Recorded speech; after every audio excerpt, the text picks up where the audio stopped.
Okay, good morning, everyone. Welcome to day 2 of the Strengthening Accessibility and Inclusion Within Professional Programs Conference, hosted by the University of Toronto's Accessibility Offices.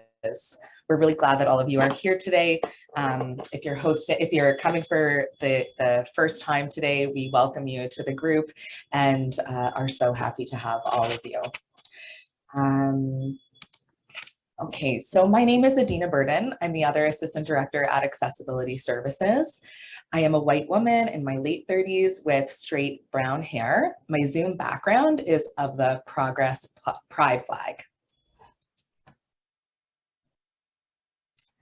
Now we're going to be moving on to the access check. We understand access to be a shared responsibility between everyone in this space.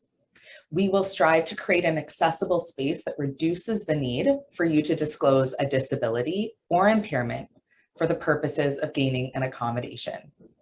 In doing this together, we strive to welcome disability and the changes it brings into our space. Is there anything about the virtual space that we should address now? Are there any other access needs that might affect your participation in the workshop that we could also address? On the next slide, we will go over how you can submit a response to either of these 2 questions, as well as for the rest of the conference. So throughout the conference, all speakers will describe visual elements as best they can, just as I did at the beginning. We welcome participants to turn off their cameras, get up and move around, and take as many screen breaks as they need throughout the conference. This slide shows a visual of the Zoom control at the bottom of your screen. Use the Q&A to submit questions for the presenters, or if you experience any technical difficulties and require assistance. You are able to submit questions anonymously. If you prefer to ask your question live, you can use the raise hand feature and you will be asked to unmute yourself. So for keyboard users, Option plus Y on Mac or Alt plus Y on Windows. For mouse users, select Participants and then choose Raise Hand at the bottom of the panel. We respectfully request that you wait until the designated question period to ask questions using either the Q&A or the Raise Hand feature. Note that moderators may not be able to get to all questions. We are real-time captioning the entire conference. To enable text captioning, click on Live Transcript and select Show Subtitles. Text captioning is auto-enabled on mobile devices. We also have sign language interpreting for the entire conference, which is available on laptop and desktop computers. Please submit a question via the Q&A feature if you are experiencing any technical difficulties.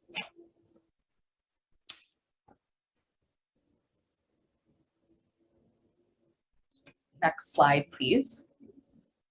Now I'll be going through the agenda for today, for day 2. So right now we're in the greeting access check, and then following this, I will move on to the land acknowledgement. Then we'll have an introduction to Blake Charlton, then the keynote address by Dr. Blake Charlton. Then we will have a break. Then from 10:15 to 11, we'll have innovators in accessibility. From 11 to 11:30, we'll have bridging the digital divide. And then from 11:30 to 12, we'll have the address from the Honorable Carla Qualtrough. Moving on to the next slide, and the second part of our day, from 12 to 1, we'll break for lunch. From 1 to 2:15, we'll have universal and inclusive curriculum design for professional faculty programs. And from 2:15 to 2:30 p.m., we'll have a break. From 2:30 to 3:45, we'll wrap up the day with supporting inclusive clinical education through the use of the practicum demands measure. And you can read all about these sessions on the website or about the email for the day. And I'm just going to check in with the interpreter to make sure my speed is okay. Okay, great. So now we're going to move on to the land acknowledgement. We wish to acknowledge this land on which the University of Toronto operates. For thousands of years, it has been the traditional land of the Huron-Wendat, the Seneca, and the Mississaugas of the Credit. Today, this meeting place is still home to many Indigenous people from across Turtle Island, and we are grateful to have the opportunity to work on this land. I was reflecting this morning about the land acknowledgement and what it means for us and for our students. I reside in Thornhill, and the kitchen table of our family's home was my remote workstation throughout the pandemic. Our home shares the same ancestral land as UofT's St. George campus, and we find ourselves returning to the physical campus. And the more and more time we're spending on campus, I'm really finding myself reflecting more deeply on the physicality of the land. Specifically, I've been thinking about how critical land is to providing all of us with the literal foundation for our in-person interactions, and most importantly, this community building. I'm grateful to be on this land and for what it provides us and our students with. In thinking about community, I wanted to take an opportunity to share that Accessibility Services has hired an Indigenous accessibility advisor named Liz Jeffrey, who is working with both non-Indigenous and Indigenous students. Liz's office is based at First Nations House and Indigenous Student Services on the St. George campus. Both Indigenous and non-Indigenous students can connect with Liz. Our hope is that many students will visit her office and learn more about the incredibly diverse Indigenous community through doing so. Our hope is also that Indigenous students with a disability feel able to navigate their accommodation needs in a comfortable and familiar space, supported by Liz and surrounded by community. In an effort to enhance access for our Indigenous student population and honor the importance of intersectionality within our work, one of our administrative assistant roles held by Erin Martin is our office's Accessibility Services Indigenous Student Liaison. These roles are the beginning of our work towards reconciliation. We acknowledge that so much more needs to be done towards this process, and these are pieces that we do consider fundamental to the journey. So at this time, I would like to hand it over to Professor Sandy Welsh, Vice-Provost Students at the University of Toronto, to introduce our keynote speaker for the day. First, I will introduce Professor Sandy Welsh. Sandy Welsh works closely with principals, deans, and academic divisions across the 3 campuses to enhance the student experience at UofT. She is responsible for university-wide policies and procedures affecting students. Professor Welsh's current research explores how changes in federal and provincial regulations affect the adoption and implementation of workplace harassment and work-family policies. Previous roles include Provostial Advisor on Graduate Student Funding and Vice Dean, Graduate Education, and Program Reviews at the Faculty of Arts and Science. Sandy, thanks so much for being here with us today. Thank you so much, Adina. It is wonderful to be here this morning to welcome all of you to this fabulous 3-day conference. My name is Sandy Welsh. I am a white woman in my 50s. I have short brown hair. I wear glasses, and the background behind me is my office. And it is truly my pleasure to introduce Dr. Blake Charlton to all of you today. Severe dyslexia kept Blake Charlton from learning to read until he was 13, when he began sneaking novels, mostly science fiction and fantasy, into his study hall. From there, he went on to graduate summa cum laude from Yale, and after an interlude as a high school English teacher, football coach, and special ed tutor, he started writing novels and short stories, mostly science fiction and fantasy, with young people with disabilities as the protagonist. And he did this while he was also attending Stanford Medical School and then the University of California, San Francisco, where he trained as an interventional cardiologist. Dr. Shelton also is one who gives to his community and the broader community, along with his wife, a specialist in rural and undeserved primary care. He volunteered in the Navajo Nation during the early pandemic before starting to practice in Anchorage, Alaska. In addition to many academic medical articles, he has published several short stories, 3 novels, which have been translated into multiple languages, and many in the broader public know him for his 2013 New York Times opinion piece entitled "Defining My Dyslexia," in which he argues that any definition of dyslexia should recognize its associated abilities, not just its disabilities. He recently completed his fourth novel, and this is a novel that's written for all of us as adults. In short, he is an accomplished novelist, scholar, and medical practitioner, and one whom we all have much to learn from. And so it is my pleasure to welcome Dr. Shelton to our conference, and please join me all in welcoming him. Over to you. Good morning. Thank you so much for that very kind introduction, Professor Welsh. That was really humbling to hear. Let me just make sure that I'm sharing my screen. Is everyone able to see my slides all right? Yes, sir. Wonderful. So, good morning, Toronto. It's an honor to be able to speak to you today. When I was invited to give this talk, my first feeling was that of how honored I was to be invited. And then later when I learned the topic, I must admit I felt a little bit intimidated and a little bit of trepidation because I saw that the topic presentation was an invitation to reimagine my profession, or in my case, my professions, as being more inclusive and being more accessible. And because I am not an expert in the important tasks of improving accessibility and inclusion, I felt a little bit worried that I wouldn't be able to provide anything that's useful to you all in your important tasks. And to explain why I felt a bit anxious, I maybe should begin by describing myself and my background a little bit. I am a white male in my early 40s. I have very short brown hair, and by very short, I mean bald.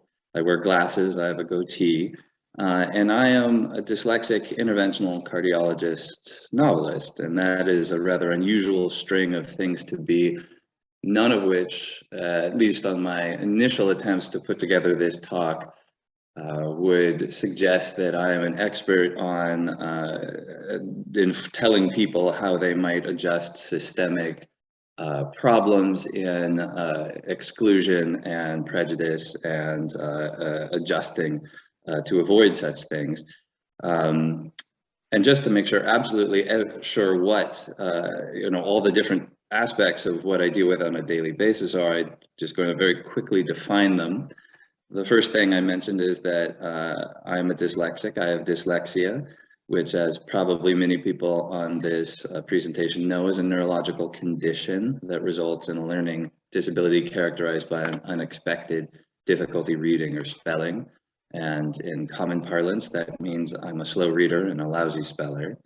And this is a condition that is language dependent, so it's most pronounced in languages that are not phonetic.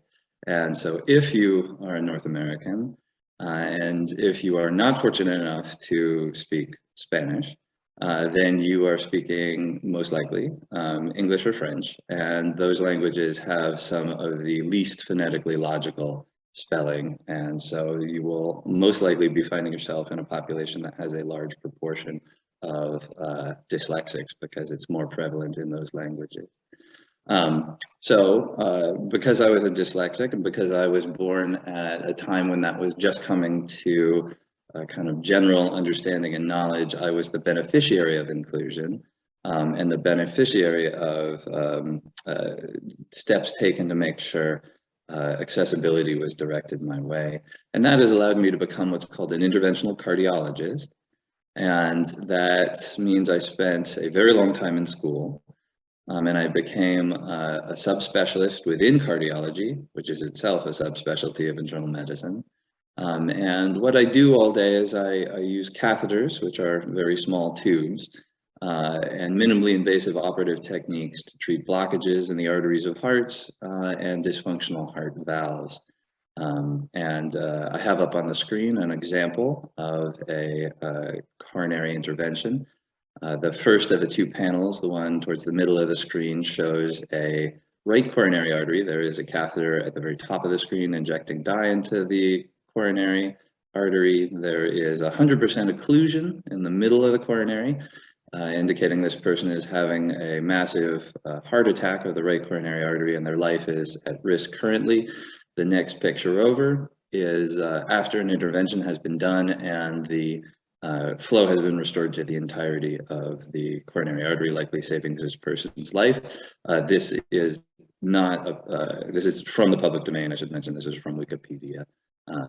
And so if you kind of boil down, you know, when my aunt asks what it is I do all day, I tell her I'm a really absurdly overeducated plumber. I think about pumps and pipes all day long and how, if there are blockages, how to fix the blockage, how to fix the valve. And that's what I do on a daily basis. When I have more time to myself and I'm not in the hospital, I most enjoy being a novelist. A novelist is, of course, a writer of long-form fiction, and fiction is the lie that tells the truth. And in you know, a simple language, a novelist is, in essence, someone who is sometimes paid to tell interesting lies. And I'm in particular, mostly, a young adult science fiction and fantasy novelist, meaning I do everything other novelists do, but I get to use spaceships and dragons if I so choose.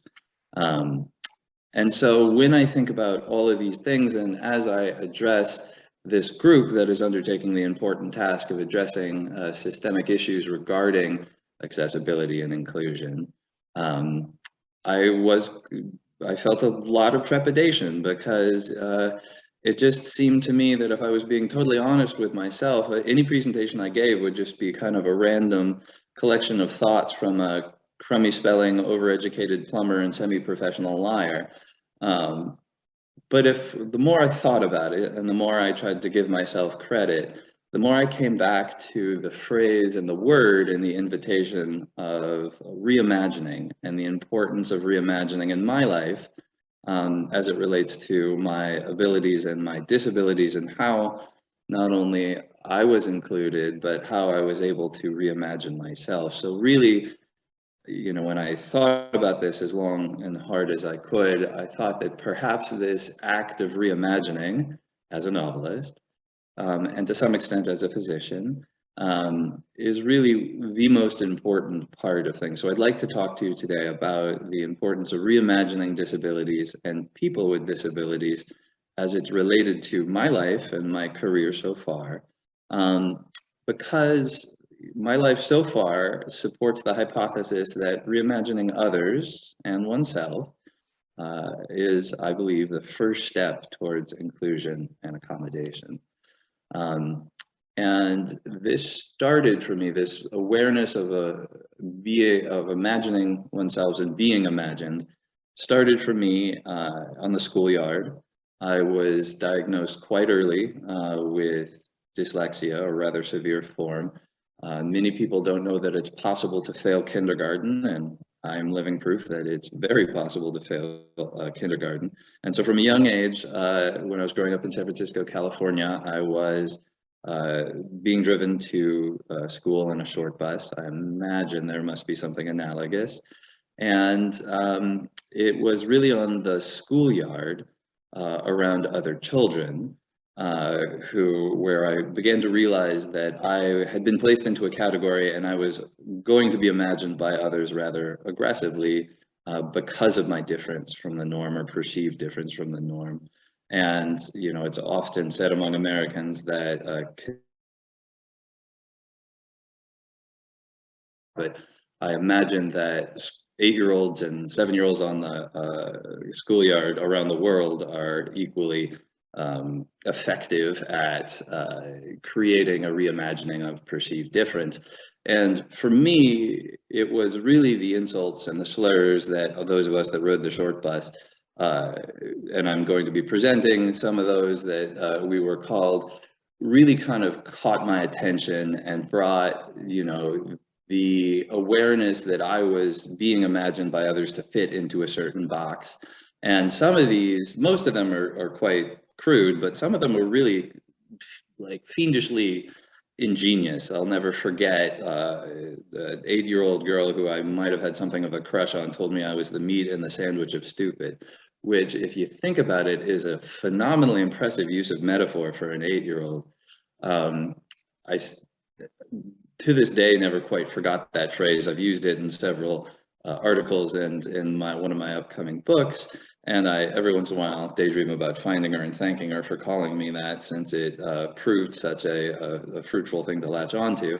And growing up as I did on the schoolyard, riding the short bus with other folks who were either neurodiverse or had a physical disability, my first reaction, my first attempt to reimagine myself was by fighting back. And I became obsessed with ways of trying to counter those kids on the schoolyard. And I, in particular, became obsessed with these kind of funny idioms we have in English of trying to, as in the wittiest way possible, tell the other person that there is something wrong with them too. You know, the phrases that I'm putting up on the screen here, such as well, I might be retarded, but you are a few sandwiches short of a picnic, or a few colors short of a rainbow. And some of these, you know, you're all foam and no beer, or your wheel is spinning but the hamster's dead, or, you know, these were all things that I took a great amount of pleasure in as I tried to fight back this imagining, this schoolyard imagining. If you're interested in this phenomena, I would highly recommend the biography of Jonathan Mooney called The Short Bus, in which it's kind of a meditation on one's relationship to normalcy when you don't quite fit into that, and you have to spend your life defining yourself as either fitting into the norm or not. Of course, there are many, many different ways of imagining this. Jonathan Mooney also has dyslexia, so this one was particularly meaningful to me. At this time in my life, I was fortunate enough to be exposed to a certain kind of literature by my parents, who are both very crafty individuals. They insisted that I be read to every night, and it was really a privilege that they had the time and the ability to do so. And they read to me. They knew I was having extreme trouble with literacy far later than I should be. And so they would pick books that they knew would interest me. This being the 1980s, and me being who I am, those turned out to be kind of the popular science fiction and fantasy books written for young people at the time. I'm showing a few covers of the 1980s books that lay around my bedroom at that time. And my parents were really quite dastardly in a loving way. They would read to me a little less and a little slower, depending on how interested I was. And particularly if something were exciting in a chapter, they might become too tired to continue right at the most exciting aspect of the chapter, and they would leave the book for me. And this was incredibly frustrating, and gave me just a little bit more impetus to learn to read English and learn to read on my own. And so it was really by sneaking these books into special ed study hall, or reading too late with a light on in my bedroom, that I really first gained fluency in learning to read, and first learned to love to read. And I want to say something just for a second about the modes, really all forms of fiction, but particularly fiction that has kind of fantastical elements. All fiction is a form of imagining and reimagining. And there's only really ever one story, which is that things aren't as they seem. And at the end of the book, things are shown to be different than they initially seemed. And you can do this a million different ways, but when you do this in the fantastic, at least in our literary tradition, there's often a reimagining of the protagonist who turns out to be something far different than what they even could originally have imagined themselves to be. You know, they might be a shepherd's son or the daughter of the town's only tailor, but they turn out to be an amazing wizard, or the descendant of some royal queen, or you know, I'm sure the tropes are familiar to everyone on here, but as a young disabled person, this, you know, celebration of reimagining was quite important to me, and would remain important to me throughout my life. And much like Don Quixote and Cervantes's masterwork, I spent all my time reading fantasies about knights and wizards and dragons and sorceresses, and much like Don Quixote, who I will quote from here, from so little sleeping and so much reading, his brain dried up and he went completely out of his mind. And much like Don Quixote, I read everything I could get my hands on, and it was through that that I realized that I found an entrance into academic life and intellectual life that was separate from the classroom, in which I could learn to love literature and books and imagination in a way that I could also begin to think about the possibility of reimagining myself. And it was because I was born in the very early 1980s, and because society at that time had become aware of dyslexia, that I was invited to continue that reimagination, and I was given what I think of as the essential tools of reimagining oneself, which are accommodations for one's particular strengths and weaknesses. And this started out by giving me double time for tasks that were difficult with dyslexia, which was appreciated, but a little illogical if you think about it. Giving a dyslexic twice as long to try to spell something, but not giving them a spell check is a bit like asking a Paralympian, or giving them twice as long to run a marathon rather than giving them something that would let them complete the marathon much faster, like a racing wheelchair. That came eventually, and in the 1980s, there was a creation, or at least a dissemination and awareness of an institution called the Recording for the Blind and Dyslexic, which was phenomenally important to me. You know, when I speak to younger dyslexics these days, I have trouble not being an old man and saying, you don't know how hard it was. We had to listen to these tape decks, and you had if you unspooled a cassette tape, you had to rewind it with an eraser on the edge of your pencil. And the technology now for use is really astounding and wonderful, and the innovation in it is so important.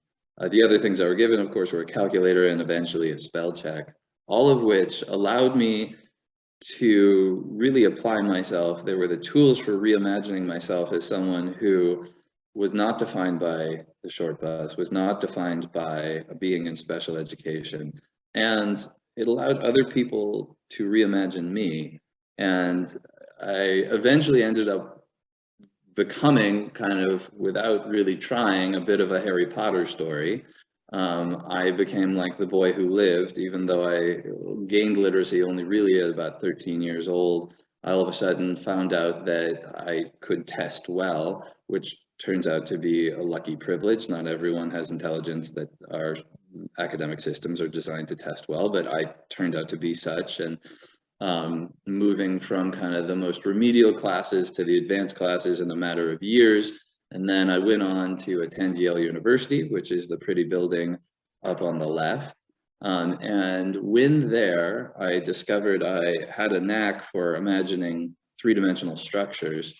And I have also pictured here on the right a organic chemistry synthesis where you're imagining three-dimensional molecules interacting with each other and forming more complicated and useful molecules.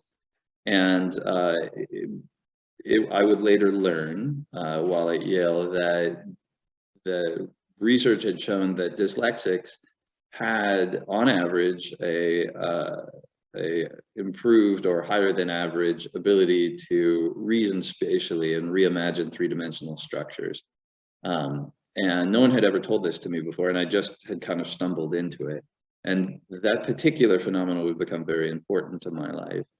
And at this time, being in my early 20s, I decided I really wanted to become a physician. I wanted to become someone who knew a lot about disease and disability and ability and all of the great spectrum of health and wellness and all of those aspects that came with it. But I also remained obsessed with literature, and particularly literature for younger people, and fantastic literature. And so I put together what I think must still be one of the most bizarre applications to medical school you could imagine, because you know, they ask you to imagine what your career would be.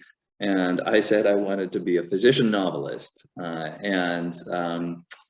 That turned out to be incredibly hard for a large number of people in medicine to imagine. It isn't that there aren't traditions of physicians becoming multifaceted people. In fact, there are entire pathways to help people become physician scientists. The MD, PhD programs that people apply to, there are very clear pathways for becoming physician educators to teach others in medicine that are very important and are very well defined. Same thing with physician administrators who take on the important tasks of running the large medical academic centers that we rely on for so much of our research and education. But to tell someone you want to be a physician artist didn't compute for many, many people. I got a lot of blank looks. I went to a lot of very awkward interviews. At that time, I had begun to publish short stories, and I had had some success. I had a literary agent, and I was asked multiple times if I, managed to publish books, would I stop practicing medicine?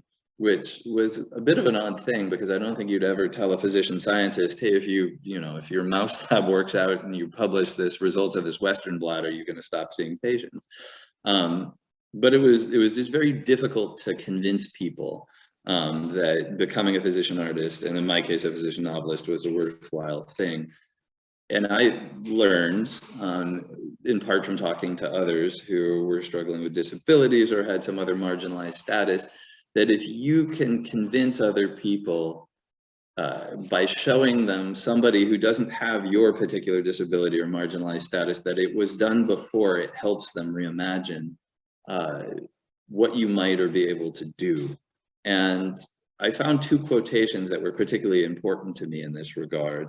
The first was from Sir William Osler, who is a great Canadian, but also the grandfather of internal medicine, who wrote once that if it were not for the great variability among individuals, medicine might as well be a science and not an art. And I compared that to a quotation from the novelist John Gardner, who wrote that the true artist chooses never to be a bad physician. He gets his sense of worth and honor from his conviction that art is powerful, even bad art. And I chose to interpret bad art as, not high art. So you need not be Jonathan Franzen writing the corrections, or, Shakespeare born again, but you might be writing about wizards and dragons for preteens writing the short bus, and that would be a powerful thing. So this was kind of the thesis I took as what I wanted to be. At the time, I had graduated from college. I had been writing. I was teaching mostly sophomore year of high school, and was a special education specialist and tutor. And I wasn't having a whole lot of success finding a medical school that was very excited about this combination of things I wanted to be, until I did. And I turned out to be phenomenally lucky and fortunate. I found someone who became not just a good mentor, but a very good friend. Dr. Abraham Verghese. I was accepted to Stanford Medical School, where he was teaching. And Dr. Verghese is kind of, a proof of concept that becoming a physician novelist is something that is both worthwhile and really kind of remarkable. Dr. Verghese is, in addition to being a very successful and important infectious disease physician, leading very important research and seeing patients, he's also a world-renowned novelist, and I'm sure many people on the call will know from his really kind of phenomenal novel, Cutting for Stone. You know, in any course of life that is successful, luck plays a significant role, and I was just lucky that Abraham took note of me and was willing to take me on as a mentee. And in part from my ability to work with Abraham, and from my ability to get others to imagine me as, and I realized I was asking a lot, not just a dyslexic medical student, and not just a dyslexic novelist, but a dyslexic physician novelist, the whole thing of everything I wanted to be. I was able to start publishing novels, and I was thrilled that they had some amount of success. They were never bestsellers, and I'm certain no one on the call has read them, but they did all right. And I'm sharing a few of the covers here. You can see covers, the American or North American covers that were in English, those in Great Britain. There are a few other scattering of languages up here. There's French and Spanish and German and Dutch, and I think there's one in Polish up there. And it was really humbling and wonderful to see that these books, which are about fantastic worlds and feature people who have disabilities in these worlds that are often but not always analogous to what those disabilities which exist in this world, that it struck a chord with a certain number of people. In particular, you know, I had expected that many young people with disabilities would be interested, but one of the most rewarding things is that often parents of young people with disability would buy the books, and sometimes the kids themselves wouldn't be all that interested. They were wanting to play World of Warcraft or whatever was popular in the early teens, 20 teens, but the parents would read them and then would contact me and would be kind of better able to understand a bit of what their kids were going through, and that was an unexpected kind of pleasure and joy. Just to assure you that I did fairly well, I'm going to shamelessly and aggressively name drop and share with you kind of my two favorite name drops. Here is a picture of me at a reading, and I am seated next to actually another great Canadian. This is Malcolm Gladwell. I'm putting the cover of Outliers, one of my favorite Malcolm Gladwell books, up on the screen. Stanford had invited him to come speak and then asked me to do a quick reading before him as kind of a headliner. And here's a picture of me sitting and smiling at the camera and sitting next to Malcolm Gladwell. And you will notice that Mr. Gladwell has in front of him a plate of food he hasn't been able to get to.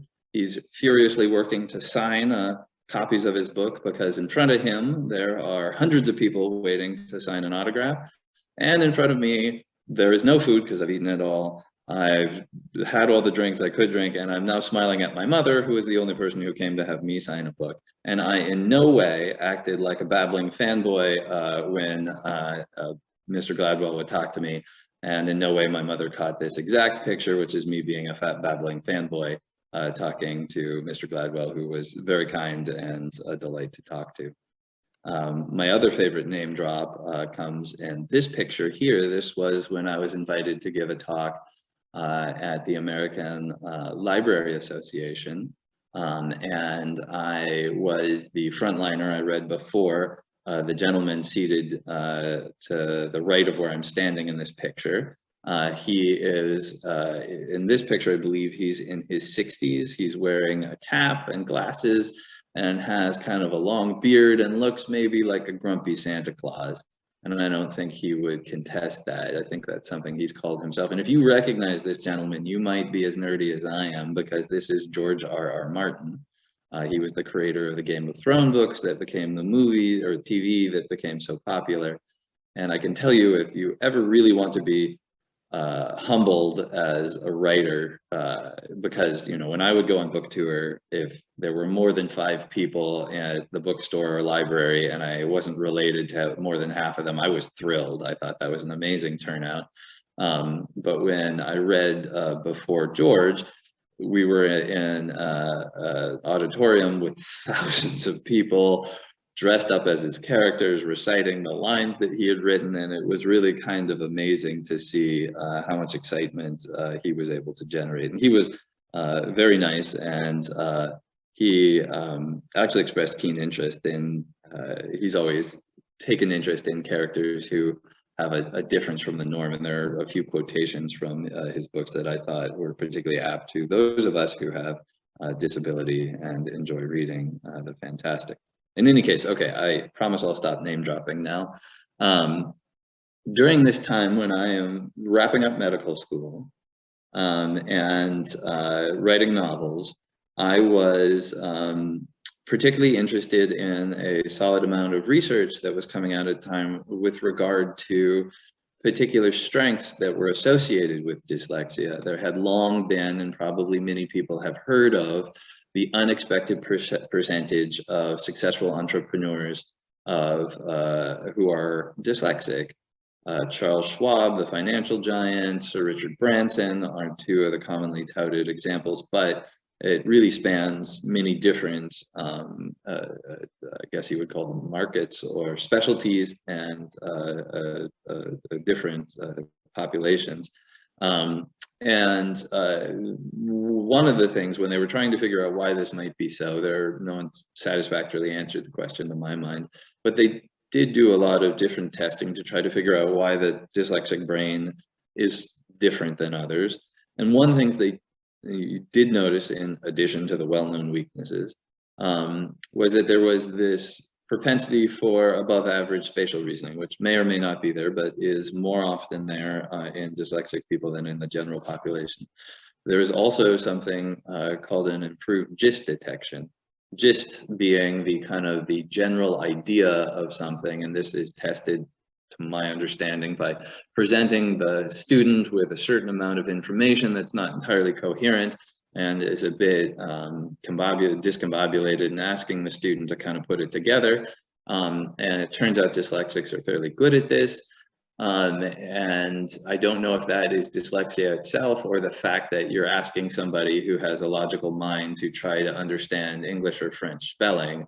If you can convince somebody that the letters E-N-O-U-G-H should spell enough, and it should make those sounds, even though none of those letters encode for those sounds, then you probably are training from a young age certain people to have to use gist detection to get through the wackadoodle spelling rules that your language has. There's also this other category that was seen to be particularly prominent in dyslexics, which was this propensity called narrative intelligence, which is a linking of logical conclusions to try to understand and explain and utilize various knowledge. And I found unknowingly that I had been using a lot of narrative intelligence techniques to understand in particular things like biochemistry, where you understand certain molecules and certain interactions to be of like almost a certain characteristic, and their interactions to be that of almost a narrative. In any case, I had been reading widely about this at the time, and I'd like to, for those interested in it, to point out a few books that might be of interest. Marianne Wolf's book Proust and the Squid is an endlessly fascinating examination of the human brain and how the human brain during its evolution got to the point where it was able to read. It really is kind of a miracle that is something that happens, and it's very fascinating.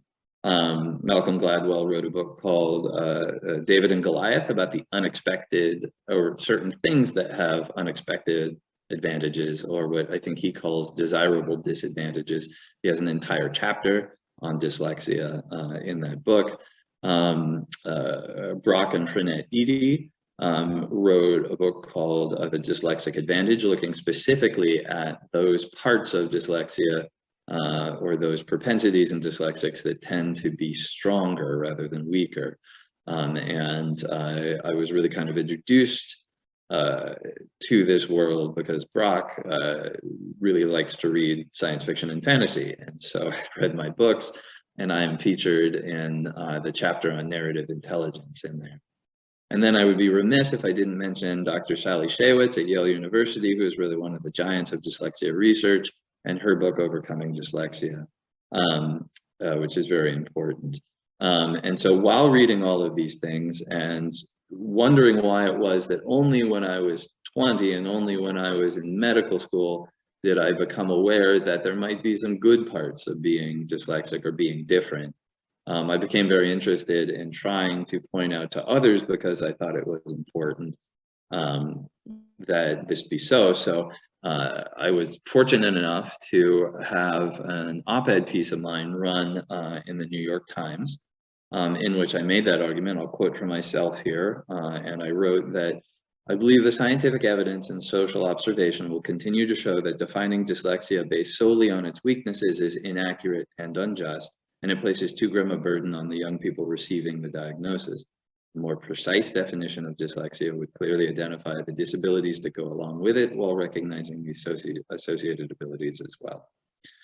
And I discovered when it was published that the authors of articles have no say whatsoever, or at least I had no say whatsoever, in what graphics are used. The New York Times, I have a picture here on the right of the graphic they chose to put on it. There is an old and sometimes frustrating misconception that dyslexics see things incorrectly, that we do things backwards or see things backwards. So of course the New York Times puts an animation of an eyeball with backwards English letters in it, which I found incredibly frustrating. And then just to make everything very weird, they put this big beefy muscular arm making a bicep in the middle of the pupil, which I can't say I explained at all. But I can't complain too much because the article really caught fire and people took a strong interest in it. This is a screenshot I took of the most emailed op-ed pieces. And for weeks and weeks and weeks, it was the most emailed and the most read op-ed piece in the then fairly young New York Times web page. And it was, this was the 15 minutes of my fame, such as it is. And it was really kind of overwhelming. I was finishing medical school and I would try to log in to see where I would go doing my clerkships, and I would have several hundred emails from people I didn't know, several hundred emails from people I did know, my third grade teacher, my second cousin I hadn't seen since I was 2 or whatever. And it was wonderful, but it was also a little overwhelming at the time, and I was just very humbled and honored that people took an interest. And one thing, last night when I was putting this together, I found this screenshot I took back in 2013, and I just want to take a moment to acknowledge what a different world it was 10 years ago. I mean, look at what people were worried about in the op-ed pieces. People are worried about, is green tea the best thing for you? Is there a scientific 7-minute workout? There is nowhere in here opinion pieces about a wackadoodle American president trying to dismantle democracy, or half the world being on fire, or global pandemics. And it really kind of made me nostalgic for a world that unfortunately we've seen to have lost, and a world that we live in now that requires so much of our attention and so much consciousness of all of us to try to address the increasingly worrisome problems. And the other thing I learned, that if you ever want to figure out the weaknesses behind your ideas, the best thing to have happen is for those ideas to go viral, because everyone will tell you where your soft points of your ideas are, and social media will surely tell it to you. And this is a painful process, but one that is very useful and instructive. And I had begun to engage in this in a general way, but not specifically, the particular issues of privilege and disability and with dyslexia in general. And here's a very short letter to the editor about my piece that I found very informative and kind of launched another phase of my next phase of my career. And this was written by Mr. Hedelman, who I believe is an educator in Baltimore. And he wrote in his rebuttal that under federal law, dyslexia is a specific learning disability condition that makes students eligible for special education services but educators fail to diagnose it. They are, like the general public, think of it, dyslexia as the preserve of the IQ elite, and families who are not able to afford private, and for families who are able to afford private education assessment. This is something that is well documented and is a big problem. There's the so-called pendulum effect, where families that are very knowledgeable and have the resources to can have their children be reassessed multiple times until they, like a pendulum, develop enough momentum that they can get their child diagnosed, whereas families from less privileged backgrounds, perhaps with less financial resources, might not be recognized as correctly recognized as dyslexic, or having another form of neurodiversity or learning disability. And I just want to acknowledge, my middle name is Randolph, and that, I have the most Anglo-Saxon, I have such an Anglo-Saxon sounding name that the producers of Bridgerton call and ask if they can use it in the next season. That's not true, I just wish it were true. But if you are not a white male, you are less likely in childhood to be identified as having a learning disability. You're more likely to be labeled as either a lazy child or an unruly child, or you're less likely to get the diagnosis. You're less likely to be imagined as somebody with neurodiversity and given accommodations. And that's a big problem.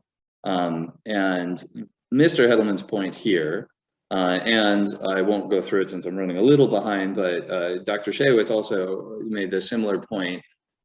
They believe there is a danger to acknowledging the upside of dyslexia, saying there is a strength might be a particular weakness to those of us that are disadvantaged, because it would make the general public feel that they did not need to support or accommodate people with dyslexia. And I think this is very important to recognize how privilege interplays with disability and ability, and recognition across different groups of people and across different levels of privilege.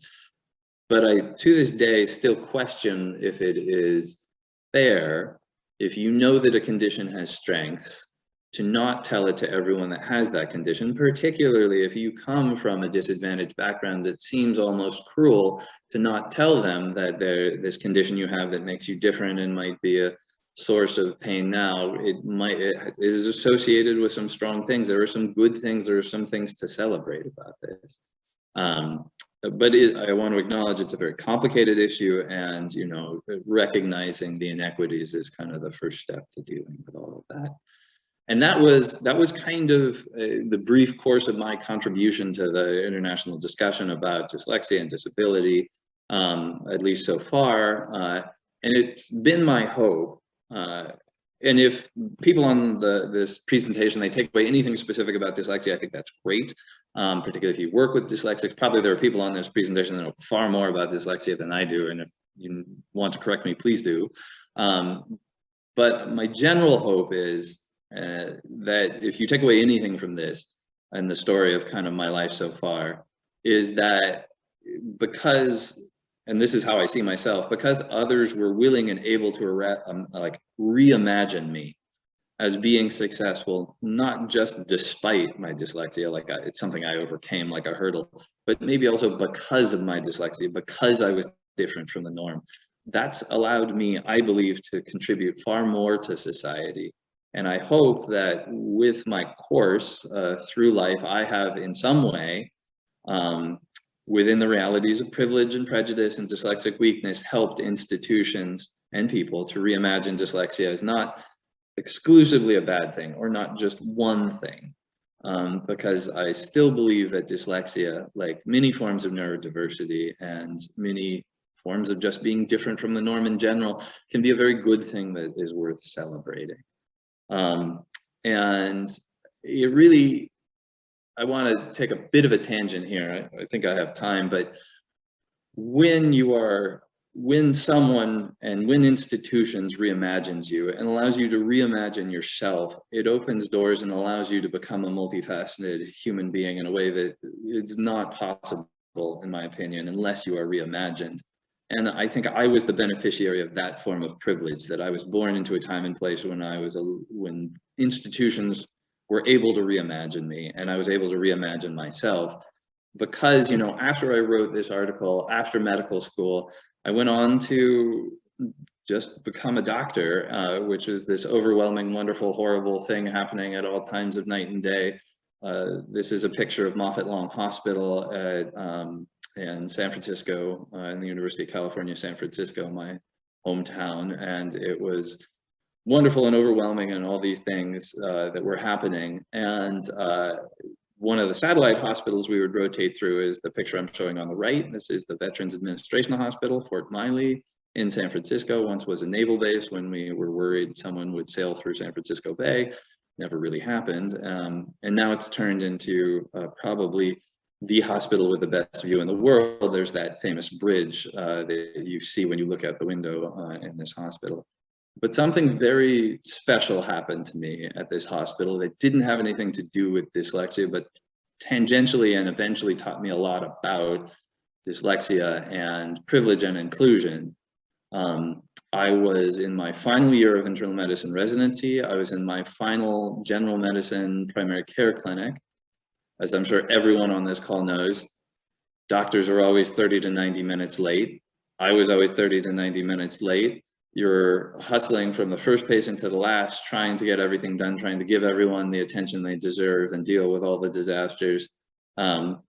And I had a no-show, and this was a particularly difficult day. I had just told a favorite patient that he had cancer, and I had a no-show, and this was like a gift from God, because maybe you're going to catch up on some notes and some orders and maybe not be too terribly late for the next veteran. And you're hustling, and when I realized I had a no-show, put my hands on the desk, took a deep breath, and then, of course, there's a knock on the door. And in comes the triage nurse for the clinic that day. And she says, "Dr. Charlton, I'm so sorry. You have a no-show. You're the only doctor who has an opening right now. And we just had a walk-in. I've never seen such a difficult and heartbreaking case. And we just need a doctor's help here. Can you please see this patient?" And normally I might have protested a little or put up some kind of objection. I might have just sighed, but it just so happened that the nurse who walked in was very cute, and I had been trying to talk to her for several months, and I didn't even know her name. And so I said, "Yeah, sure, I'd be super happy to see this very heartbreaking, difficult case." And it was heartbreaking and difficult. I can't tell you the details, but we ended up having to call Adult Protective Services because of elder abuse, and we were there very late and filed 5 million forms and talked to 5 million people. And usually when you're involved in these heartbreaking medical situations, you kind of want to get out of the clinic or the hospital as fast as possible. But this particular nurse and I had worked well together. And I said, this is my last clinic day. I'm going to leave. I'm not going to be, in this clinic anymore, but I'll still be around. I'll be a fellow. Maybe you could tell me how this patient does. Maybe here's my phone number. You could call me or text me, or maybe, I don't know, gee, we could get like a cup of coffee and talk about it. And she looked at me and very politely said, "I never date doctors at all." And true to her word, she wouldn't date me for about a year. I kind of slowly wore her down. And after several years, I'm still not quite sure how, but I convinced her to marry me. And it was by getting to know her that I learned a lot about inclusion. She is someone who is half Persian and half Swedish, and also spent a lot of time growing up in Massachusetts, so has one of the most amazing accents you could possibly imagine. She'll say something to the effect, "On Thursday, I was walking through the woods with Martha in the hardwoods, and we were talking, and she is a very funny person," or something to that effect. And she's lived her whole life kind of on the margins of being neither in one world nor in another. She doesn't exactly look Middle Eastern, but she doesn't exactly look Swedish. She has a name that most native English speakers have a difficult time pronouncing or understanding. And her life straddles kind of two religions. And she really kind of helped me see through like a real lived firsthand experience how there's kind of an analogy to inclusiveness, and needing to reimagine what people are is kind of a never-ending task, and you have to be open-minded And it was something she really taught me. She's a specialist in primary care, particularly of underserved populations, particularly rural populations, HIV positive ones, and has done some training in the care of indigenous populations. And I was really just, it's been a blessing in my life that I finally convinced her to marry me. One thing that wasn't a blessing is I finally took the knee in December 2019. And if you could pick a more catastrophic time to propose to someone and start planning a marriage, you'd be hard pressed to find a worse time than December 2019. I mean, maybe when the Black Plague was getting to Europe, or if you took a knee when you got on the Hindenburg, those would have been pretty bad times too.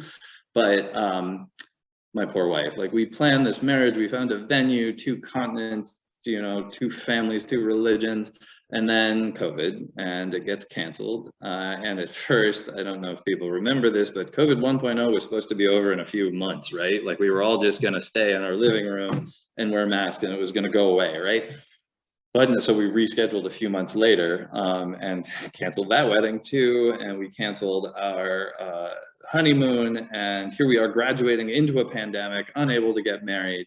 And she looks at me one day and said, oh, and of course, you know, George Floyd happens, and the white supremacy and the racism and all these riots and all this awful stuff, and the world's on fire. And she looks at me and says, okay, we can't do what we want, so we're going to do what we should. Through some of our connections, we heard about the Navajo Nation, which is a native nation in the Four Corners region of the United States, who put a call out for any nurses, any nurse practitioners. My wife had finished her training as a nurse practitioner, and I had just graduated my medical training, or doctors who were willing to help out the Navajo Nation with their first response to the COVID pandemic. They had been one of the most affected regions in the world. In the Navajo Nation, many people live in multi-generational houses. It is a giant sovereign nation that is bigger than most American states, in a desert, beautiful desert region that is mostly very inaccessible. And so they had very unique challenges dealing with COVID 1.0. And if you remember, at that time, we had nothing. We had no vaccines, we had no therapies, we had oxygen and isolation, and that's really kind of all we had. And so they rather ingeniously developed what was called a COVID isolation motel program. And this meant that if you were a member of the Navajo Nation or one of the nearby nations, such as Zuni or Hopi, you were, if you got COVID and you were not so sick that you needed to go to the hospital, but you couldn't go home and potentially give the virus to your elders, you got admitted. If you were in this particular corner of the nation, we were in Gallup, New Mexico, you either got admitted to the Quality Inn, and my wife took care of you, or you got admitted to the Hojos in Gallup, New Mexico, and I took care of you. And it's just now occurring to me, there might not be Hojos in Canada. I bet you there are. It's a cheesy 1950s motel system that always has an orange roof and like aggressive orange decor throughout.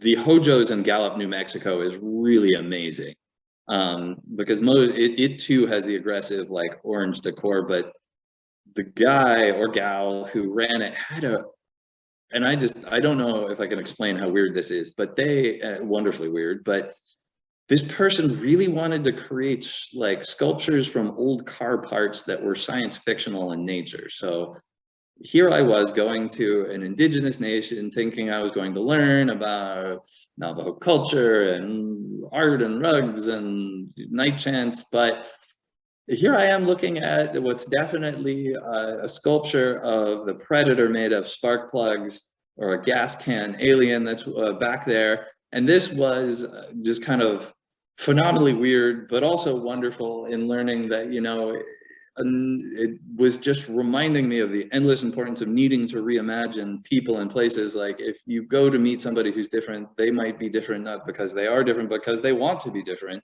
It has nothing to do with your preconceptions of it. And it was really a wonderful experience where we got to work in this isolation motel. It was terrifying because we didn't know anything about the virus then. But it was really kind of a wonderful privilege, and it was yet another thing my wife taught me. And after that, I better hurry up. After that, we needed to get jobs. And so we needed to find a place where she could take care of large rural and indigenous populations, and I needed a fancy cath lab with all the technology.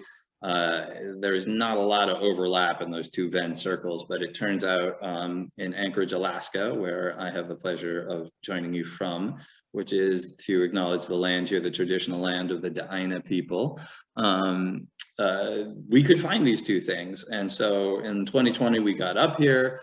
We decided that we still couldn't have a wedding with our families, so screw it. We paid a helicopter to fly us onto a glacier. This is the Knik Glacier. We eloped. That's the top picture on the upper right.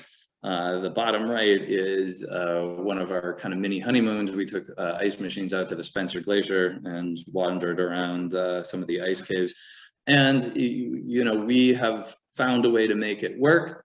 And I kind of hate it in presentations when people present like life is being perfect and awesome, because, you know, they're presenting, and we have problems. We're far away from our families, and, you know, the Western tundra just caught on fire. Tundra is not supposed to catch on fire. And the state doesn't exactly feel all that great about non-libertarian values. So like the Delta wave was like unspeakably difficult because we had so few resources. So it's not like life is, oh, in my fourth book, my agent is retiring. I need to find a new agent. It's stalled. Lord knows when it'll be published. We haven't even shown it to publishers yet. So it's not like life is perfect. And we have all the frustrations everyone else has.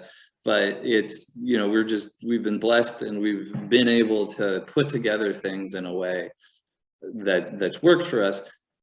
And I want to come back to this last thing, which is that I've just talked for 10 minutes about all of this kind of humbling and moving and meaningful experience I got to have. That has nothing to do with my dyslexia, but because I was shown about like how if I hadn't been reimagined, if someone hadn't been able to reimagine dyslexia, none of this would have been possible. And I might have been defined by my disability or dyslexia in a way that would have prevented me from doing these things. And so, you know, if there's anything that's helpful or useful about this presentation today, you know, I hope there is. And, you know, I hope it's that, you know, you see how I've been blessed and privileged by the work that you all do, which is looking at how systems and institutions and people can reimagine disability and peoples with disability, or any real form of difference, if you think about it hard enough and philosophically enough. And so, you know, I hope this was helpful. And I hope that, you know, as you move forward with your important tasks, you think about how you can reimagine disability and ability and, you know, inclusion and accessibility and difference. And I hope you will take that second step, which is inviting people with disabilities or difference to reimagine themselves, because I think that is such a vital part of things. So I took longer than I thought, and thank you all very much for your time and attention, and I very much appreciate the chance to talk to you.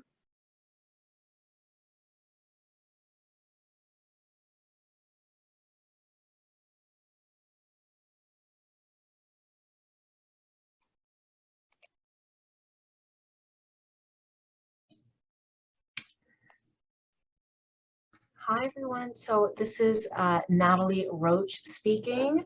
I am one of the assistant directors here at University of Toronto. I am a multiracial woman in my late 30s. I have black hair that I've put up into a bun, and I'm wearing a black and white striped top. It's actually a dress, but it doesn't matter for the purposes of what I'm saying. And my background is a piece of artwork that's meant to depict Pride Month and Indigenous History Month. And the name of the artist is escaping me, but has been very thoughtfully created by an artist. And we are actually inviting anyone who has questions for Dr. Charlton to go ahead and either put your hand up, or you can put something through the Q&A. We do have a comment from Leslie Simpson saying thank you so much. So very, very well-deserved praise there. And I'm just scrolling to see, I don't see any raised hands yet or any other questions. So I'll just give a moment so folks who may want to ask a question can maybe formulate it and then submit it.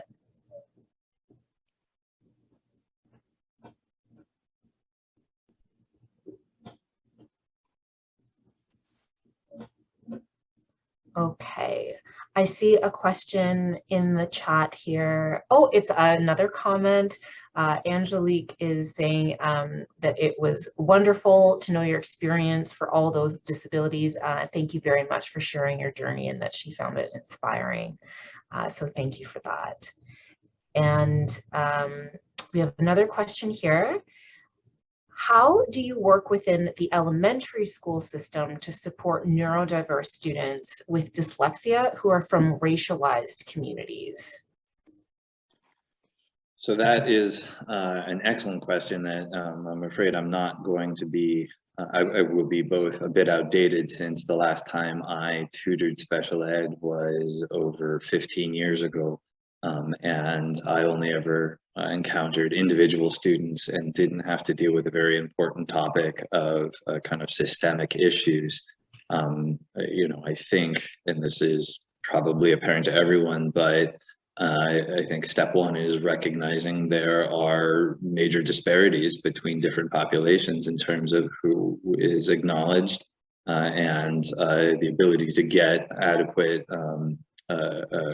assessment for neurodiversity within different populations, particularly those who aren't as privileged, and that recognizing it is step one, and then there's so much more to be done beyond that in terms of trying to improve access to you know, both assessment to try to make the appropriate diagnosis, but then also allocating the appropriate resources to those communities.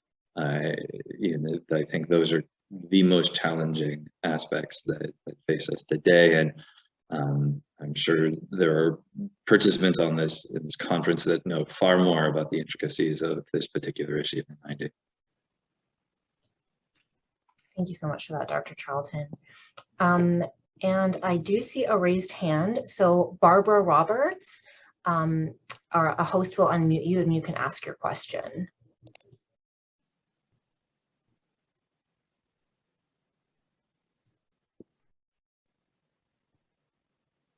So Barbara, you're muted. I think you have the ability to unmute yourself now. Thanks. Okay, I didn't see the microphone.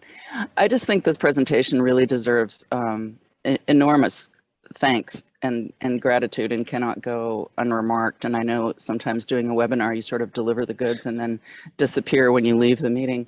It's kind of how I retired. I clicked leave meeting and, you know, that was it. But I've been in this field for over 30 years in every level of education. And I just want to thank you for really getting at the core of what we do when we facilitate the success and participation of people who participate in a wide variety of ways. And it's wonderful to see someone like yourself who has utilized some of our services that we work hard to develop and understand and deliver and advocate for, to have done the creative and innovative things that you've done and to frame it in such an innovative way. I think it's really inspiring to think about the intersection. I'm an occupational therapist working in diversity and inclusion. And so the intersection of art and science is critical in this work, because so often we're challenged to prove the necessity, or the meritocracy says, why does this person deserve this access, right? Those kinds of things.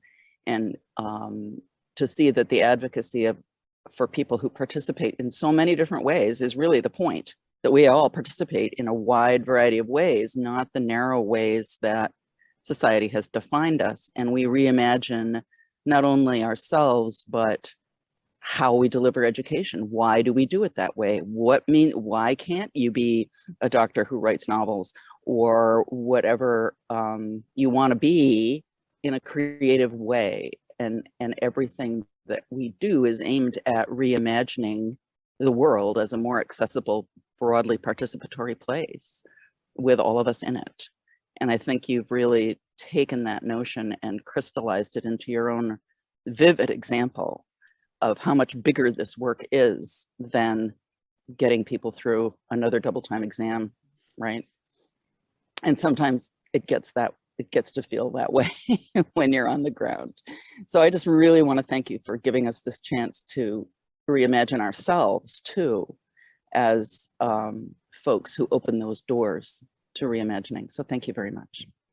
Thank you for those incredibly kind words, and I couldn't have said it better myself. And thank you for all of your work, because if not for the past 30 years of your work and people like you, I wouldn't have been able to do any of this. So my thanks are echoed right back at you.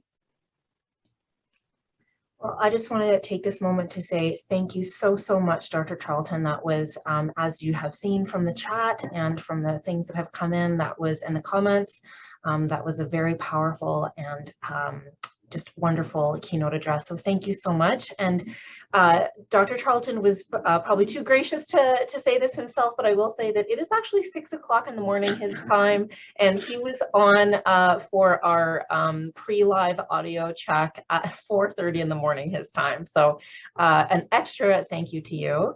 And there was one question that we didn't have time to get to. I'll just put it in the chat so folks can see, and maybe that'll be cause for reflection. And thank you so much, Dr. Charlton, very much. And we are now actually going to move into our break. So we have a break from now until 10:15. Folks can take a much needed screen break if you'd like. And our next session will be with Jason Bromett from Microsoft Canada, who will be beginning with innovators in accessibility. So we'll see you all shortly. Bye for now.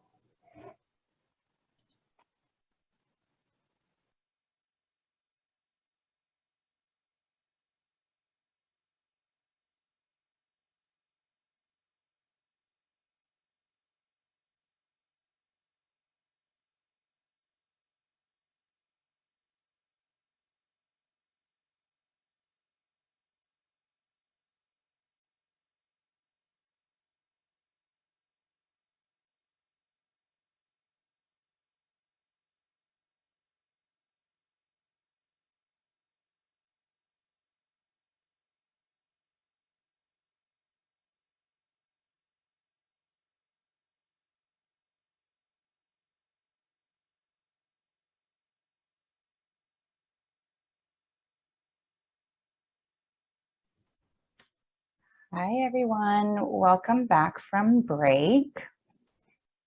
We will get started soon.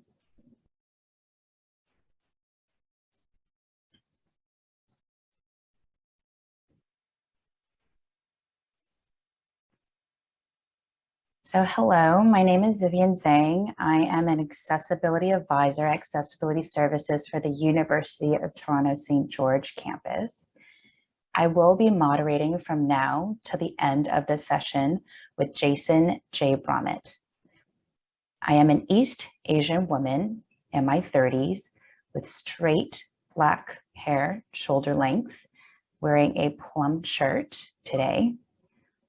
My Zoom background is of different colors symbolizing the rainbow. On the present slide, we are doing an access check. So access check, a shared responsibility. We understand access to be a shared responsibility between everyone in this space. We will strive to create an accessible space that reduces the need for you to disclose a disability or impairment for the purposes of gaining an accommodation. In doing this together, we strive to welcome disability and the changes it brings into our space. So 2 questions to consider. Is there anything about the virtual space that we should address now? Are there any other access needs that might affect your participation in the workshop that we could also address? Just a note that this session contains videos that have partial captioning built in. We recommend relying on the Zoom captions rather than the videos, as the Zoom captions will capture all audio. On the next slide, if we can go to the next slide, please.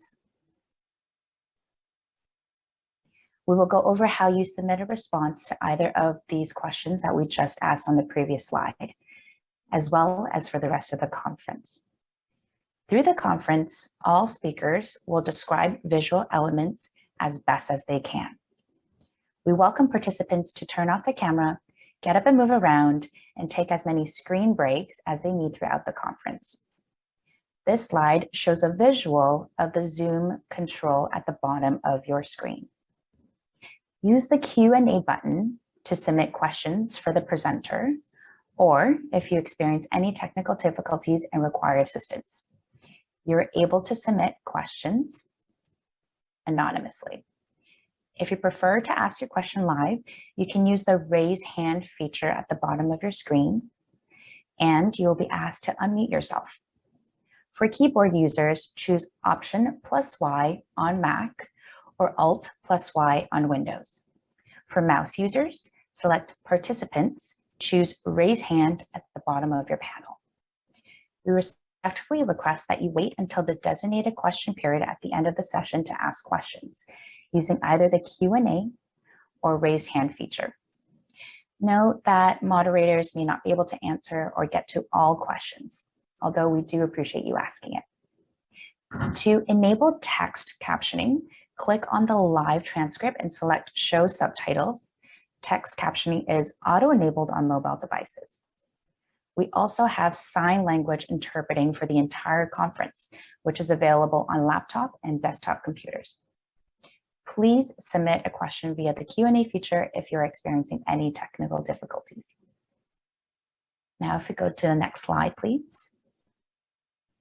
Just wanted to introduce for today's session, Innovators in Accessibility, Jay Brummett. As lead of the modern work and security business in Canada, Jay leads the team that is responsible for enabling organizations to amplify the ingenuity of their people while protecting their data and assets. Jay's work frequently involves detailing the future of the workplace, including culture development, prioritization of people, employee well-being, and the innovative use of technology. Jay is also an advocate for technology enabling inclusivity and accessibility and leads Microsoft Canada's Commercial Accessibility Initiative. Jay has also provided us with his LinkedIn as well as Twitter, which I will include in the chat. So over to you, Jay. Excellent. Thank you so much, Vivian. If I could actually have you go to the first slide and run the video, and then I will jump in.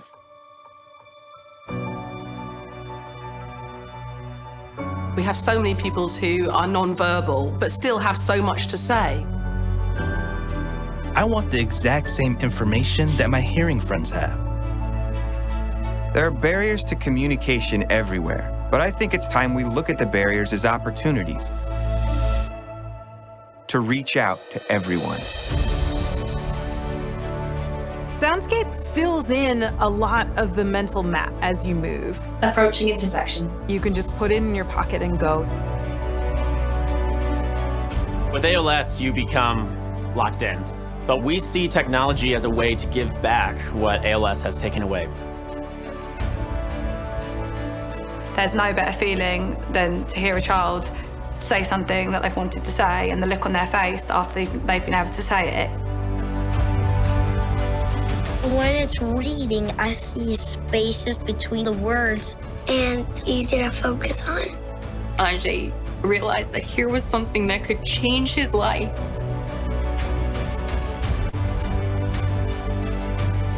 Now that I have my phone, I can see exactly what was said, and that's been a huge help to me. The system is learning as it goes, and the accuracy has improved tremendously. Students can pick any language that they choose to receive the information. It's like we jumped into the future. Because communication is very important for all of us, and we just want to be together and not feel left out. Aider les personnes avec autisme à communiquer, il y a des images Je parle, je donne une information à Arthur et elle est traduite par l'application El Picto instantanément en pictogramme et après d'une façon orale. Va t'habiller et te brosser les dents. On va pouvoir remettre en place une communication qui est plus spontanée. Je crois que ça aide à recréer du lien. Both my wife and I are totally blind, and we have a 3-year-old son that's in preschool. He can see, but his parents can't. So to be able to know what's going on at his school is everything. The Seeing AI app has the ability to allow me access to the visual world. Artificial intelligence is beginning to have an impact on the lives of people with disabilities, but it's only going to grow. There is still so much out there to be done.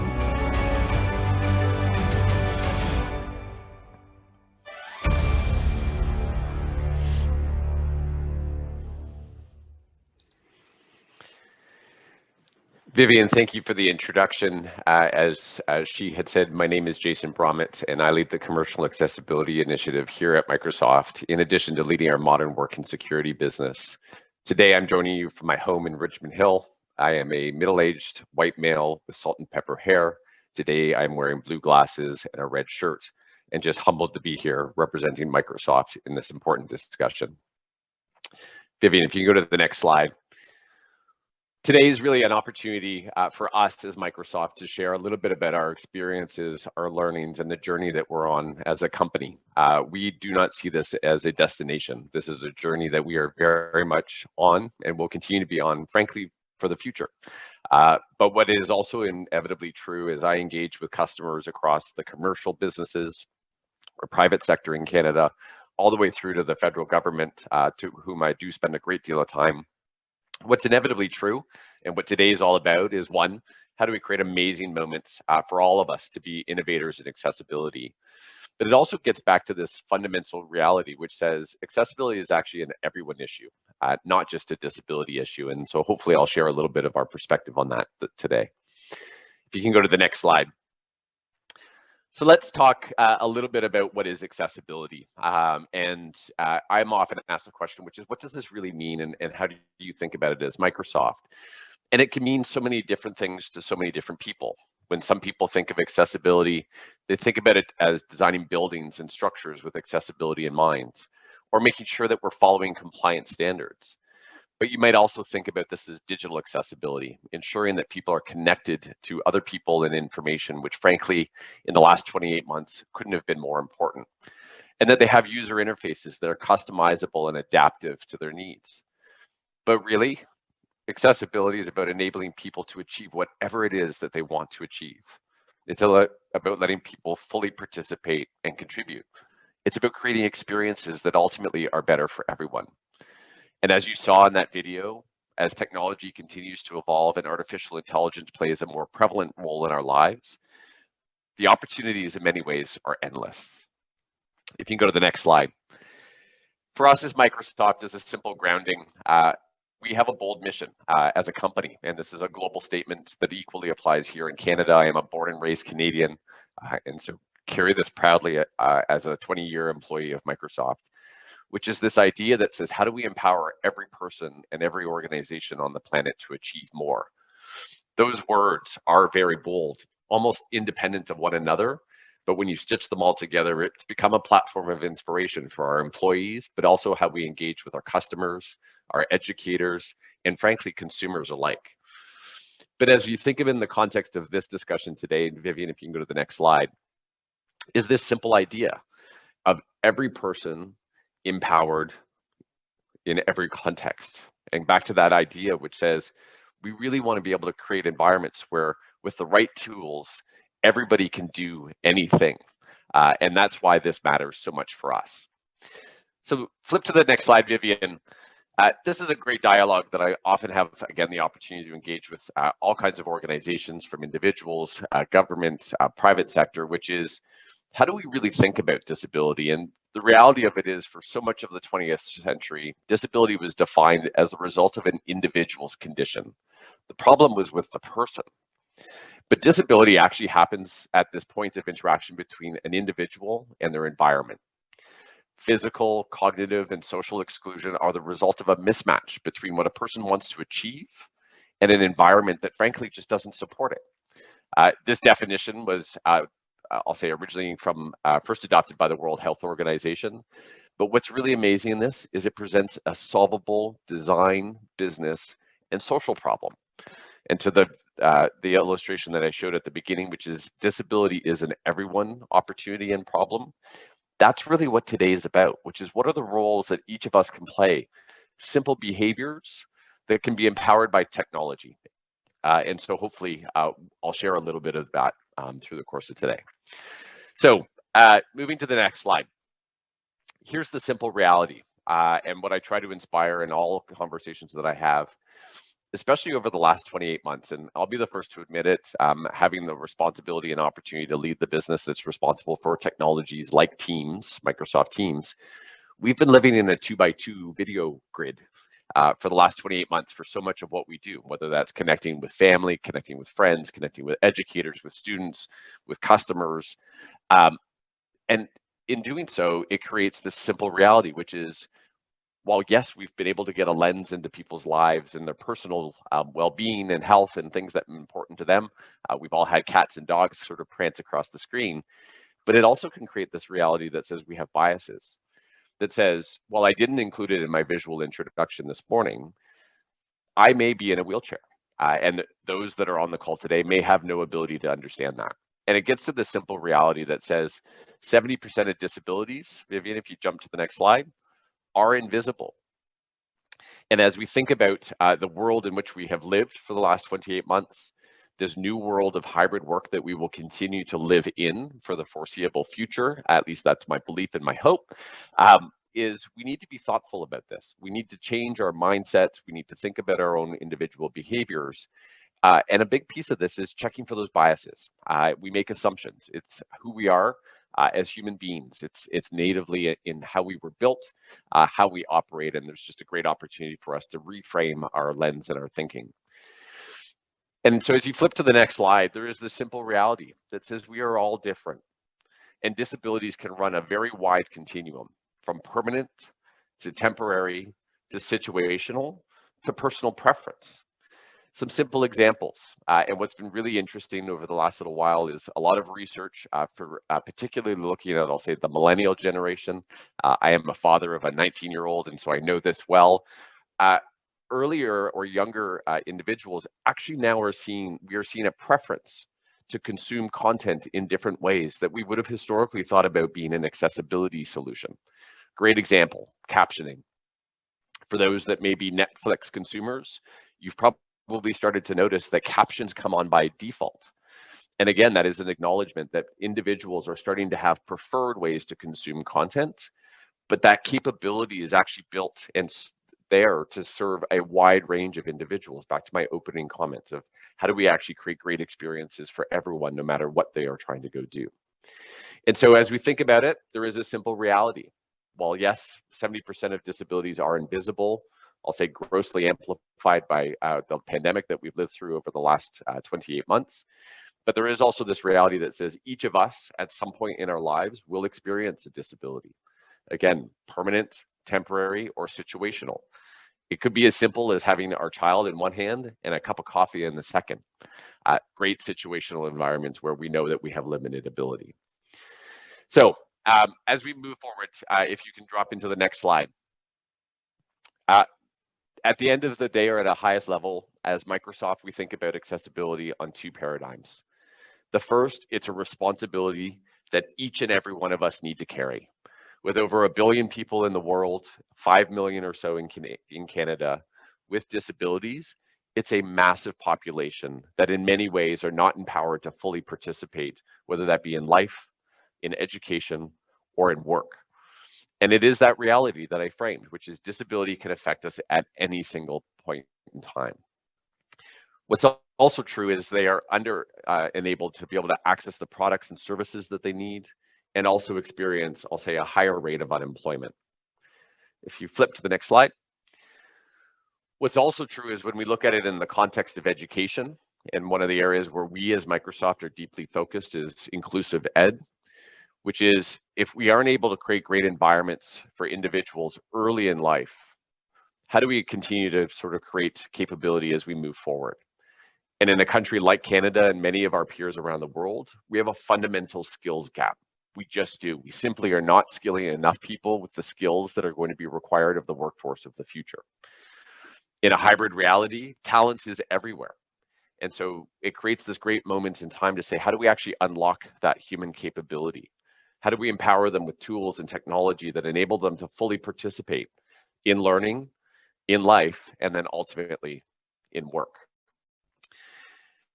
Not to be a pessimist, moving to the next slide, Vivian, there is this reality, and I'm so empowered and inspired to be optimistic and looking forward. I'm very hopeful that the last 28 months are well behind us. It's now about what do we do about the opportunities that it's created. But let's ground ourselves for a moment. The last 28 months have brought accessibility to the foreground. Hopefully, for many of you, you started to see a lot of change. Representation in commercials and advertising is at an all-time high. And those are moments that we should absolutely celebrate. But what we also know to be true is the implications of the pandemic have been disproportionately impacting on those with disabilities. And so this is an opportunity for us to look forward. Again, it's a role that we can all play. Jumping to the next slide, here's the optimistic opportunity.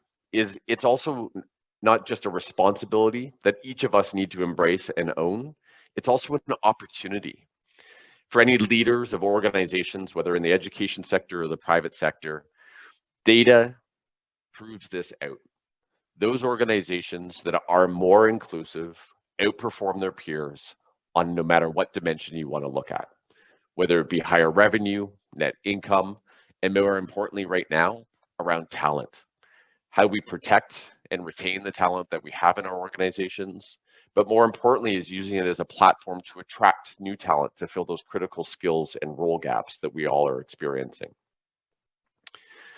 As you move to the next slide, what's also true in behind this, to be able to go create that opportunity, and this is sharing a little bit of our experiences, the demand for accessible technology has been exponential. I'm not going to go through these numbers in great detail, but the volume of requests into us as Microsoft and the consumption of our inclusive and adaptive technologies has exploded over the last 28 months.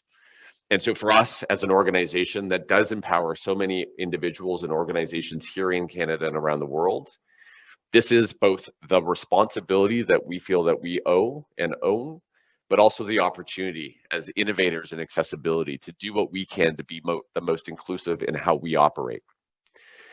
And so transitioning from there, just before I jump into a little bit of our journey, here's the reality. And hopefully what you take a little bit away from today, actually, Vivian, if you can go back one slide, is the simple idea that says inclusion drives innovation for everyone. As you look at this and as you think about innovation, we often think about sort of the adoption curve, sort of the visual reference of sort of low adoption to the mass majority to sort of the outer edges. We tend to think about accessibility as sitting in those edge cases, and we try to solve for those. But what's intrinsically true is when we do solve for those cases, those specific requirements, it drives innovation for everyone. Some simple examples here on the slide that I'll describe. The first in the top left, bendy straws. For any of you that have children, we've experienced this. Kids love bendy straws. They often use it to blow bubbles in their milk, but that's another story. But bendy straws were originally designed by a rehabilitation hospital in New York for individuals that had limited mobility to be able to access beverages.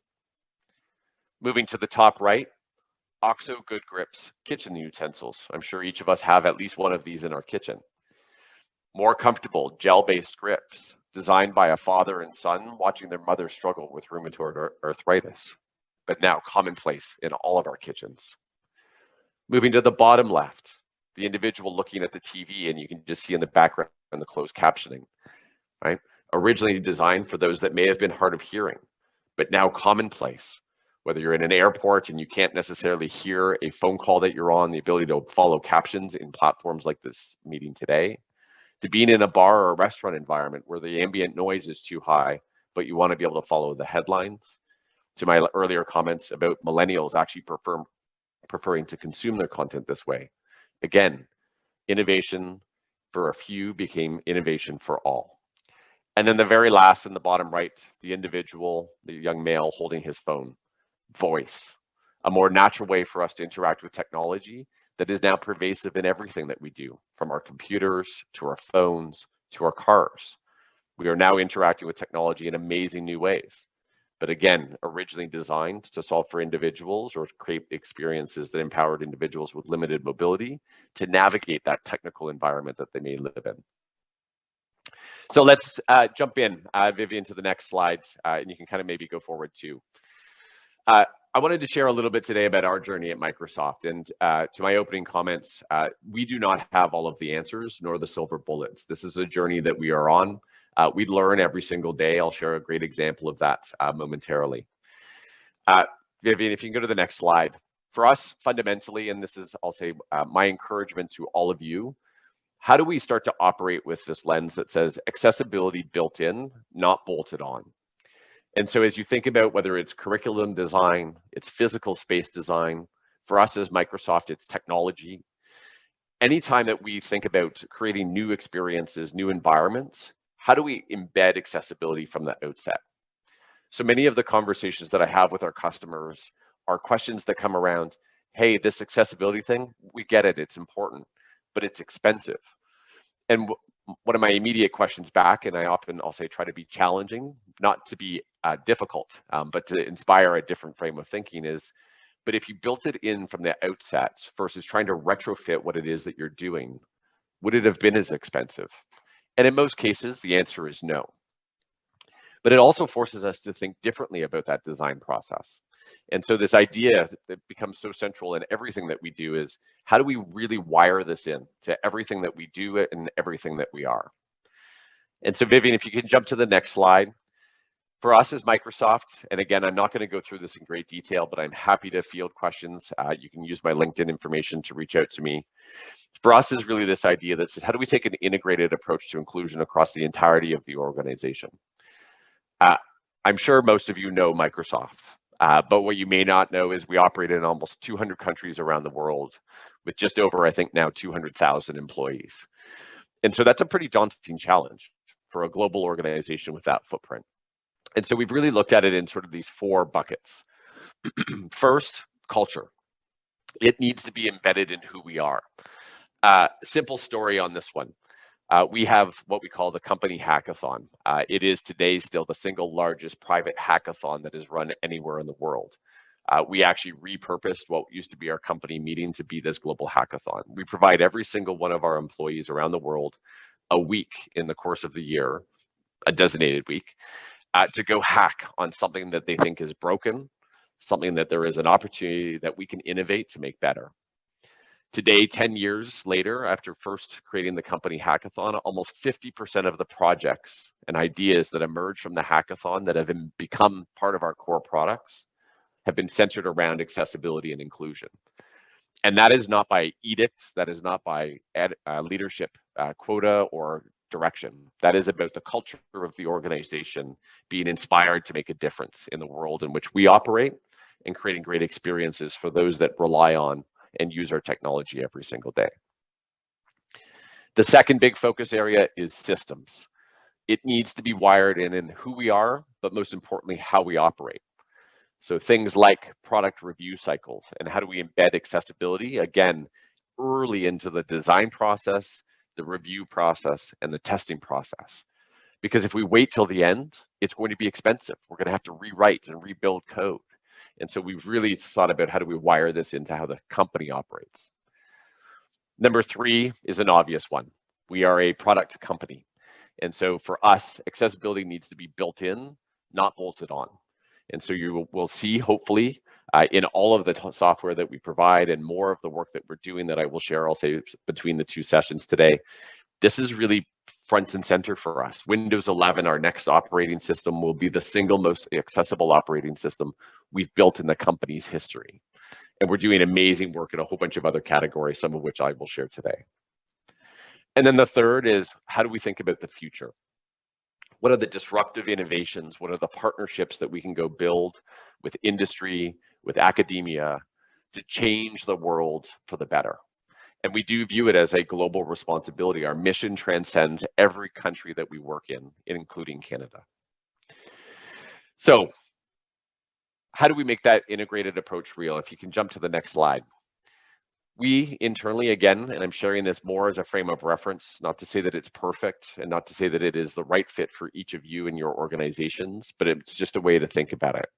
We truly do manage our accessibility inside Microsoft like a business. It's about systematically understanding where we are, measuring progress, defining targets, and getting better.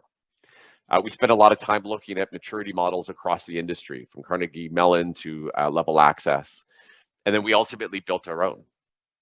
And if you can go to the next slide, Vivian, this gives you a quick frame of reference of the 6 or the 3 sort of core pillars and the 8 focus areas for us. And so first, getting started.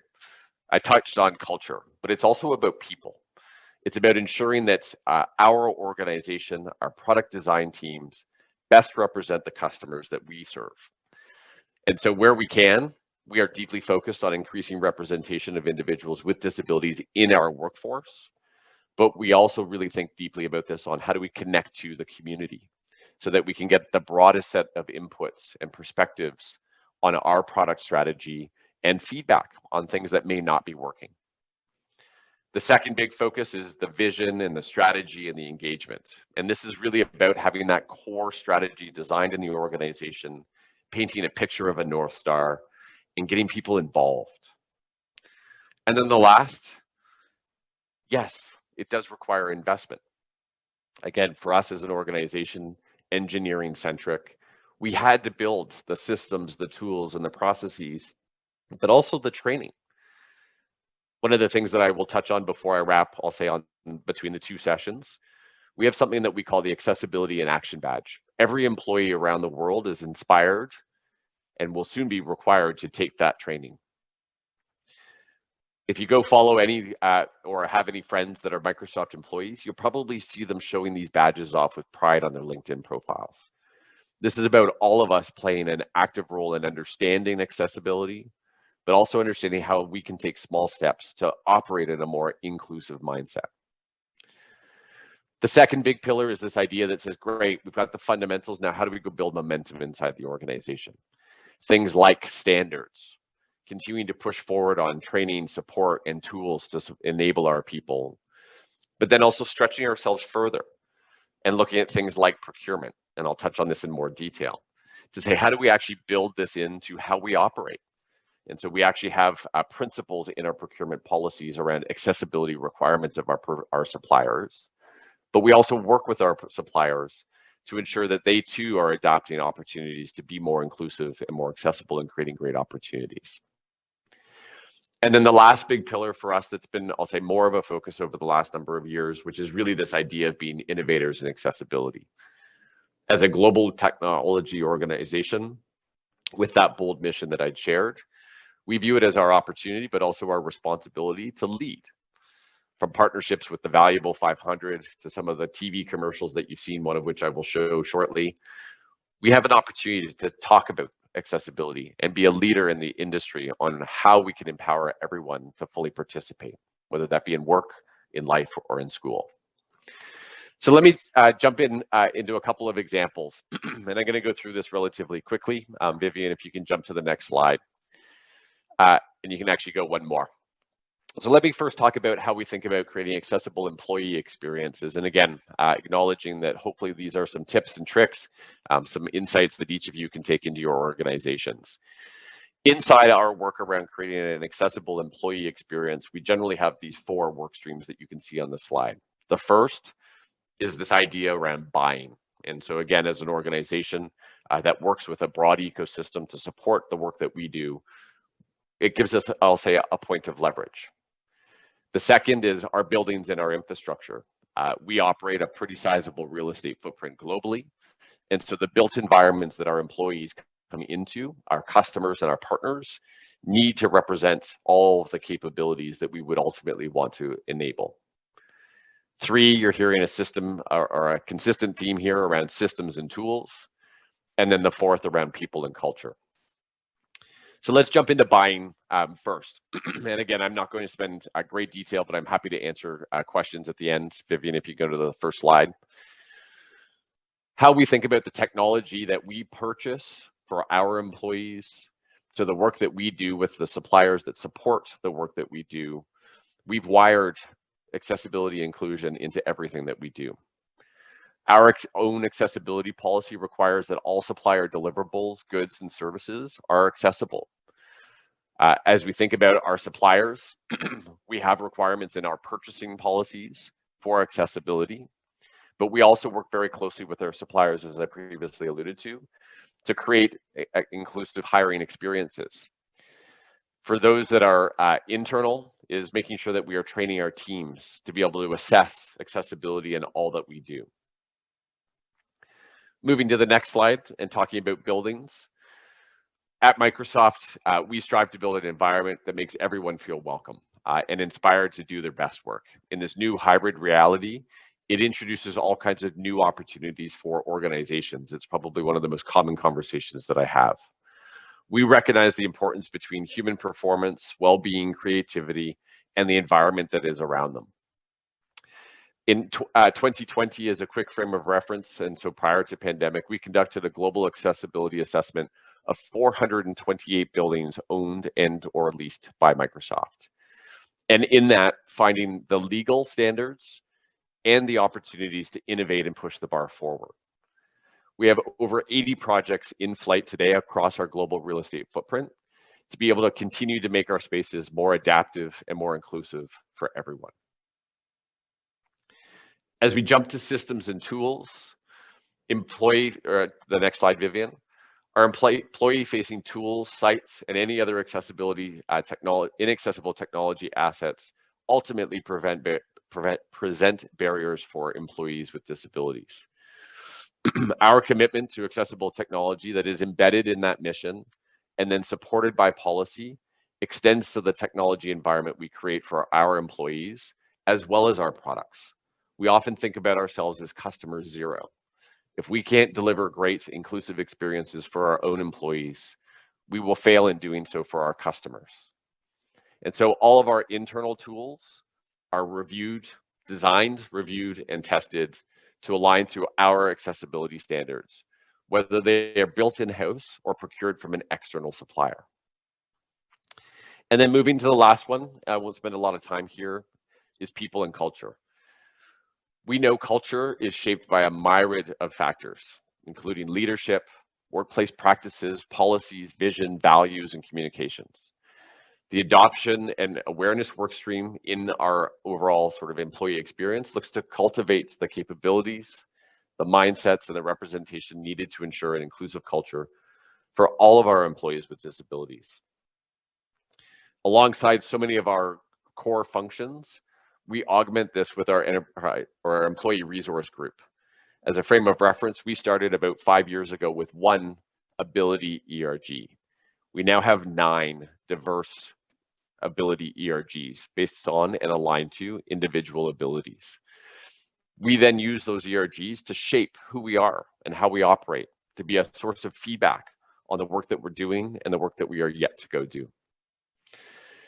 And so stepping out of the employee experience, I thought I would share a little bit on the next slide around our inclusive hiring program. And again, I'm going to touch on these very quickly. It's just intended to be a spark of inspiration. If you can move to the first or the next slide. We have a very intentional effort around inclusive hiring inside the organization. Again, it is absolutely a journey. We are by no means job done, and we have not been perfect. But we are learning every single day. Here, this link we'll make sure is available, but you can quickly type that down, aka.ms/disability hiring. We open source a lot of the work that we do and the learnings that we've built over the years so that we can collectively help all of us be more accessible and more inclusive. So we've been very intentional in creating hiring events and training our people on how to conduct those hiring events. not just in the questions and the procedures and the processes and the way that we operate, but it's also about changing how they're structurally designed, extending the period of time, built-in breaks, and then obviously accommodation support. If you could jump to the next slide. Our neurodiversity hiring program is another important element of our inclusive hiring process. And again, this is a link. I will just frame it and then we'll make sure that it is shared. aka.ms/neurodiversity hiring. Again, trying to share some of our experiences as we've been navigating this. Our goal ultimately was to attract and build an inclusive approach to individuals on the autism spectrum that will contribute to the way that we work as a company in building and servicing and supporting and designing ultimately our products. We are making progress. Now in our 24th cohort, we have 150 full-time employees globally that we've hired through this program. These individuals work across over 50 different teams in 9 different role types, from software engineering to finance to service engineering to content writers to customer service and data science. 50% of the individuals hired previously applied and were screened out as a function of our non-inclusive behaviors. And so again, this is a journey. We are not perfect. And so we've been able to increase and change the way that we operate to create a more accessible environment and ultimately tap into a talent pool that our prior behaviors and policies actually screened out.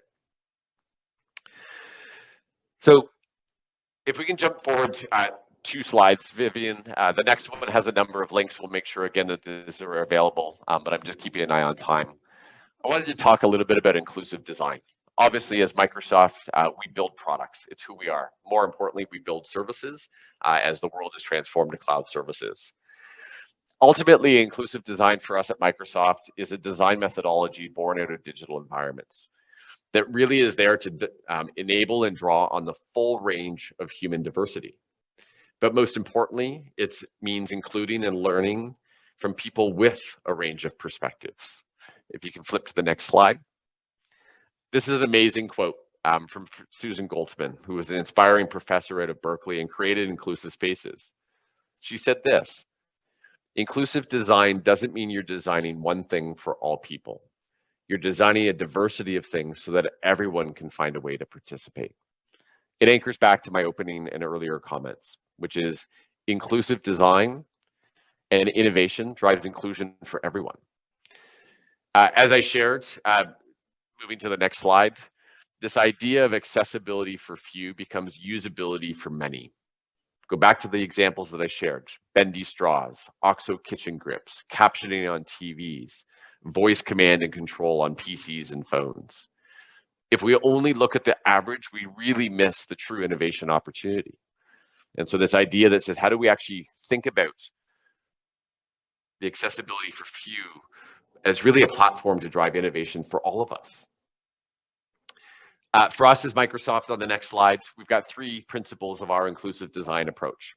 The first and foremost is recognize exclusion. This goes back to my earlier comments. We are human, and it's the best that we are, and there's so many good things about it. But what happens is we bring our own biases and we bring our own experiences. And so how do we make sure that we recognize and create moments where we recognize exclusion? The second is learning from diversity. As I said, for us as Microsoft, recognizing that we build software that supports cultures from around the world and a global population of individuals with diverse sets of abilities, our design processes, our design teams need to best represent the customers and the communities that we want to serve. And so it comes back to how we're changing and rewiring the organization and being very intentional in our hiring practices and policies, but also about how we connect to and extend our reach and our inputs and our perspectives through the communities that exist here in Canada and around the world. And then number 3, which is this idea, again, solve for one and extend to many. At the end of the day, this is about focusing what's on universally important for all humans. We all want to participate. We all want to feel welcome. And so again, it is a great responsibility, but it is also such an amazing opportunity. So I'm going to roll a video in just a moment, Vivian, so hold on. I wanted to share this as an anchor point. I'm hoping some of the audience today are Xbox fans. I certainly am. I'm not very good at it. My son beats me every time, no matter what game it is that I try. Xbox, we just celebrated the 20th anniversary of Xbox. It's a platform that we are excited about and have been inspired to continue to innovate as we move forward, including some significant advancements over the last little while around inclusive gaming. But we just celebrated 20 years, and what we missed for so many of those years, for many of you, and you can relate to this, is our Xbox controllers, pretty complex devices. And when you think about individuals with limited ability or limited mobility of arms, fingers, hands, or body, that becomes a really challenging experience. And so this is a moment where we learned, we missed an opportunity. And so it's a great platform for us to learn as an organization. But I wanted to share this video. Some of you may have seen this at one point. It was part of a Super Bowl commercial, and it goes back to my sort of innovation pillar that I talked about, which is how do we tell stories that create inspiration for all of us? And so Vivian, if you can go to the next slide, I'd love to introduce you to Grover and friends. My name is Grover. Sean. My name is Ian. I'm Taylor. My name is Owen, and I am 9.5 years old. So Owen was born with a rare genetic disorder called Escobar syndrome. He's had 33 surgeries to date. I love video games, my friends, my family, and again video games. It's his way of interacting with his friends when he can't physically otherwise do it. What I like about the adaptive controller is now everyone can play. You can just say, all right, that's that button, that's that button, that's that button. Perfect. One of the biggest fears early on is, how will Owen be viewed by the other kids? He's not different when he plays. No matter how your body is or how fast you are, you can play. It's a really good thing to have in this world.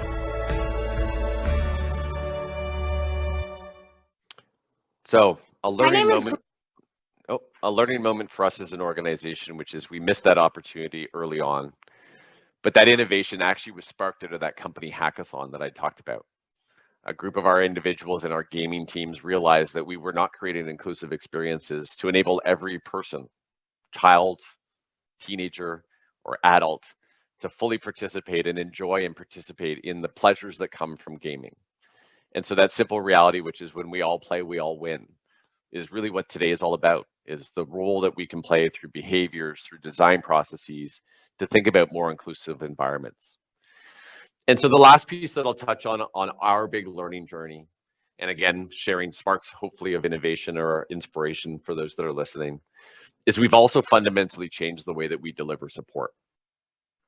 We have the Disability Answer Desk and the Enterprise Disability Answer Desk. Simplest way to think about it, Disability Answer Desk is more consumer facing. Our Enterprise Disability Answer Desk is there to support our business customers, whether those be education institutions, government, or private sector. We've also made this playbook available. And so again, we'll make sure that these links are pulled out of the slide so that you have access. But really, is our responsibility extends beyond getting products out the door. And so that inclusive design has really become fundamental in how we think about designing products. But how do we ensure that we continue to support the products even after we've built them? And so as I wrap up the first piece of the contents, and then we'll jump over the next, if you can go to the next slide. What's truly amazing, as you saw in the opening video in particular, which is we believe there's this amazing future in front of us. In the past, the world had to adapt to you. Or sorry, in the past, we had to adapt to the world. But in the future, the world will adapt to you. As technology continues to advance, artificial intelligence changes the way that we interact, it creates so many amazing opportunities. But we also need to think about this as individuals and as humans. We need to change how we operate. We need to change how we think in everything that we do. Simple behaviors, day in and day out, that I will touch on as we transition to the next session. And so I'm going to wrap out, I think, with one last video, Vivian, if you could roll it, and then we will jump over to the closing 30 minutes.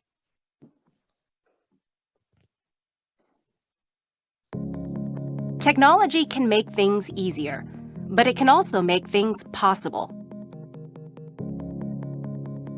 More than 1 billion people have a disability around the world. And while some disabilities are visibly apparent, others are not.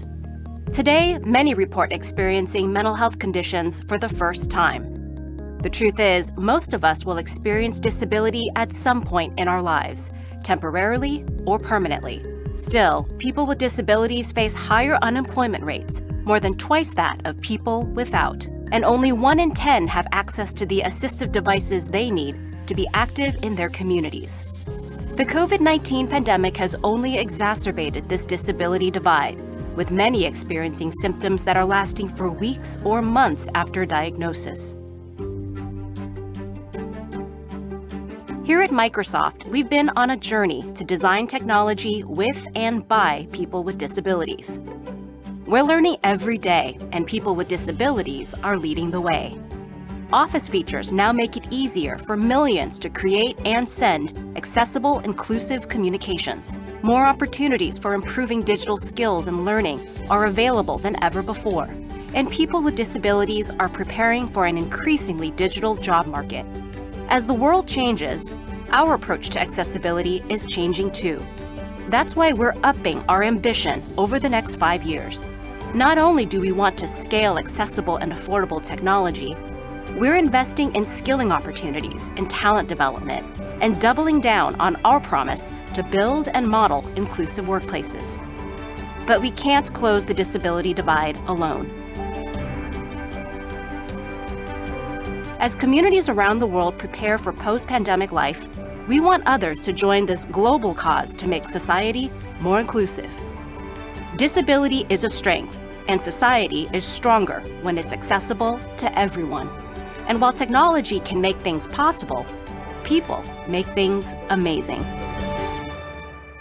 To learn more, visit aka.ms/accessibility-commitment.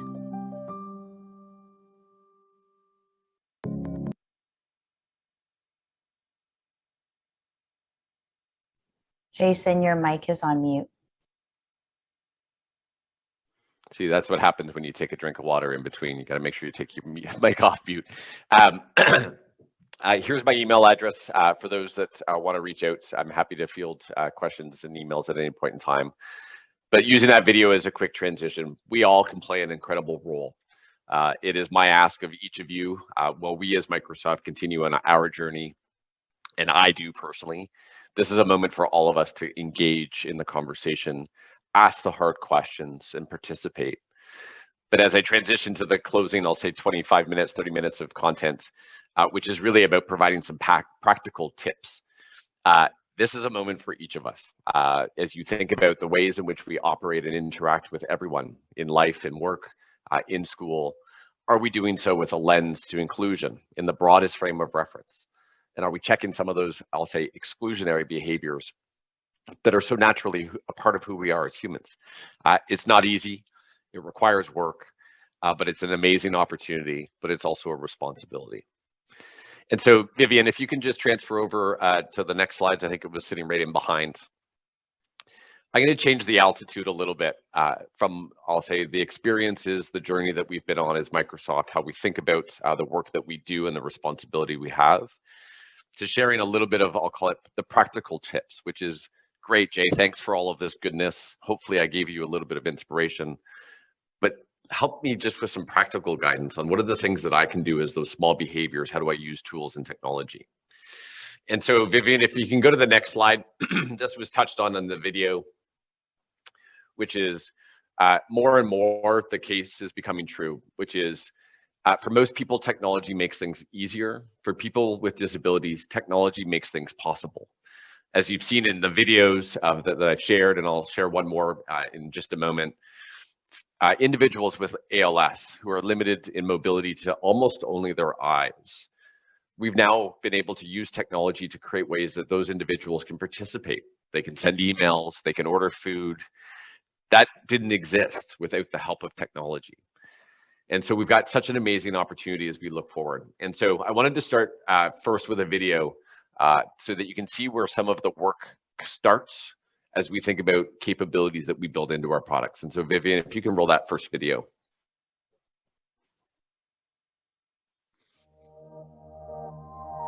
We are so excited to introduce our new Inclusive Tech Lab. This is a space that highlights what is possible when we intentionally include people with disabilities in our product making process.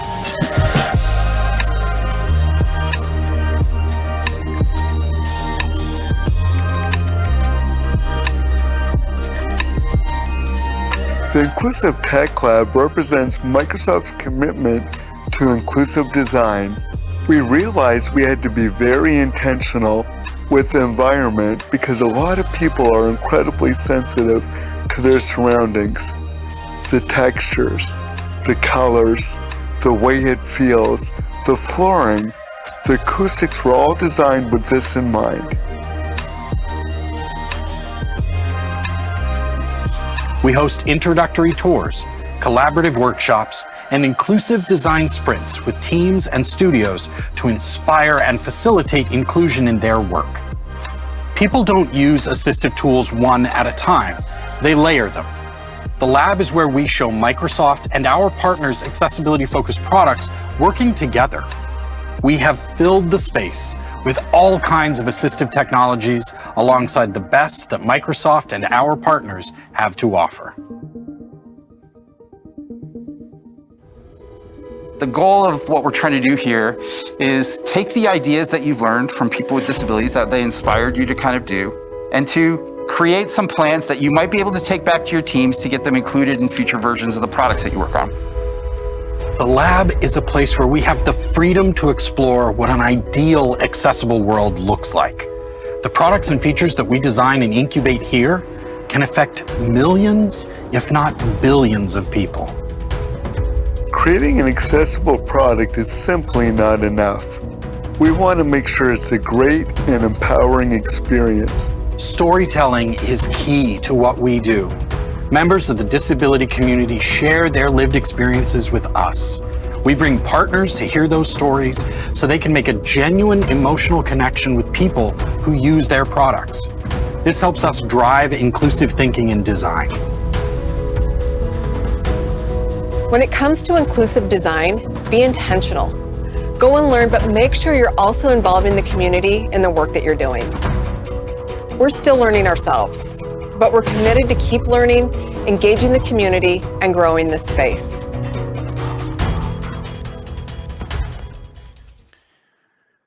You can flip to the next slide.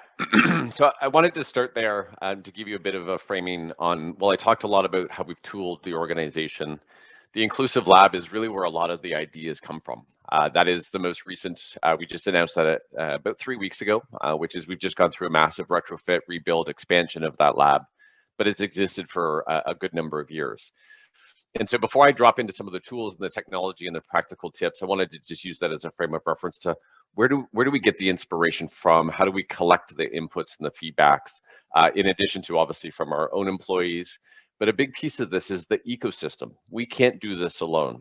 We aren't traditionally, I'll say, a hardware manufacturer. And then as you think about many of the adaptive technologies like JAWS, we are deeply committed to the partnership of an ecosystem of providers to create inclusive experiences. So 3 categories that I'm going to walk through relatively quickly. One is inclusive practices. This is just about how we show up and work differently. It's got nothing to do about the tech in many ways. It's about what do we do as humans. The second is I'll talk a little bit about, I'll call it experiences. In a world where we are still largely connecting with so many people remotely, how do we change how we operate in that frame of reference? And then I'll give you a few tips and tricks as it relates to accessibility features. And so Vivian, if you want to drop in maybe 2 slides. So first on exclusive practices, if you can go forward one more. Inclusive introductions. I obviously did that at the opening of my remarks. I know many of the speakers over the 3 days have done the same. It is such a small but important behavior for individuals that perhaps prefer, but also those that can't see or have limited visibility. The ability to frame and provide that visual descriptive of who you are, but it's also about introducing pronouns and land acknowledgements that I know was part of the session for today. So simple behaviors that we at Microsoft have adopted. You'd be surprised. I actually was on a call with one of our government agencies last week, several hundred of them that support their disability or their ability ERG. I provided a visual description to start my comments. they were blown away. It wasn't a behavior that they were thinking about. And so as you think about going back to your organizations, irrespective of who they are these simple inclusive behaviors embedded in how you show up each and every single day? If you want to move forward the slide. It's also about how do we think about the meeting life cycle, and whether the tools are Microsoft Teams or Zoom like we're on today, how we think about creating experiences before, during, and after the event are so important. Simple things like providing agendas, pre-reads. As individuals, perhaps with neurodiverse abilities, we can create different experiences for individuals when we think about the entirety of that meeting life cycle. Obviously, as we get into meetings, capabilities like captioning have become super important. What we've learned over the last 28 months is the power of chat. The power of chat to give voices to those that may not traditionally feel like they have a space for a voice in meetings. We see it. The incremental gains in chat usage over the last 28 months has been profound. And the feedback from our customers has echoed that, which is, it feels like I now have a platform to use my voice and share my perspective. It's also about using things like emoticons. It's a great way to show up on how are we feeling? How do we react to certain comments or behaviors? And then as you finish meetings, it's about how do you close the loop with notes, transcriptions as an important capability, obviously we have inside Teams, so that individuals can consume that content in the way that is most inclusive and able for them. If you can move forward. As you think about sort of creating great experiences, if you can flip forward one slide, you'll have to excuse, obviously I've used Teams as the reference. Sorry, one more, Vivian. So Teams is obviously the anchor point here, but can be applied anywhere. Obviously, the ability to use captioning and live transcription. This isn't just about physical abilities. It's also for those that are language learning. The ability to create more inclusive experiences. We as Canada, as a country, have a legal requirements for delivering bilingual experiences when interacting with the federal governments, and obviously in French in Quebec. It becomes a very natural way to interact. Individuals can ask questions in their native language. Using live translation directly inside Teams, you can now engage a broader community, even if English isn't their first language.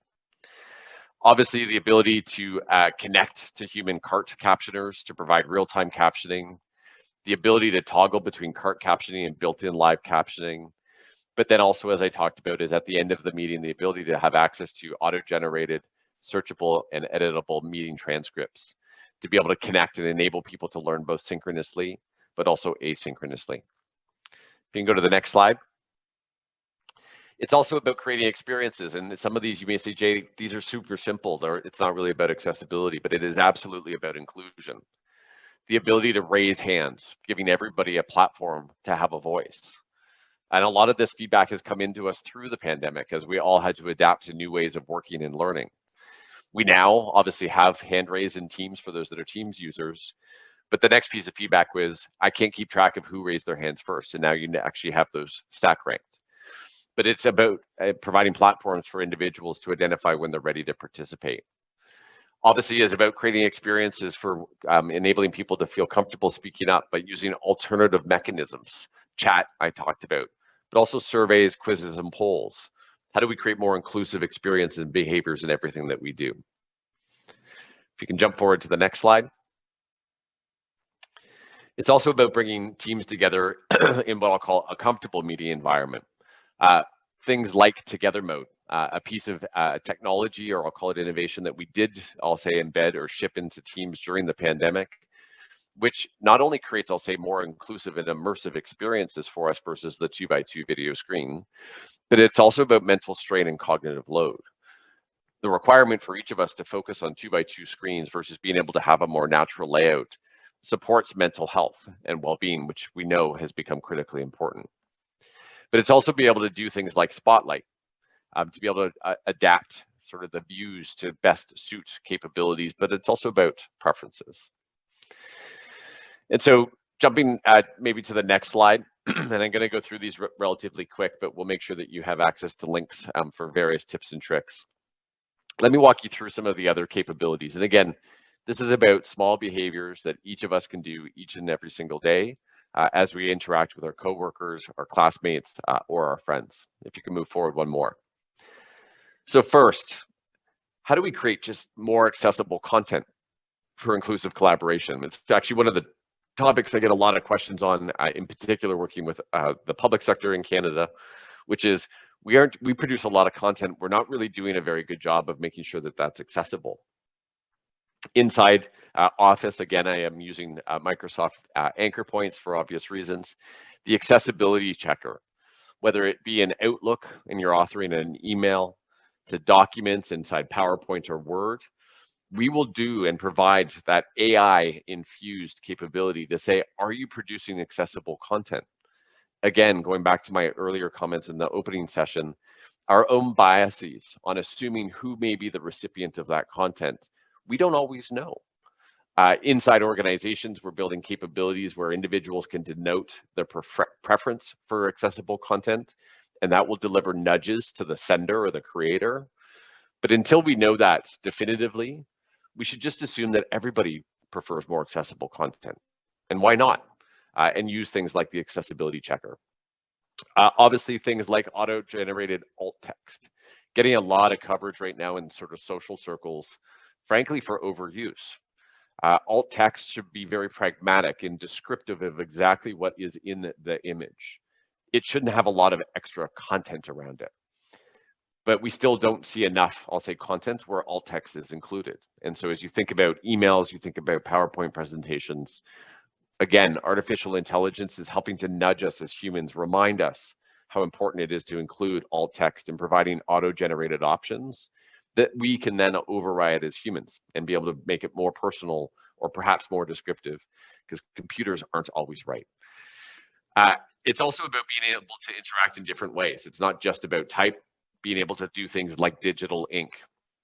Been a big focus for us as Microsoft and across, again, our ecosystem of hardware providers and support to be able to create different ways in which we can interact with technology. Digital ink is a great way to do it. Obviously, you can also get into capabilities that I will touch on in a moment. If you can flip to the next screen, it's also about how we think about experiences for individuals with low vision to be able to participate and read chats and posts. And again, I've used Teams, I'll say, as an anchor point, but it broadly applies across almost all of our apps, if not all at this point. The ability to use dark mode. It's become a preferred way for me to consume content. All of my apps on my desktop, all of my apps on my phone are actually in dark mode. It's just the way that I prefer to interact with my tools and my technology. But for many, it actually becomes the way that they can participate. But it's also about adapting and providing capabilities like high contrast mode and zoom functionality. But it's also about providing tools and technologies that are compatible with screen readers and other assistive technologies. To my earlier comments, it is our responsibility to be able to connect to and work with an ecosystem of technology providers to be able to create immersive experiences. And then again is this idea that says, are you using alt text for images sent over chat, so that anyone using a screen reader understands the content being shared? If you can move to the next slide. I touched on this a little bit, again, is simple behaviors, but technology empowered and enabled, which is how do we create environments where everybody can contribute to discussions in your own personal way? Simple things like GIFs and emojis and stickers to provide multiple means of communicating over chat or through text. The ability to fix simple things like edit and delete chats, being able to make sure that messages have been delivered through read receipts. Again, small things that we may not naturally think about as being inclusive capabilities, but truly are. And again, the ability to share inputs anonymously through things like polls, surveys, and checklists. But it's about ultimately creating experiences where individuals can share their voice or lend their voice in whichever way they are most comfortable. If you can move forward to the next slide. What's become, I'll say, super apparent, and I'm sure each of us today can relate with our own personal stories on the mental strain that we felt, and physical well-being, I should add, over the last 28 months. And so how do we create experiences that enable us to minimize interruptions and stay focused on work? For some of us, again, it may be preference. For others, those with neurodiverse capabilities and abilities, this can be incredibly distracting. And so creating capabilities where we can create experiences that adapt to who you are, whether it be preferred or it be required. The ability to pause notification overload by muting chat notifications and turning on or off do not disturb mode. The ability to use things like Viva Insights to create focus time in your calendar and be able to have that focus time actually set rules that blocks all notifications coming in. It's about the ability to create or keep track of critical chats and saving messages, being able to pin posts and conversations. It's also about sort of being able to create personal experiences, those personalized notification settings. There may be critical contacts that you want to be able to access to at any point in time, and you may be able to want to block out everybody else. And so again, is creating platforms that empower individuals to create the experiences that best enable each of us to do our very best work. If you can move to the next slide. Obviously is also making sure that content is easier. Oh, maybe go back one, Vivian. I think you just got ahead. There we go, perfect. Oh, forward one. There's one that, back one. Are we, is there a timing thing? There we go, perfect. Obviously, we can play a role, each of us, in creating more accessible content. But Immersive Reader, which was originally designed for Microsoft OneNote, originally focused, I'll say, on the education environment, has now been applied broadly. If you are a Microsoft Teams user inside chat, you can open Immersive Reader directly inside Teams so that you can make content easier to read and understand. From highlights to spacing to illustrations to labels, for many, this is critical in how they participate in the digital world. If you can go forward one, back to my earlier comments about mental health and our own well-being, this ability to find time to step away from work and recharge. This is as much about physical behaviors as it is technological. A simple experience that I've shared, and I shared it in a conversation a number of weeks ago, and one of the leaders on the phone said, wow, Jay, you just sort of kicked me right in the gut and made me realize that I've not really been adapting in the last 28 months. I literally kind of took my work behaviors and dropped it into my house. I, early in the pandemic, created my own personal, I'll call it, behavior. Between 2 and 3:30 of every single day, I get up and I go for a walk because I realized that I was sitting at my computer for endless hours, and that was putting a strain on my personal, mental, and physical well-being. Now, it has a very practical purpose. I have a dog, and I need to get the dog out for a walk. But I'm happy to take phone calls. But this idea that says, in many ways, we've not been really good at this, which is, are we creating space for ourselves to recover? I often use the analogy of high-performance athletes. They have moments of peak performance, but they have to be followed by moments of recovery. And so how do we actually, one, create our own behaviors, but second is be able to use tools and technology to protect that time?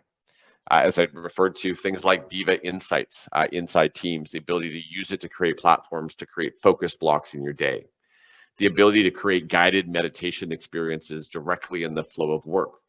Again, the idea that says, how do we create sort of space to transition from work to to personal or personal to work, really being able to do that.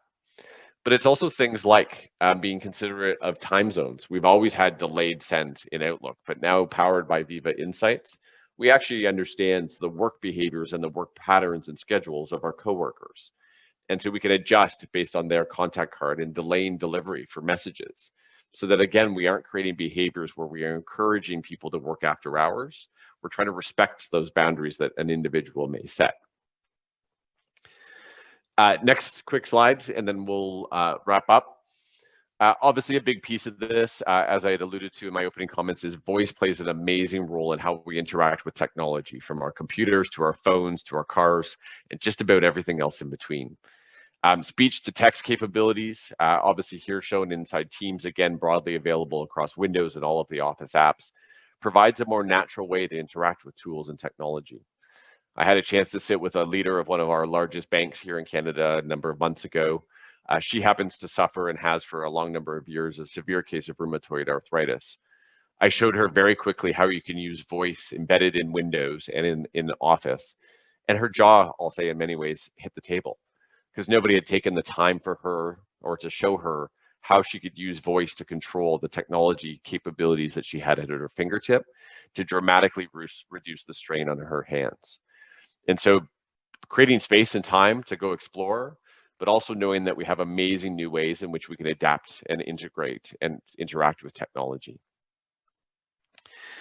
Moving to the next slides, and as I get ready to wrap up, is obviously we as Microsoft spend the majority of our time in the software and services space, but increasingly, obviously through Surface, have continued to innovate on technology. And so I wanted to just highlight the Surface Adaptive Kit and the ability here, which is to enable individuals to personalize the Surface devices so that you can understand keyboard cap labels and port indicators, stickers to more easily connect your computer and compatible accessories. We had a real learning moment. Again, as a reflection, Dave Dame, who you saw in that video, has been an inspiration for us, recently joined the organization. He's is a cerebral palsy. And he said, and we got into a conversation, long story short, which is he had to actually use a fork in his mouth to open his laptop. What a missed experience for us. And so that was a great learning, again, recognizing exclusion, increasing representation of our own workforce, where a simple thing like the Surface Adaptive Kit suddenly dramatically changes the way that individuals can interact with the technology. Again, for some required, for others, it could be a preference. And so as I wrap and stay true to my 11:30 time, if you move to the next slides, what we know to be true as we look forward, well, this was intended to provide just some practical, I'll call it tips and tricks, and how we can all be more accessible, inclusive in how we work, whether that be in life, in school, or at work. What we know to be true is as we look forward is AI is going to continue to amplify human capability. I'm often asked the question, which is, Jay, if you had a crystal ball in front of you and thought about the future of work, what does that look like? Sometimes I joke and I put a Terminator picture in my slide decks just for shock and awe. I don't believe computers are going to replace humans in the workforce. But do I think computers have an important role to play to create more immersive, inclusive experiences for us all, while also giving us time back to enable us as humans to do the things that we're amazing at, creative thinking and problem solving, simple tasks that are highly repetitive. We as humans don't add a lot of value. We should use computers to go do that. And so as I wrap, I'm going to run one more quick video and then have a final closing slide, and then I will turn it back over to the team.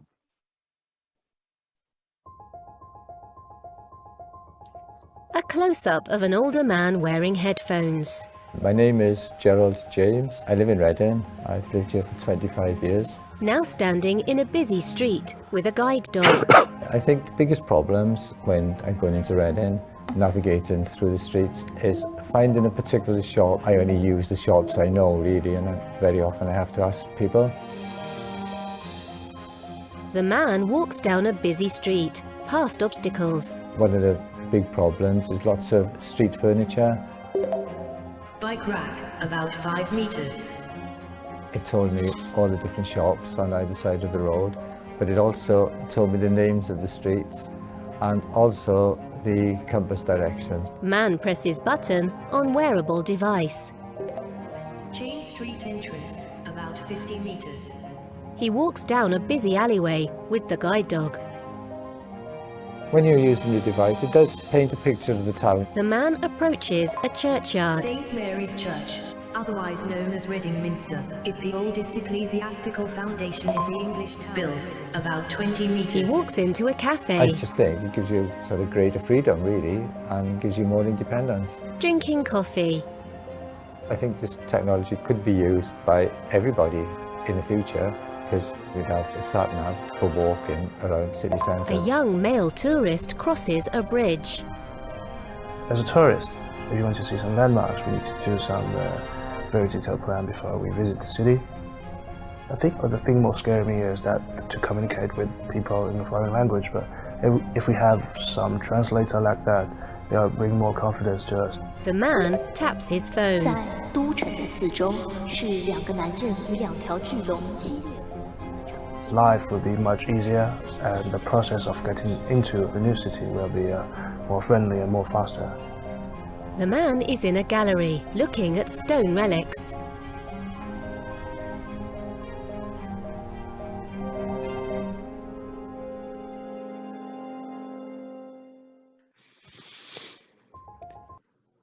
that is not the future, that is today. And that is powered by artificial intelligence and technology. And it is creating experiences that were previously unsolvable for so many, and were the barriers for also so many. And so as we wrap up, as this is a final slide, simple thing that each of you can do, and we'll put this link again in the chat, is we've taken so much of the training that we provide to our own employees to create learning paths that are available broadly online for all organizations, but also content that is specific to educators. And so if I can ask a couple of things, one, go inspire everyone in your organizations, from education institutions to classmates, to families, to friends, to neighbors. We all have an awesome opportunity to play a role in being more inclusive in everything that we do. And these 2 learning paths are there to hopefully help you think about the small things that each of us can do every single day. And so with that, I will hand back over to the organizers. It's been a humbling opportunity to be here to represent Microsoft. And again, please feel free to reach out at any point in time. We're happy to continue this conversation. And so thank you. Thank you so much, Jason. It's really wonderful to hear from you how Microsoft implements accessibility into its DNA and into the culture, and learning about all the different technologies.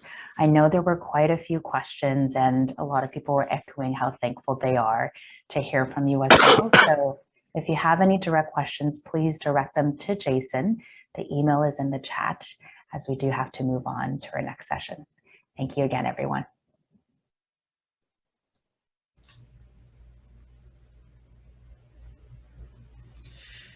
Hi everyone, my name is Mira Ali, pronouns she and her. I work as an office manager at Accessibility Services at the University of Toronto St. George campus. I'm a brown South Asian trans woman, originally from India.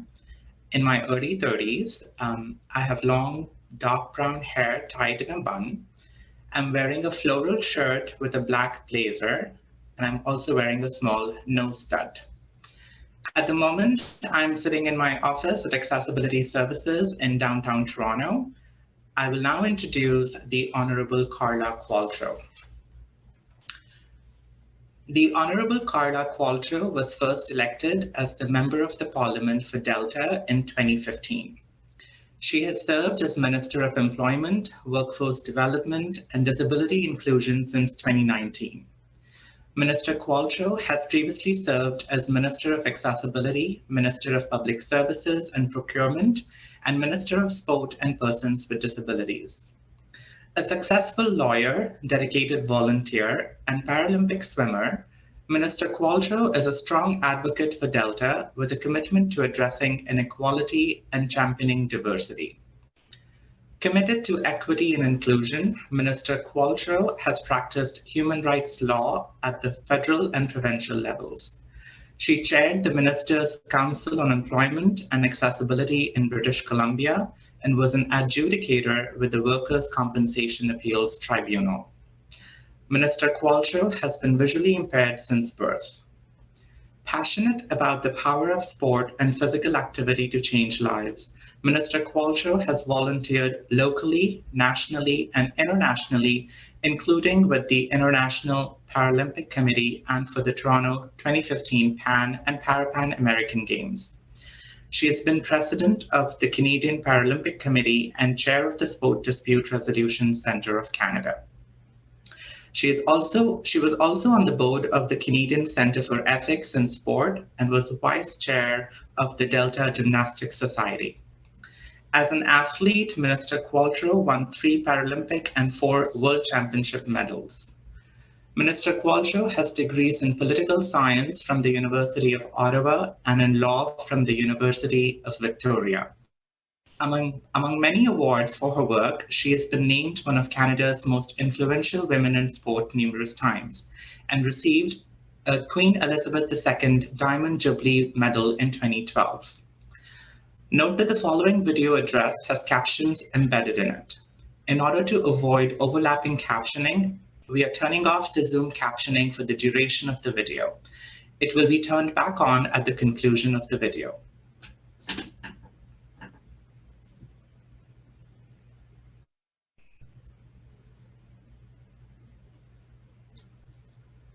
Hello, everyone. I'm Carla Qualtrough, Canada's Minister of Employment, Workforce Development, and Disability Inclusion. I'm joining you today from the traditional unceded territory of the Tsawwassen and Musqueam First Nations. Thank you for inviting me to take part in your conference today. I'm sorry I couldn't be there in person. And thank you to the University of Toronto for your commitment to disability inclusion. Your institution has immense influence on the culture of education in this country. Your work to remove barriers and professional programs will make a difference in the lives of so many students, not only at UofT, but across Canada. You've come together today because you know this work is important, but I hope you know how important it is. When you create an accessible, inclusive learning environment, not only do you help a student get an education, you can instill in someone the belief that they belong, that they have a right to be included in their community and its institutions. And you can instill in fellow students and educators the belief that everyone belongs. You normalize disability inclusion. And that's a powerful thing. Growing up with a disability, schools and sports teams would make adaptations to their system so I could participate. I grew up believing that I had a right to be accommodated. I didn't really understand that I had a right to be included until I joined Canada's Paralympic team.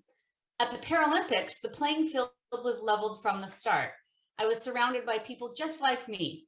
I realized that the barriers I'd been facing were not due to my disability, but because of the world around me that wasn't disability inclusive. After I graduated law school, I practiced human rights at the federal and provincial levels. In these roles, I saw over and over again that in Canada, we were just adjusting our systems case by case to accommodate people as needed. And often people had to complain or face discrimination to then go to court and fight for their right to be accommodated.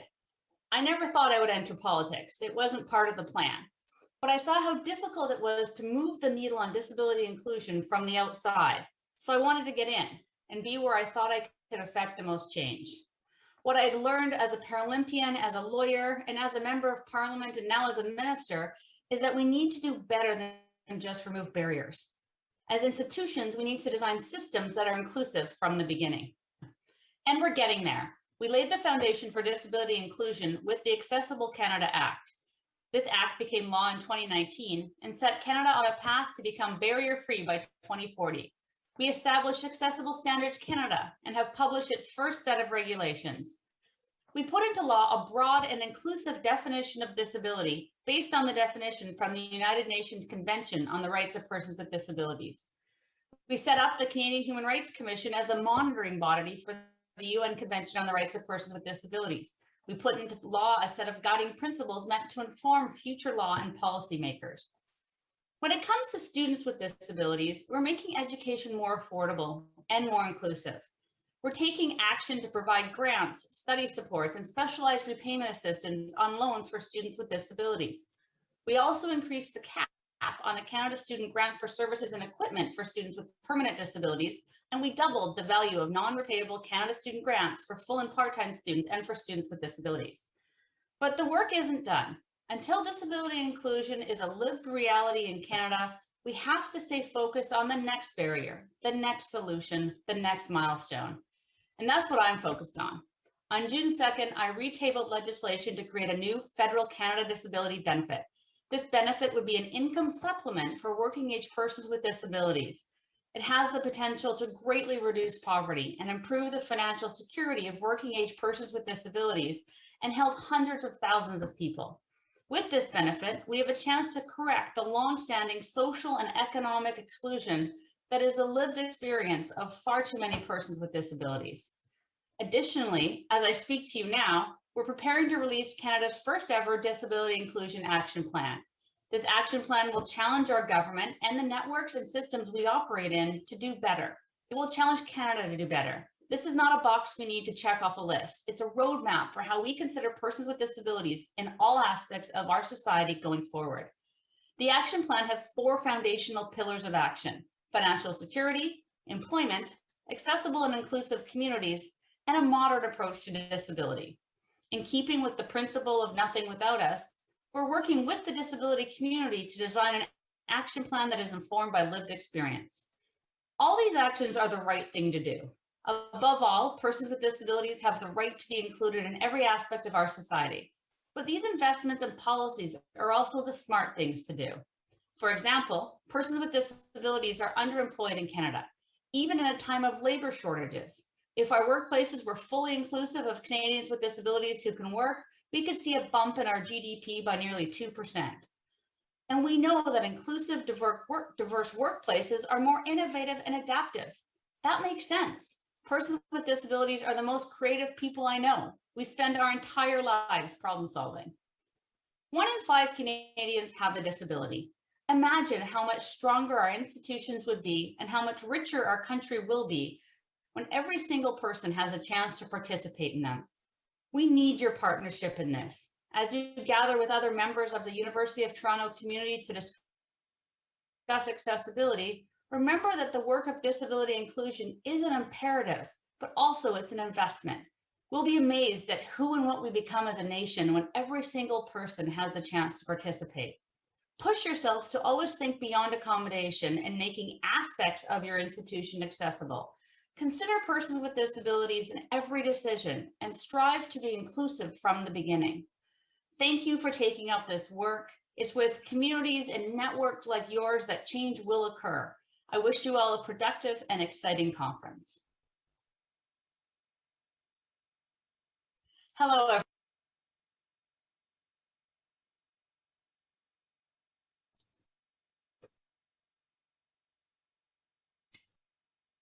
Hello, everyone. So it's Natalie Roach here again. Thank you very much to Minister Qualtrough for that video address, much appreciated. And also to Mira for such a great introduction. I'm feeling badly because we didn't have time, I thought, for the questions that Jason had posted in his session, but it turns out we've got a little bit more time here. But we'll just let folks reach out to Jason because he graciously provided his contact information. So thank you so much. And yes, we are now going to break for lunch, and we have a little bit of a longer lunch than expected, which is never a bad thing.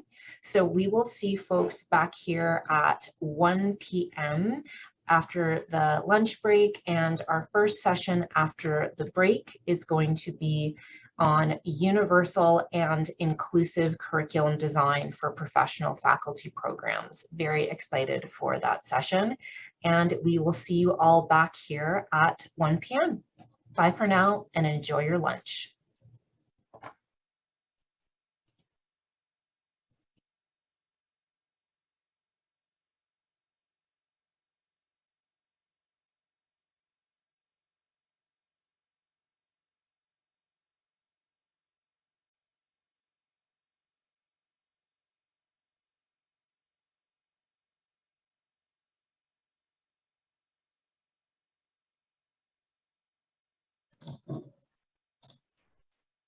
Welcome back, everyone. We'll be getting started now. I hope you all enjoyed your lunch break and are ready for our next exciting session. We'll be first starting with an access check, and then we'll begin the session. So we understand access to be a shared responsibility between everyone in this space. We will strive to create an accessible space that reduces the need for you to disclose a disability or impairment for the purposes of gaining an accommodation.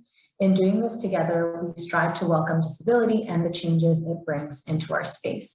So 2 questions I'd like to pose to you. Is there anything about the virtual space that we should address now? And are there any other access needs that might affect your participation in the session that we could also address?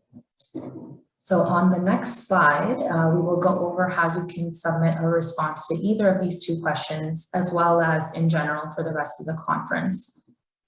So throughout the conference, all speakers will describe visual elements as best as they can. And we welcome participants to turn off their camera, get up, move around, and take as many screen breaks as they need throughout the conference. And in this slide, you can see the visual of the Zoom control at the bottom of your screen.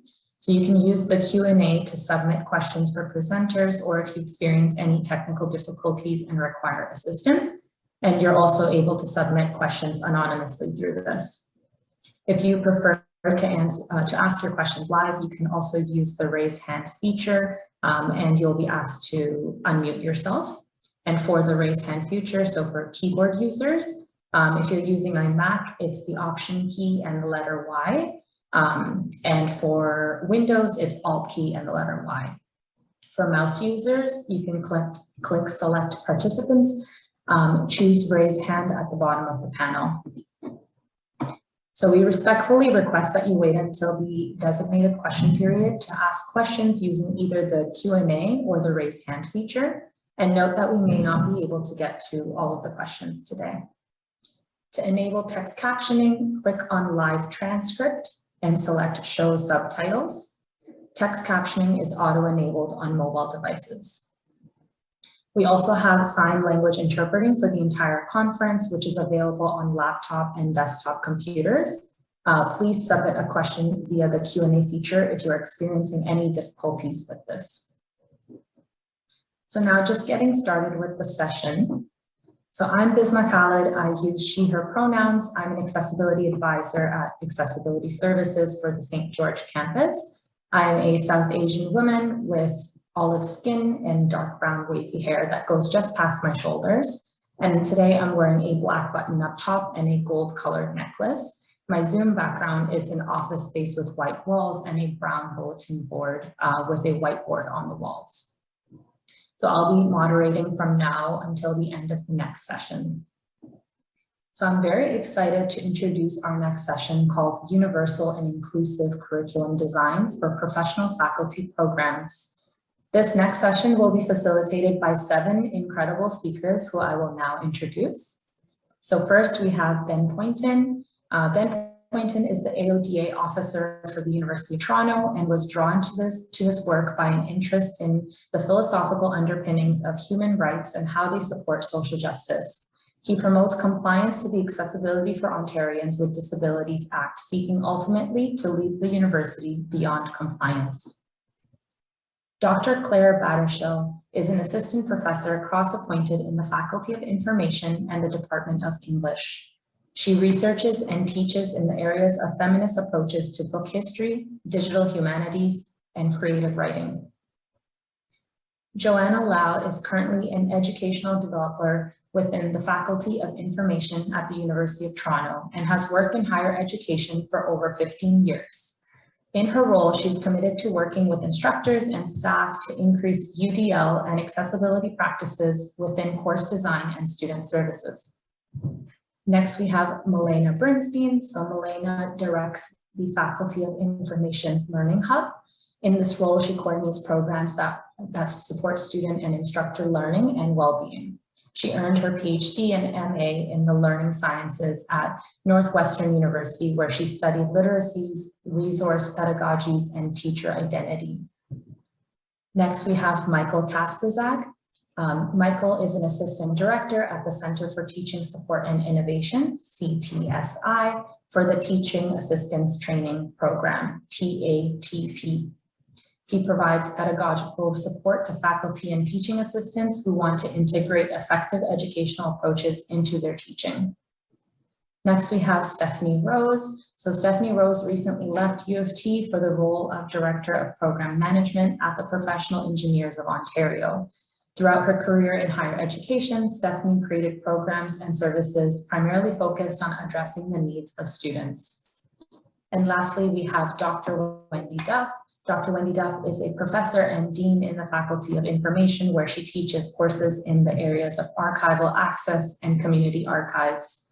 Her research and publications have focused on archival access, archives and social justice, and archival users. Thank you all so much for being here today, and I think we'll get started with your session.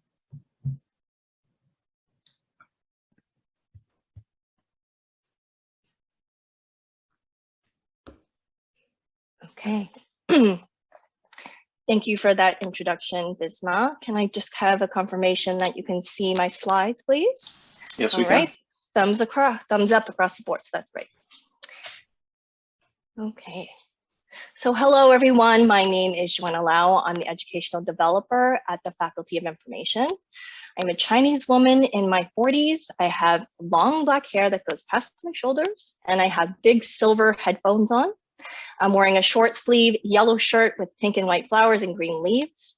My virtual background is of a, oh, I didn't add my virtual background. I meant to do that. So I'm sitting in my home office and my background is blurred out. Okay, so thank you all for joining us for our session today. In the next hour or so, you'll be hearing from a lot of us, 7 of us, in fact, and we'll all be sharing our experiences, work, and perspectives with you. We wanted to tell a comprehensive story from beginning to now about how this initiative came to be. And all these perspectives and presenters were and are crucial to making our programming services and current approach to inclusive design happen. So here is an overview of our sessions so you know what's to come. First, we'll talk about the why incorporating UDL and accessibility is important to our faculty. Second, we'll talk about the what. What is UDL, how its principles support accessibility, and how it intersects with other inclusive topics. Third, we'll talk about the where. Where did we incorporate UDL and accessibility principles? Fourth, we'll talk about the how we were able to implement UDL and tips for how you can as well. Lastly, we'll end with a question and answer period. Okay, so first, excuse me, we'll get started with the why. And our fearless leader, Dean Wendy Duff, will explain her leadership perspective. Thank you, Joanna. And first, I want to congratulate the conference organizers. I heard great things about yesterday, so it's wonderful to be part of this. I'm a white woman, and I use the pronouns she and her.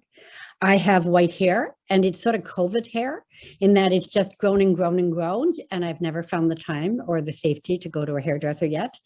It's either one or the other, and I have it up, but it is a little unruly because it's hasn't been groomed properly.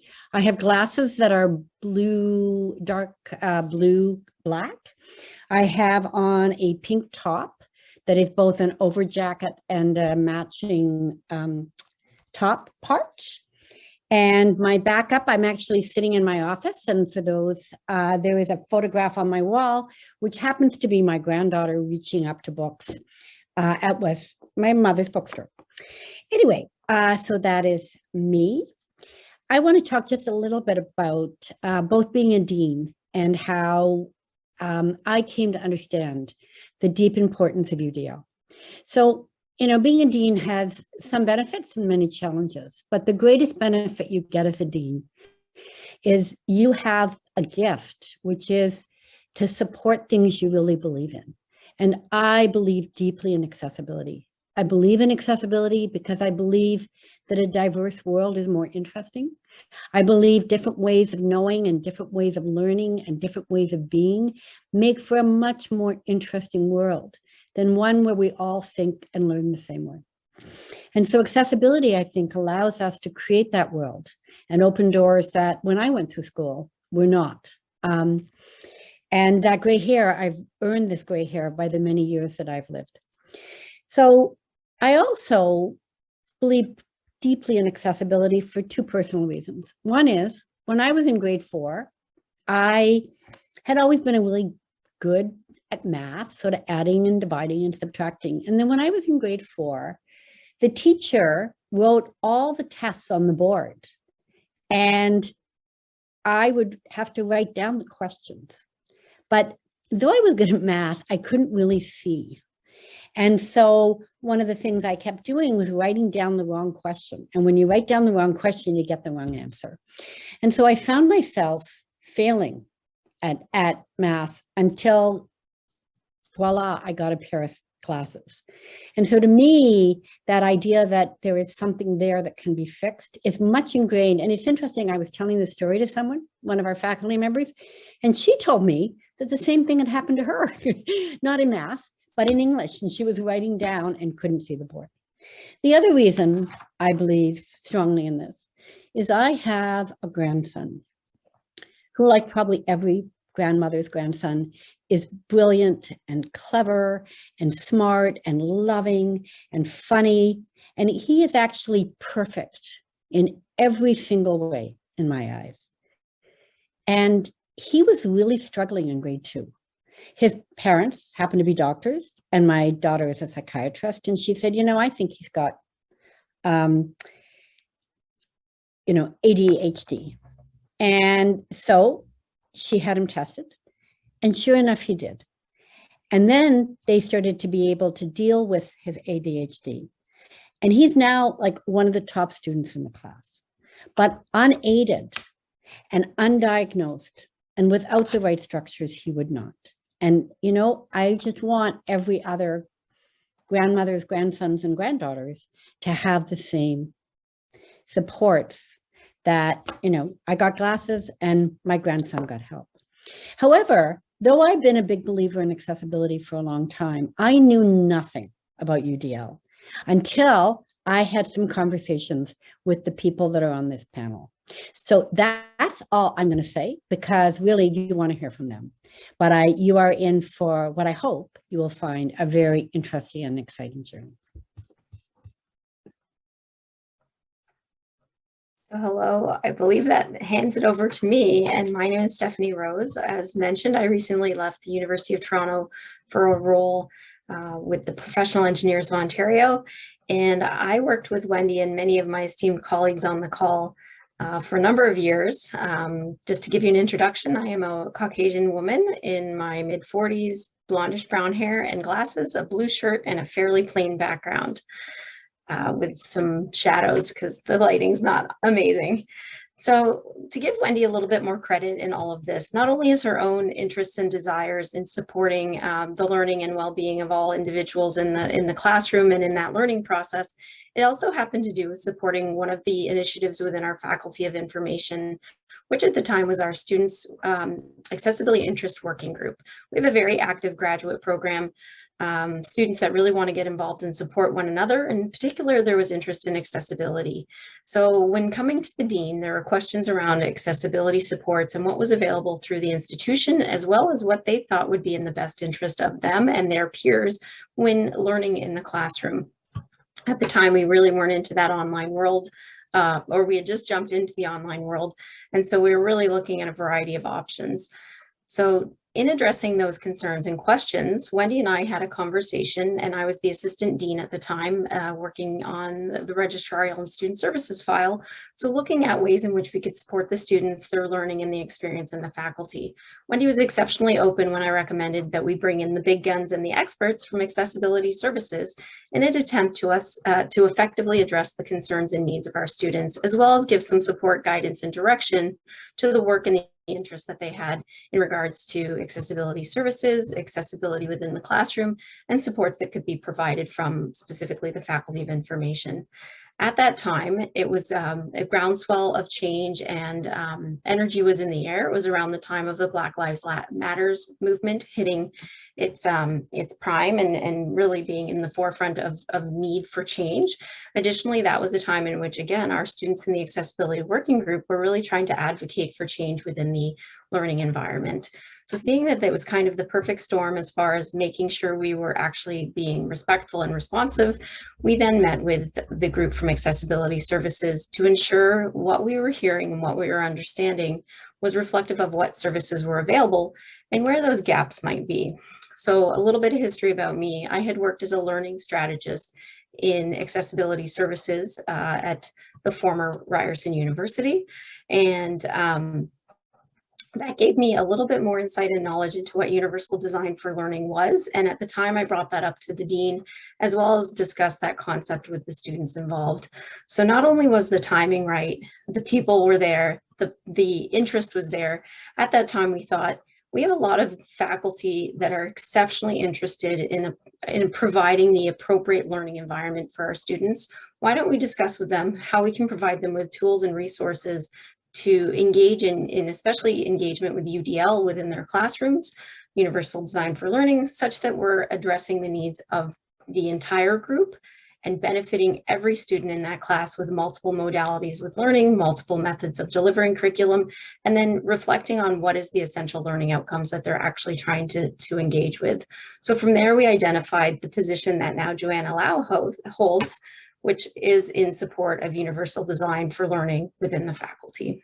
So a little bit of history again, willingness from our dean, understanding of the various tools that are available, as well as various theories and methodology for delivery of curriculum, and then the know-how from the professionals here on campus to make it happen. I will hand it off now to the next in line. Thank you very much, Stephanie. I'm going to introduce myself as Ben, and then do the slide, and then let Michael introduce himself. We're going to swap the next couple of slides. So yes, I'm Ben. I use he, him pronouns, identify as cisgender. I'm a white settler to this land, having moved here quite freely from the UK, and do identify as having mental health related disabilities. To describe myself, I'm a white presenting male with short brown hair, a dark beard, and I'm wearing a dark blue shirt with a button-down shirt with excellent stars on it. My background has been blurred. So we are talking today about universal design for learning. So in order to help, we want to give a brief definition of what that means, and go into some detail about how this applies to our context within post-secondary education. So broadly speaking, universal design for learning is a framework to improve and optimize teaching and learning for all people based on scientific insights into how humans learn. And so I think in this conversation today, we hear a lot about how we think about the work that the Faculty of Information did to think about the support services that students are going to be thinking about needing, which is very much important in the case. However, I think that when we think about universal design for learning, we're almost taking a step back and saying, what are the barriers that students, in everything that students bring in the multiple identities or multiple interrelated identities and intersectionality, what identities are being brought, and how can we seek to address or eliminate proactively the barriers that they will experience moving through a system that perhaps wasn't designed for them in mind to begin with. So we're taking almost a step back to think about how can we really bring into the conversation around how we design our learning to be as accessible as possible, to think about for whom we have not designed for in the past, and how can we really bring those perspectives in. So I think that UDL allows for a critical reflection of who is missing and how we can embed that experience and those styles from scientific insight into the design of our curriculum and learning opportunities, and to think about the fact that all learners are variable and there's no real one average student that exists. So universal design is about providing those options in order to have a really broad conceptual framework for how we can embed that universality into how we design and for whom we design. I'm going to pass over to Mike next.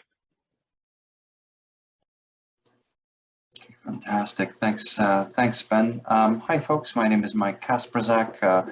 Pronouns he, him.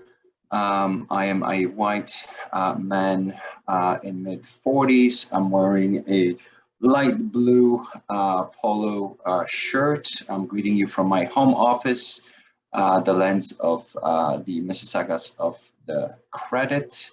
And my background is blurred. I have short hair and I wear glasses due to sight disability. And today I want to just briefly chat a little bit about universal design for learning principles, the guidelines, because as Ben mentioned, if we reject that myth of the average student, how do we then respond to the diversity that we often encounter in our teaching spaces? And UDL promotes this notion of providing multiple means of engagement, representation, and action and expression. So very briefly, what do they mean by that?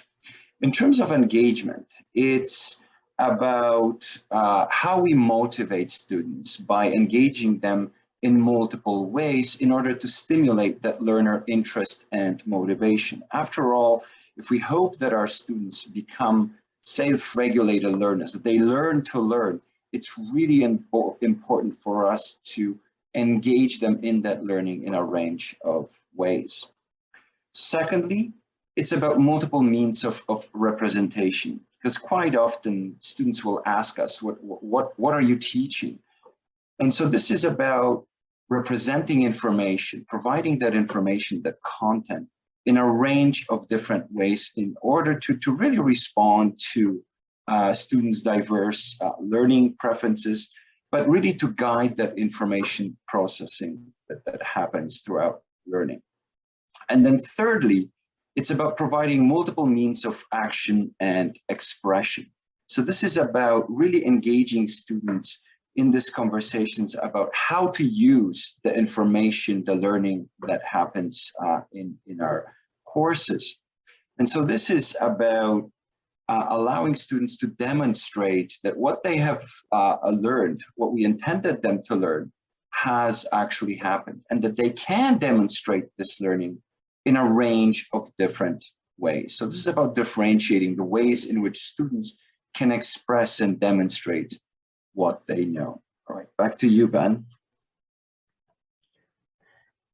Thank you, Mike. As the Michael, as the next slide comes up, I'm just going to briefly place it, and there it is now. So we're thinking now about, we've talked about universal design for learning, and it may be obvious to some, but not always, that thinking about the principles that we've just described and the overall goal of universal design for learning, that there are going to be obvious applications for accessibility.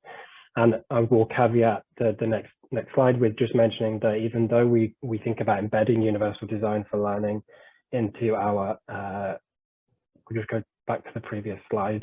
When we think about embedding it into our systems and processes, it doesn't remove the responsibility to provide accommodations, even though we may still embed universal design for learning as fully as possible. Students and learners still have rights through the accommodations processes. So UDL will do a lot, and the reason why I'm interested in it in my role as AOD officer at the University of Toronto is because we have broader institutional requirements to provide training to educators on accessibility. And as I was sort of moving through that at the university, I came across universal design for learning, and I'm interested in it for those reasons. And I think that the potential for universal design for learning and the way in which it can have a positive impact on accessibility is huge. I think it's because it gives us that opportunity to take that step back, to think about who we are designing for and who we haven't been designing for. And as long as we're intentional in thinking about learning about what the experiences of students with disabilities, when we consider the universal aspect of for whom we're designing, we will do as much as we can to actually create more accessible learning environments. So some examples or some concrete ways in which we can think about this is universal design for learning optimizes individual choice. So it provides principles, guidelines, practices on how to empower students to make individual choices as they move through curriculum, as they move through the programs that work for them. Oftentimes, aspects of inclusive design are talked about as being one size fits all. I think that universal design for learning further complexes that to say, rather than one size fits all, one size fits one. So it provides that flexibility and the individual choice to allow students to choose the journeys that make sense to them. It also provides for guides for representing information in multiple ways. So we're going to provide, using UDL, information in multiple ways that work for the students, their information processing styles, and what works for them. So for example, we can think about providing, instead of written text, we can also provide things that are in audio, for example, podcasts or videos that cover the same topics and help students to achieve the same essential requirements, but bring information to them in different ways. And then finally, that allowing various methods for response and showing that the students have achieved the essential requirements that have been placed there for them. So it's allowing and being flexible for how can students present it to us or show to us that they've learned what they need to learn. And that can be done in multiple ways. So for example, if a test environment doesn't always work for students, how can we think about multiple ways of allowing the students to show that they've learned what they need to? How can we be flexible in the mix of different assessments that we can use, not just focusing on one big high stakes test? How can we think about multiple ways of doing that? Sometimes this doesn't often get talked about, but also UDL can support educator accessibility through flexibility in how those essential requirements are achieved. As an educator, you can look at your course in holistic terms, and can you provide different ways and multiple ways that work for you as well as work for the students in terms of trying to meet those essential requirements. some examples of this that help to meet both student and educator flexibility is providing guides to create short-term objectives and long-term goals. So that helps you chunk out the specific courses that you're teaching, but it also helps the student know what they need to do by when. And I'm going to hand over to Michael for our last slide. Thank you. Fantastic. Thanks, Ben. And to really sort of get that conversation expanded to sort of thinking about UDL as a way to connect a range of different conversations that are happening across higher education, because UDL is this wonderful framework that invites all kinds of other conversations into its fold, and it does this because it supposes that we should be proactive in how we structure learning environments for students, and by being proactive, we get to design environments that respond to both diversity that we encounter in our classrooms, but also responding to systemic barriers, systemic inequalities that we encounter across higher education. And just to provide an example of how that sort of intersection works, if we consider, for instance, accessibility and indigeneity in the context of UDL, and we think of, for instance, something like additional time for quizzes and tests and exams, and how often that is a very common disability-related accommodation that students request. And when we consider in the context of indigeneity, the first principles of learning, and one of the key sort of 9 principles focuses on time and patience, the critical ingredient of time and patience in the context of student learning. And now when we give this consideration in how we structure assessments, right? And being proactive about including additional time for learners to complete a range of different assessments, right? Which allows then for those who require accommodation, but also all kinds of other students to use that extra time, right? Which is can be so critical, right?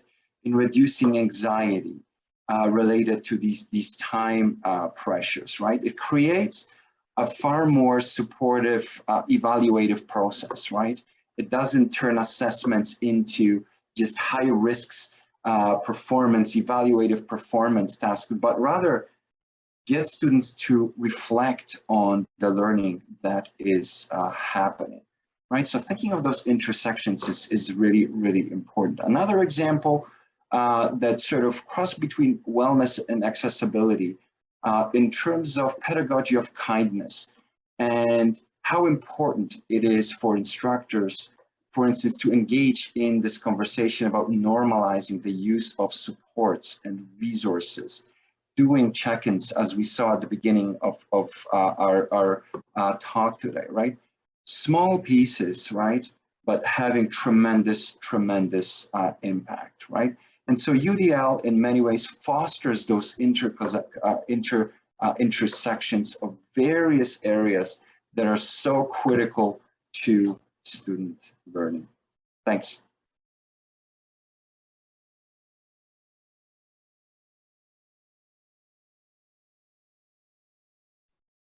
Okay, thank you.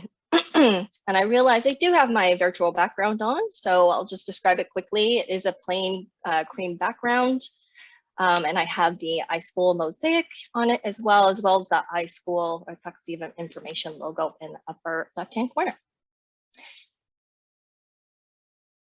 Okay, so I'll talk about the where. Where did I begin? Where were the areas where I could start implementing UDL strategies? As an information faculty, it's important that the information that we present can be accessed by all of our students. And we can support this by ensuring that the information is clearly represented in multiple ways through multiple communication channels to our students, and not only that, ensuring that the information is created with accessibility in mind. Thus, I've been looking at where and how we can achieve this through staff training, updating faculty communications and technologies, and creating support resources and training for our students and instructors. Okay, so I'll circle back to where did I begin? I started by looking to see what was already available in the faculty to identify where would be the least barrier to entry. And this was with our technical and support assistant staff team, also known as TSAs. Our TSA team was created due to the pandemic and were embedded in our online remote courses to provide technical support for our instructors and students. And I came to supervise this team when I started my position. And since the TSA supported technology and technology has many affordances for UDL and accessibility, I made 2 policy changes. The first was ensuring that any remote sessions we supported and recorded, we provided live captions, they were enabled, and closed captions were provided. Number 2, all captions were edited for accuracy, which we found was extremely important because we found auto captioning wasn't always accurate and provided some inappropriate captions. So how do these policy changes support UDL?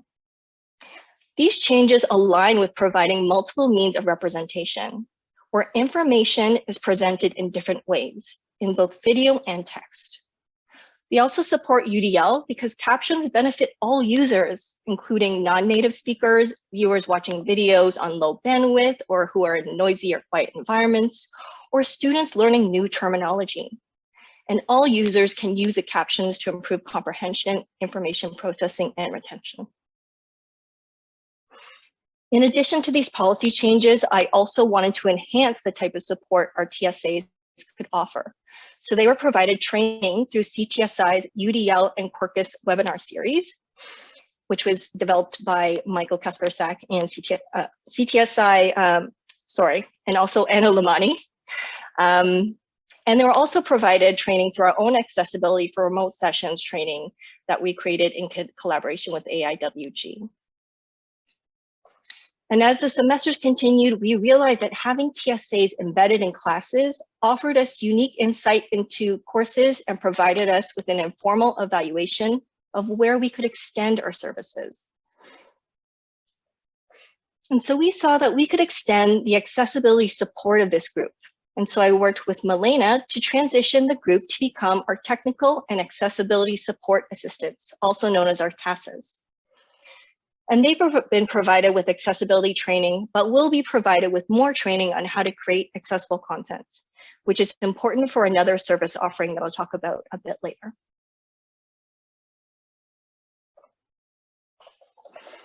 For our student services and communication staff who are in constant communication with students and regularly create materials and resources for them, I wanted to provide relevant training for creating accessible resources in multiple ways. So for future training, I'm working with our AODA office's web accessibility specialist, Chris Sabatinos, to host sessions for our staff so that they're trained on creating accessible content in print, digital, and web formats, as well as in many of the Microsoft Office products that they use.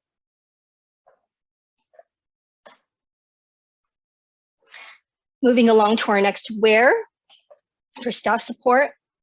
With the many online events held by our student services staff, I realized that it's also important to provide support for those who are running these events to ensure that there's more consideration for inclusive practices. So in order to keep these considerations in the future, I will be creating an online event and presentation toolkit that our staff can use when hosting online events, but that we can also share with our virtual guest speakers, so they also have the support to be able to host an accessible presentation.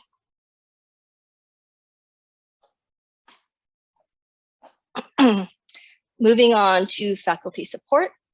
Another area where I saw an opportunity for upgrades were in our own physical classrooms. The reason for these changes are twofold. First, several of our main classrooms are actually due for technology upgrades.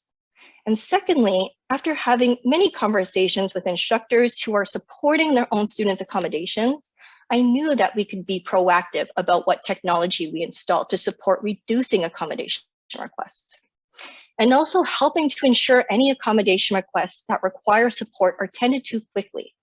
Because another concern that came up from these conversations is that this whole process takes time. So by the time an instructor would have the opportunity to reach out to me, and I had the opportunity to support that accommodation, time would go by and that student could potentially be without support for weeks. And so this really had me thinking about our upgrades and what we could do proactively to outfit the room so that an accommodation could be attended to right away, or the technology could be used immediately without an accommodation request at all. And so what type of upgrades can support inclusive design? Speaking with our accessibility services colleagues, the most requested accommodation is access to recorded lectures with closed captions. So an instructor's ability to easily record and share a lecture would make the accommodation process much more efficient. Beyond this, I've been wondering about what else is technically possible. For example, could someone's cochlear implant or hearing aid connect wirelessly to the system so that the audio could flow directly into their devices? Or could having wireless headphones that connect to the audio system work just as efficiently? And could these audio systems be used with Microsoft Translator to provide real-time captions and translations? These are the types of questions and conversations that I'm having with our accessibility services colleagues and other classroom designers from other universities just to see what's possible.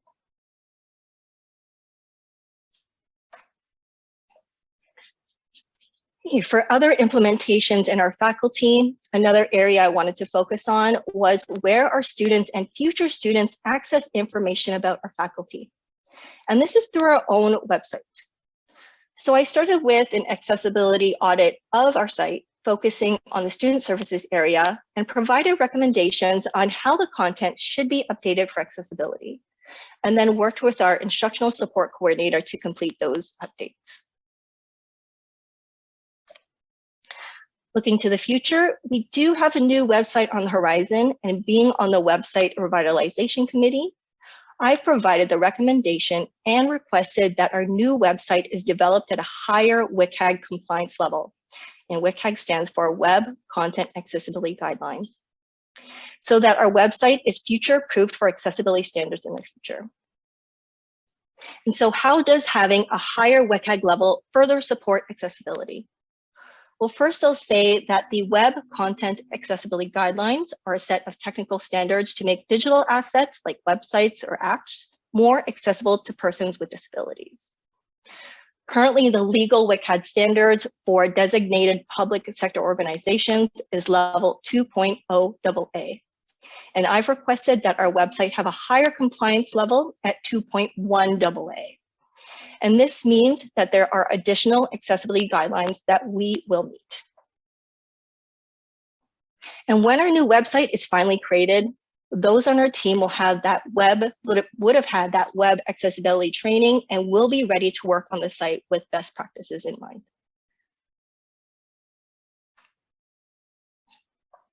Okay, moving on to student supports. Another way our students obtain important information about our faculty is through the student services newsletter, the iSchool Weekly. For the iSchool Weekly, I'm working with our student services assistant to ensure that the newsletter and the content design within is designed with an accessibility and UDL lens. In addition to the newsletter, we also have several information display screens up around our building. In the future, I'm planning on working with the communications team to ensure that displayed graphics are created accessibly. And so what considerations should one have when creating accessible graphics? Creating accessible graphics means being more deliberate about design choices, such as font size, depending on the distance of that display to a viewer and the size of that screen, or ensuring that there's sufficient contrast between the text in the background, or the chosen font family is simple and readable.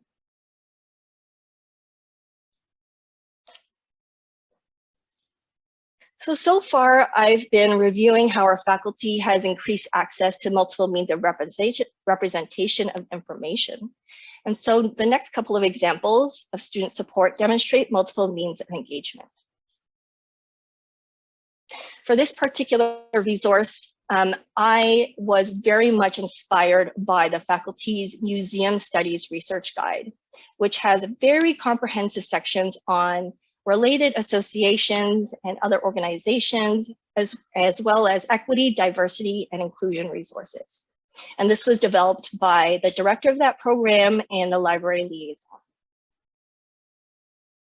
So since we are a professional program, I wanted to increase students' engagement and what they were learning in their program by working with their instructors to create curated lists of professional organizations, associations, and conferences that are important to the industry, but they also felt would truly benefit their students.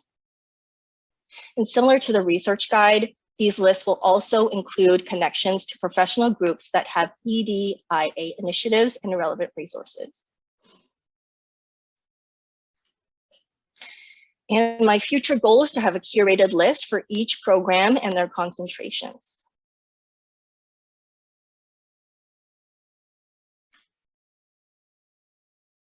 Another way I plan on supporting students with UDL is to teach them directly about it, why it's important, and how it may affect them as information professionals. And this would be accomplished through our iSkills workshops. These workshops are for our current students and alumni to learn professional, academic, and technical skills beyond the classroom. So for these workshops, I would highlight the importance of UDL and accessibility practices in educational environments, but also highlight other teaching and learning scenarios outside of traditional education that would also benefit from these principles, such as creating training and development for onboarding new employees, or teaching a client base how to use new software, or introducing that client base to new features on a platform. As our graduates move on to their future careers as information professionals, and even faculty members and instructors in our own faculty, these workshops help reinforce the inclusive design principles they're already learning in their classes and that they can bring into their workplaces.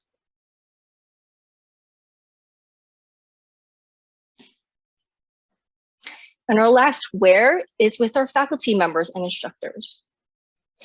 For their support, I wanted to provide them with both quick and long-term methods for incorporating UDL and accessibility. For the quick ways, I worked with our team to provide instructors with 2 resources. Number 1, an accessible Quarkus course shell template that also includes prompts for the instructor to incorporate UDL strategies. And number 2, an updated accessible syllabus boilerplate. So by using either one of these resources, instructors would automatically be increasing accessibility in their course. For other resources, we also have a monthly Quarkus and Tools email blast that outlines any information in terms of Quarkus and the academic toolbox.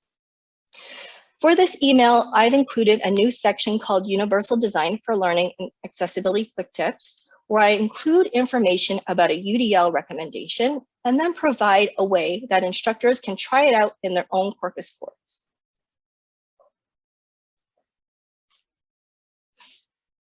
And for another resource, Melina and the Learning Hub host weekly roundtables and after-term course revision drop-in sessions that allow us to have those face-to-face conversations about these important topics.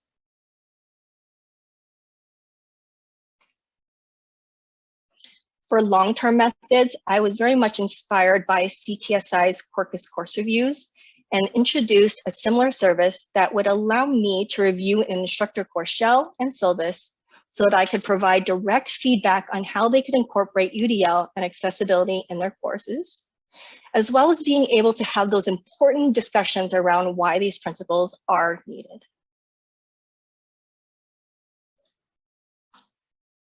In the future, I would like to offer another service, an accessible resource and document service, where our TASs can help our instructors with remediating their materials. and making them more accessible, such as reformatting a Word document or adding captions to a video. And since our TASs are currently Faculty of Information students, they already have a strong interest in creating accessible information, and they can carry this resource remediation skill into their future roles. And now I'll pass it on to Milena to talk about how we communicate the range of services to our community members. Hi, everyone. My name is Milena Bernstein. I use she and her pronouns. I am a woman with olive skin. I have round glasses, very short, cropped brown hair, and thankfully Zoom doesn't show all of the gray that's emerging. My background is a rather plain white wall. You can see a wooden desk and a mesh chair that I'm sitting on, and you see some photographs of my children on the desk behind me. It is an absolute pleasure to be here with you today. And you've so far heard a lot. So I thought maybe I would just take a moment at this sort of midway point, a little past the midway point, to just recap a little bit of this story that Joanna set out for us at the outset of the talk. So first you heard from Wendy Duff, our dean, who talked about her personal history and sort of perhaps leading to the dispositions that she had that suggested that this was really important. And that also allowed her to hear from our students and our staff and our faculty that thinking about universal design and accessibility should be a priority. You heard from Steph Rose how she was able to think about bringing in Joanna Lau's role, conceptualizing that role, and making sure that the infrastructure was in place to allow changes to happen. You heard from Ben and Mike just how a wonderful sort of description of what UDL is, which I hope helps bring home just how important it is. And then you've heard from Joanna how she's taking UDL principles and accessibility strategies and integrating them into our faculty. I think it's also really important to mention that Joanna joined our faculty last July. Is that right, Joanna? So this has been happening for not even yet a year. I want to underscore also at this moment that initially Joanna's role was conceptualized as a short-term role, that there are things to fix and that perhaps they can be fixed and Joanna could move on to her, to another role. It became clear very, very quickly that this is not something that ever gets fixed. This is something that is constant. And when you hear about all of the work that Joanna is doing and the ongoing ways in which she's supporting faculty and students and staff, that this is something that needs to be a long-term kind of commitment. So that brings us now to my role in working closely with Joanna and also working as the director of our Learning Hub. And our Learning Hub supports teaching and learning across the faculty, both by working directly with students as well as working with instructors. You heard from Joanna the enormous range of services and ways in which she supports faculty. Sadly, even though, I joked with Joanna that even sometimes if you build it, they will not come. You can have the most incredible services, the best supports, and if our faculty don't realize the need for them and don't recognize that they're there, they will not get used. And so Joanna from the outset had some uptake, but we saw that there was not yet widespread uptake for sort of taking advantage of and leveraging all that she had to offer. So it became really important that we helped to create the need, to set off that alarm bell for people to say, you may not recognize that your students have these needs, but look how much you can open up your course and your students' learning if you take advantage of all of these principles. In some ways, we were able to create this need through those TASs that Joanna mentioned, where we had students who are already embedded in courses and they saw they were getting a really interesting perspective, not both from the sort of faculty perspective, because they were there to support the instructors, but also because they were working with those students and seeing some of their struggles. And they would, in informal ways at times, report back to us struggles that some of the students were having. And that allowed us to come into that space and offer our help with the instructor to say, you might not recognize that this is happening in the chat of Zoom, or you may not have realized that students were making these requests, but here's some ways in which we can address those issues so that they don't happen again. And so that helped instructors sort of see the need for the work. And by and large, as soon as those things were pointed out, we were able to, instructors were really enthusiastic about addressing them, especially as Joanna's providing support and training for our TASAs to help support those instructors. So not only were we able to say, look, there's this need, here's a fix, and here's some support you have to help you see out that fix. So you may not be the one, let's say, who is captioning all of the images on your PowerPoint slides. Now you know that's something that you should do, and now we can help support you in doing that. So there's creating the need, and then also I'll mention through, Joanna mentioned that we send out a lot of newsletters, and we regularly include courses and professional development on UDL and accessibility that CTSI and other organizations offer.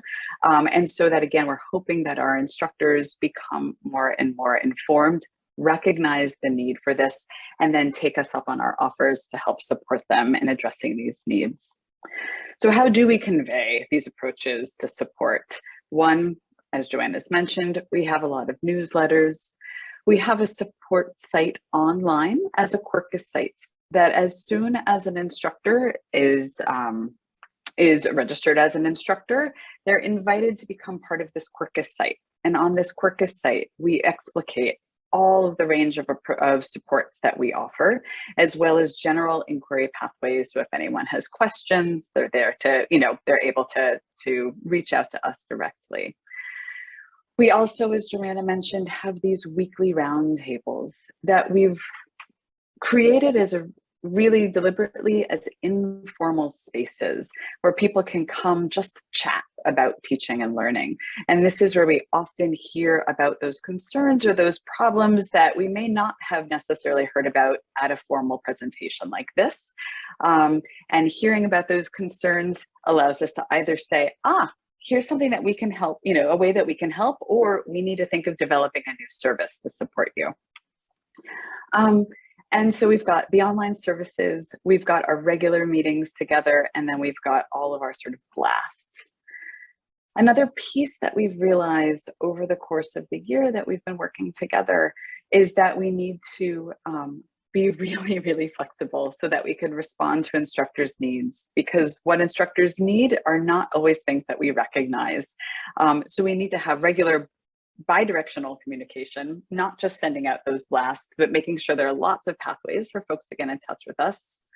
When there are urgent needs, we've realized that we need to have really flexible staffing so that we're able to try to respond at times in the moment, and that we need this real range, sort of a diversity of tools in our toolkit, in our backpack, where we've got sort of preparatory kinds of support where we're really offering help over the summer, let's say, for fall courses, in the moment support when someone's teaching and they recognize a need, and then those moments of reflection afterwards where we open up space for that post-course teaching reflections, allowing a little bit more of that time and space to think about what kinds of needs do we have, and then trying to implement those supports in place for next term. So this is how we've sort of tried to create the need, convey all the supports create the need in those instructors, convey all those supports that we've had, and then also regularly iterate and respond to our instructors and our students' needs. So now you're going to hear from Claire Batishall, who's going to talk a little bit from an instructor's perspective, how she went through the process of sort of recognizing the need and taking advantage of the supports that Joanna and has offered. So I will pass it on to Claire. Hi, everybody. Thanks so much, Melina, and thanks everybody for having me to speak today. My name is Claire Battersill. I'm a white woman in my mid-30s, and I have brown hair. I'm wearing glasses and headphones, and you might see my 5-year-old son's face poking into my screen. And I'm very happy to be here with you today. I'm going to very quickly, because I know we're short on time, I'm going to talk you through the supports and services that I accessed. And I just want to sort of bracket my presentation by saying how deeply I've appreciated and learned from Joanna and her support and from the Learning Hub and everything that has been available to me through this initiative. And I'm so grateful to have been the beneficiary of this, and my students are as well. So the supports that I used the Quirkus template, I used the Quirkus course review and syllabus review that Joanna was talking about earlier. I also attended some of the course revision drop-ins hosted by the Learning Hub, where I talked to Joanna about my courses. I had one-on-one consultations with Joanna, and I worked also with her on designing a new course with UDL in mind from the start. So keeping in mind all of these things that we've been talking about just now in terms of multimodality, multiple options for students for assignments, thinking about repeating instructions in multiple forms. So we can have the next slide, Joanna, if you're ready. And what I thought I would do, just to kind of make this really concrete for people, hopefully, is to just talk through a little bit about what happened with my Quirkus before and after. So this is an example that is showing on the screen right now. It's a screenshot of my Quirkus before, and what it shows is just a very, very simple Quirkus setup. So it has course basics, it has practical details, it has a very simple list of things for the students. But it also doesn't repeat or reiterate information in any way. So they really need to know where to find things, right? I tried to keep it simple when I didn't know what I was doing, but there was only one location that they could find that information. And Joanna, if you're ready for the next one, I can talk about what transformed. After I started using the template and also worked with Joanna to go through it in detail, I was able to include many more sort of breadcrumbs for the students to find information, many more locations for things. This also, you can see there's an image with alt text at the top that has a book turning into a digitized version of a book. Sorry, one second. Sorry, everybody. So this Quirkus shell afterwards also had some different kinds of structures for the students to really understand their presence and participation in the course. And in the online learning environment, this seemed really particularly important. So if you want to go to the next slide, Joanna, I can just show some of those structures. So each student had a to-do list and an overview for the session. There was a schedule that was linked to the modules so that they could find things in multiple places and in multiple formats. And that would also reiterate what I was talking with them about verbally in class. So there was duplication of all of those forms as they navigated the course. And the final slide that I wanted to share with you is just some key takeaways that I've continued to be thinking about based on my interactions with Joanna and my involvement with this wonderful initiative. One of the things that really was brought home to me in my conversations with Joanna is that considering accessibility involves perspective taking and continually examining your own habits and practices as a student. So things that I've been doing by habit without thinking about much, this has offered me an opportunity to reconsider them and to think about whether they're serving all students in my classes. I've also noticed that most of the changes that I've made have helped all students. So it's been really universally across the board easier for students to navigate the courses when they're designed with these principles. And finally, I want to think about how in future we can consider how UDL principles can be applied at the concentration and program level as well as at the course level. So it's not just me as an instructor and my students benefiting from these changes, but also the concentration and program as a whole. Thanks so much, everybody, and thanks for bearing with my interruption today.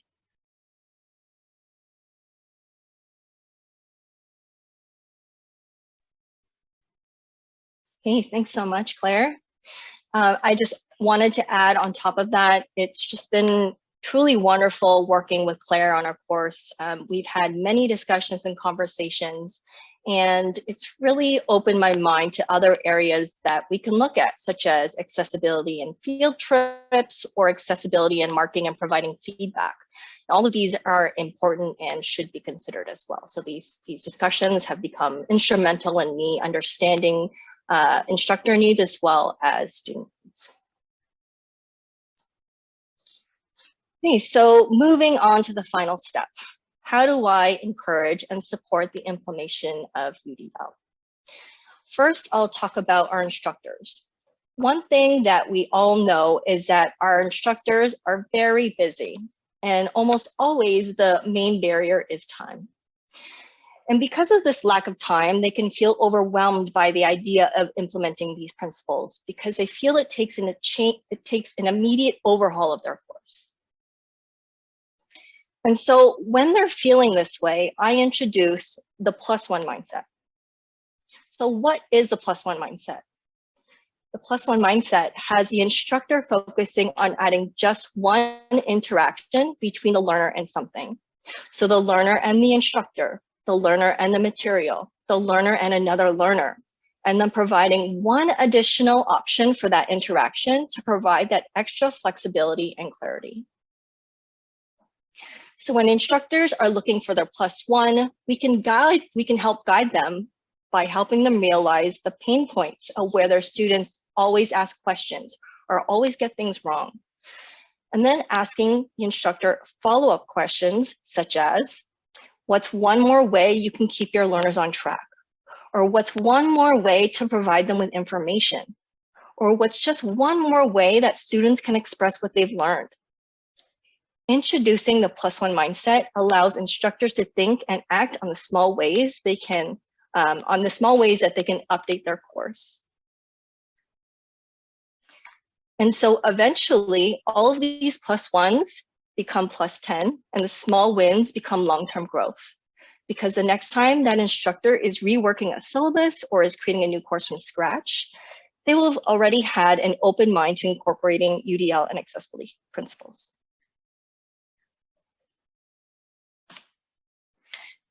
So for the last how I have is a bigger how. How can faculty support implementing UDL and accessibility?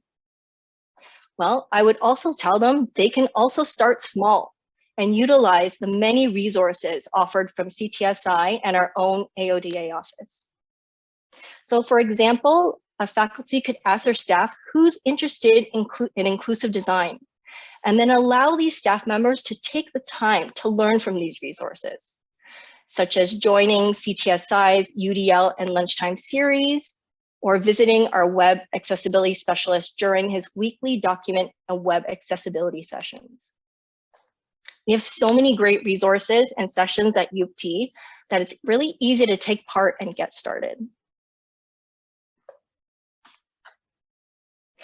Moving further beyond this, what I can say is that to get full traction, it greatly helps to have leaders in the faculty who believe in UDL and supporting accessibility, who can help the faculty internalize those UDL goals, and who understand that to get true movement, it's important to have a dedicated team member or team members on board who have a passion for supporting inclusivity and who are also invested in the effects that UDL can have.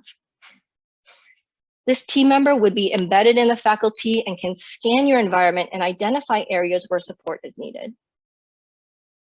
Implementing UDL is an iterative process and it does take time. And for this reason, my 9-month secondment ended up becoming a full-time position.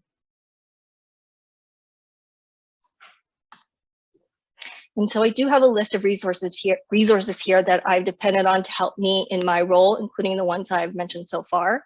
And they're in my presentation, so they're provided here for you if you'd like to access them. And that's it. We are on to our Q&A period. Thank you so much. Thank you so much, everyone. We do have a question here. So I'll read it out loud and then you can also read it in the Q&A portion. So someone asked, I'm wondering what you believe the role of ongoing dual deliver / hybrid synchronous teaching will be post-pandemic, or at least as we all get back into teaching in person. It's technologically challenging for instructors to successfully moderate both a virtual and an in-person class. It can limit the ways you move around a classroom, and there are concerns around the quality of the educational experience for the virtual students. Despite that, there seems to be clear accessibility advantages. I'd love to hear your collective input on what the best practices for lecture delivery might be moving forward.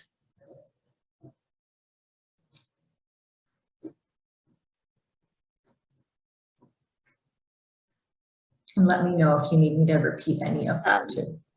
So actually, this was a conversation we had at great length around getting faculty back into a classroom and promising them that we wouldn't be requiring dual delivery in those classrooms because of the complexities that it created. I will let my colleagues speak, but the one thing I think that's really important is, as effective as dual delivery models may be, or recordings of lectures, I know some other examples were given of ways in which UDL can also be incorporated into that delivery of curriculum. And so I think we heard a lot that recordings were the go-to request for many students, although that doesn't necessarily, it may minimize the impact of a disability. It may not necessarily be the targeted impact for all of the students, or it may not even be the best response for all of the students that have an accommodation need. I wrote a bit in the chat about working with faculty that are privacy scholars as well, and there is a lot of reluctance to recordings when they're worried that their content may be shared out there in the bigger academic environment or online. And so I think, as much as that may be a very straightforward answer that many students, especially in our case, jump to, is why can't you just record this, or I don't want to come in. It doesn't necessarily always meet also the teaching pedagogy of the instructor. And so when we really look at delivery of courses, it's always keeping in mind what is the pedagogical needs and how is that course designed to deliver the curriculum and content that the instructor had. I'll stop there and let some others chat about it.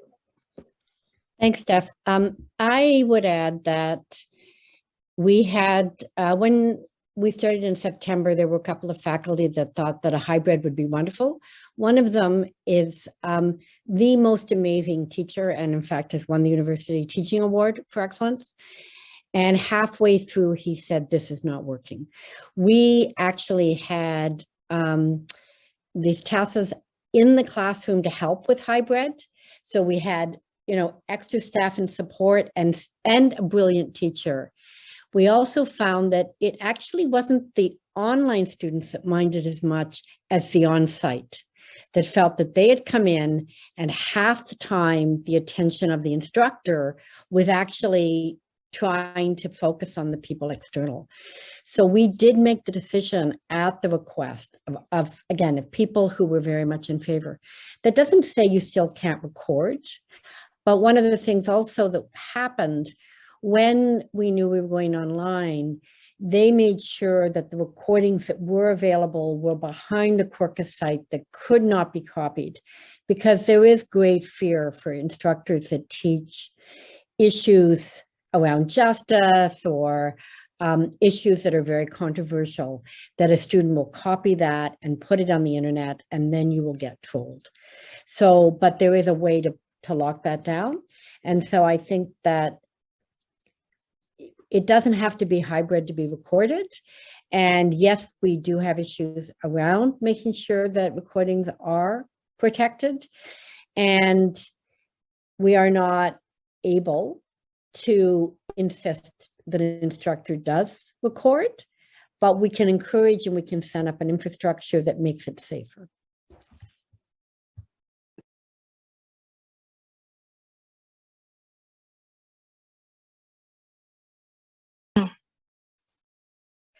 I would add to that we were extremely lucky to have our TASAs, our team of TASAs who were, experts in technology, were there to completely support the instructor in the technology and ensuring that the virtual students as well as our in-person students, there was a connection between both. So if a virtual student had a question, that question would be read out for everybody to hear, and then that answer would be responded to by the instructor. So there was really, having the TASA was really great support in the classroom for that kind of in-between part.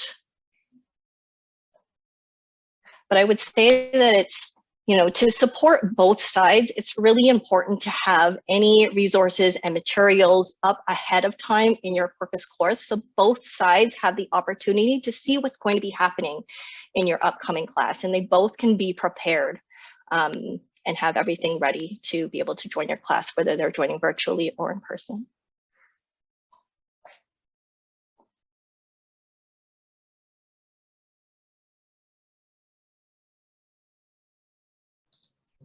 Thank you.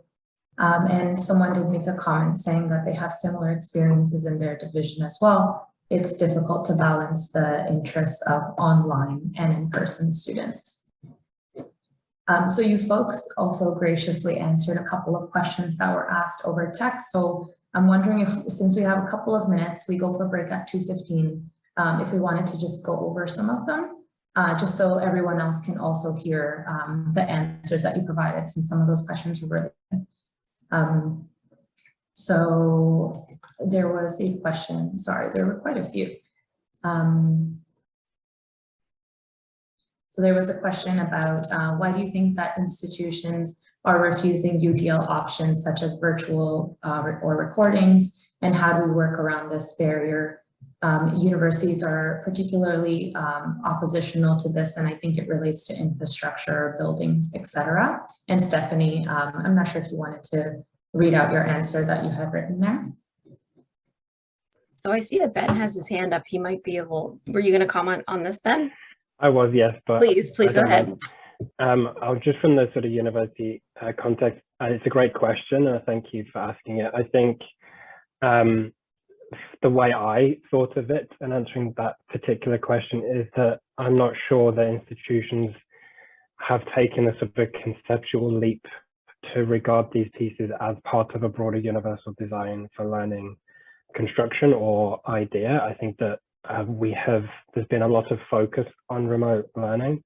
And I think that I understand the reasons why, and it's been focused on in isolation from universal design for learning, broadly speaking. And I think that once we start to place remote learning as being part of a broader universal design for learning effort to increase the ways in which students can participate, can find the ways in which we have that multiple means of representation and engagement, I think then we may start to get some of the messaging across. I understand some of the rationale as to why it has been difficult. I think that there's still questions around infrastructure, as has been mentioned previously. I think that it also maybe comes from a really honest conversation we could all have around what are the essential requirements of a course and how do the ways in which we deliver it help support the achievement of those essential requirements. Thank you for letting me contribute. And I would say actually much of what I had written is actually reflected in the answer that had been provided for the last question. But again, especially challenging in our faculty where we do have a lot of privacy scholars. There is great knowledge about potential risks to being in an online format and in certain capacities. So I again would point to the other available technologies that may support learning without necessarily using those recordings. I think that's where we were able to get some buy-in with even the more reluctant faculty, was to say, you may not be comfortable with this option, but this, and this are some ways in which you can achieve similar outcomes in regards to the learning outcomes you're looking for and supporting students with various needs. Great, thank you so much for those answers. We did have another comment, so I'll just slip this in before we go for a break. But someone did say, not a question, but a huge benefactor of this new learning and insight as an instructor in the Faculty of Information. Working with Joanna felt like a born-again experience, rethinking how we communicate and focusing on our students' success. And my learnings have extended to my other work beyond the classroom. It's been really amazing, and I'm happy for the experience, and I can see the benefits for my students. So I thought I'd share that comment as well. Well, it is 2:15 now. So thank you so much for this presentation. I think we all appreciate the very helpful and practical examples that you all provided us today on how to integrate UDL principles into the ways that courses and classrooms are created. So thank you so much. And now we're at the end of the session and we'll be heading into the break from 2:15 to 2:30. And then at 2:30, we'll be beginning our next session. See you soon.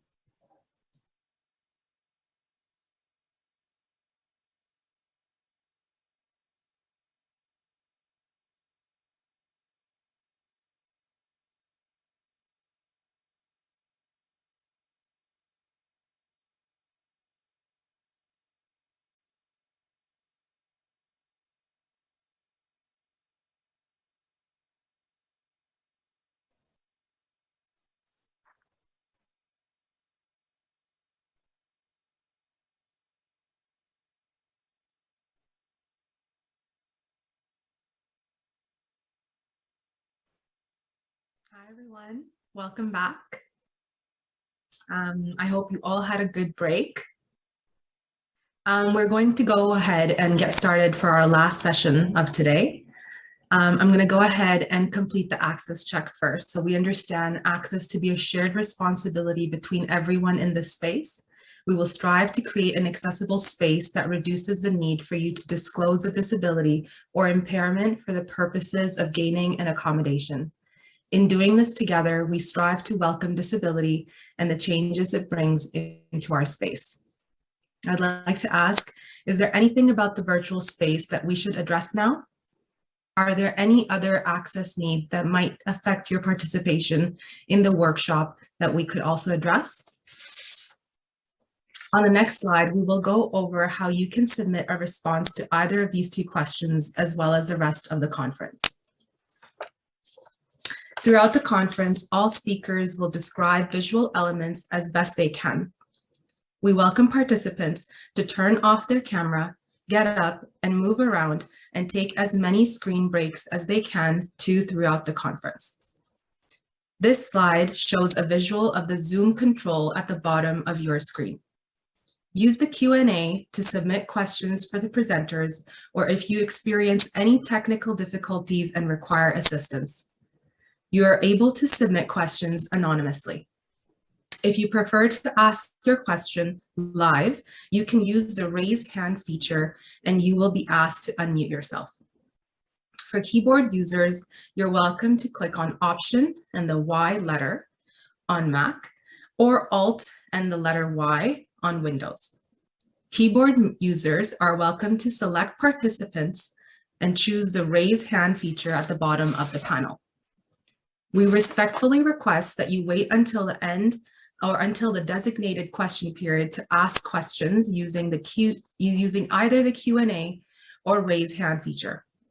Note that moderators may not be able to get to all questions. To enable text captioning, click on Live Transcript and select Show Subtitles. Text captioning is auto-enabled on mobile devices. We also have sign language interpreting for the entire conference, which is available on laptop and desktop computers. Please submit a question via the Q&A feature if you are experiencing any technical difficulties. Next slide, please. So my name is Miriam Massoud. I'm the On-Location Accessibility Advisor at Accessibility Services for the St. George campus. I'll be moderating this session on supporting inclusive clinical education through the use of the practicum demands measure. I'm a South Asian woman in my 20s wearing a black colored top and a pink hijab. I'm at my own home office and have a blurred Zoom background. I'm really excited to say that this session will be facilitated by two incredible speakers who I will now introduce. We're joined by Dr. Badin Nawruzikia, who's an occupational therapist and assistant professor in the Department of Occupational Science and Occupational Therapy at University of Toronto. Dr. Nawruzikia holds the Emily Geld-Saylor Grant Early Career Professor in Workplace Mental Health and is affiliate scientist at Crumbill Research Institute, Toronto Western Hospital, University Health Network. His research focuses on workplace mental health through a biopsychosocial framework. We're also joined by Donna Barker, who is an associate professor teaching stream in the Department of Occupational Science and Occupational Therapy at the University of Toronto and was the department's Director of Clinical Education for 15 years. Previous to her 2006 appointment at the university, Donna worked for 20 years in the healthcare system as a clinician and occupational therapy practice leader. Donna's research interests include student accommodations in clinical education, innovation in clinical education, and clinical education within private practice. Unfortunately, Jill Steyer will not be joining us today. However, she has contributed significantly to this work. I would like to read her bio at this time. Jill Steyer is an assistant professor and graduate coordinator in the Department of Occupational Science and Occupational Therapy. Jill's role as the graduate coordinator involves the coordination of services and programs affecting student life. Jill chairs the Student Affairs Committee, which is responsible for admissions and awards, recruitment, student advising, academic performance, including marks and the appeals process, student bursaries, and scholarships. Jill has expertise with accessibility and accommodation strategies for graduate students. Thank you all so much for being here. And at this time, we'll go ahead and get started with our session today. Great. Thank you so much, Miriam. I am Donna Barker, Associate Professor in the Teaching Stream in the Department of Occupational Science and Occupational Therapy at the University of Toronto. I am a white woman in my late 50s with short blonde hair and glasses. My colleague Baideen and I are very happy to be here today to present our practicum demands measure. And Jill Steyer, as Miriam has mentioned, wishes she was here but is unable to be. We'd like, actually, can we have the next slide, please? We're looking for our presentation slides.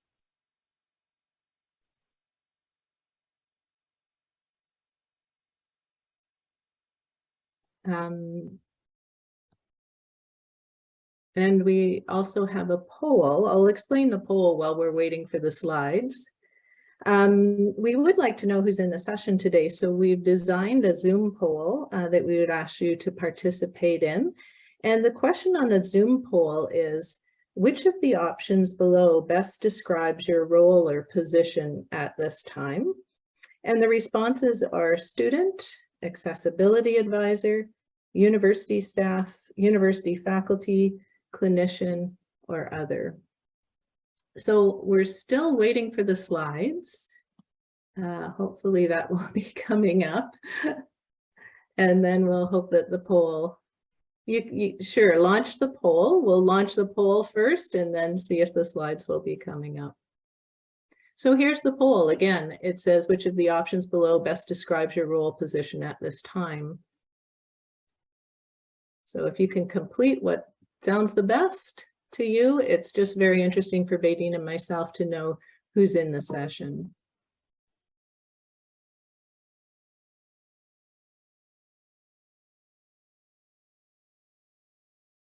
And apparently we will be getting the slides soon, so that's good news.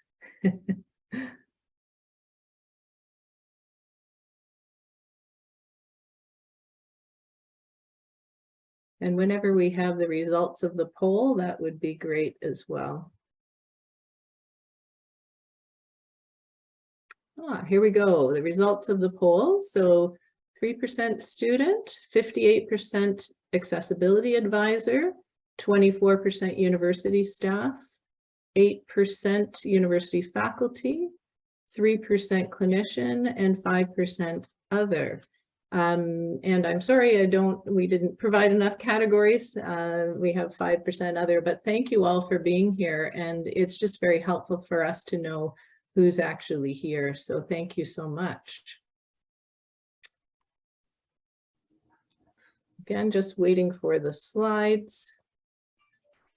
Hi, Donna, it's Natalie Roach here. I just wanted to say we're just having some difficulties here on the back end. It just might be a couple of minutes. We do have your slide, but feel free to just maybe turn off your cameras momentarily, but we'll get your slides up as soon as we can. Okay, thank you. You're welcome. Obviously, we have a little bit of a short break then. I'll turn my camera off. Thank you.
Okay, Donna and Badine, we are ready for you. Thank you for your patience, everyone.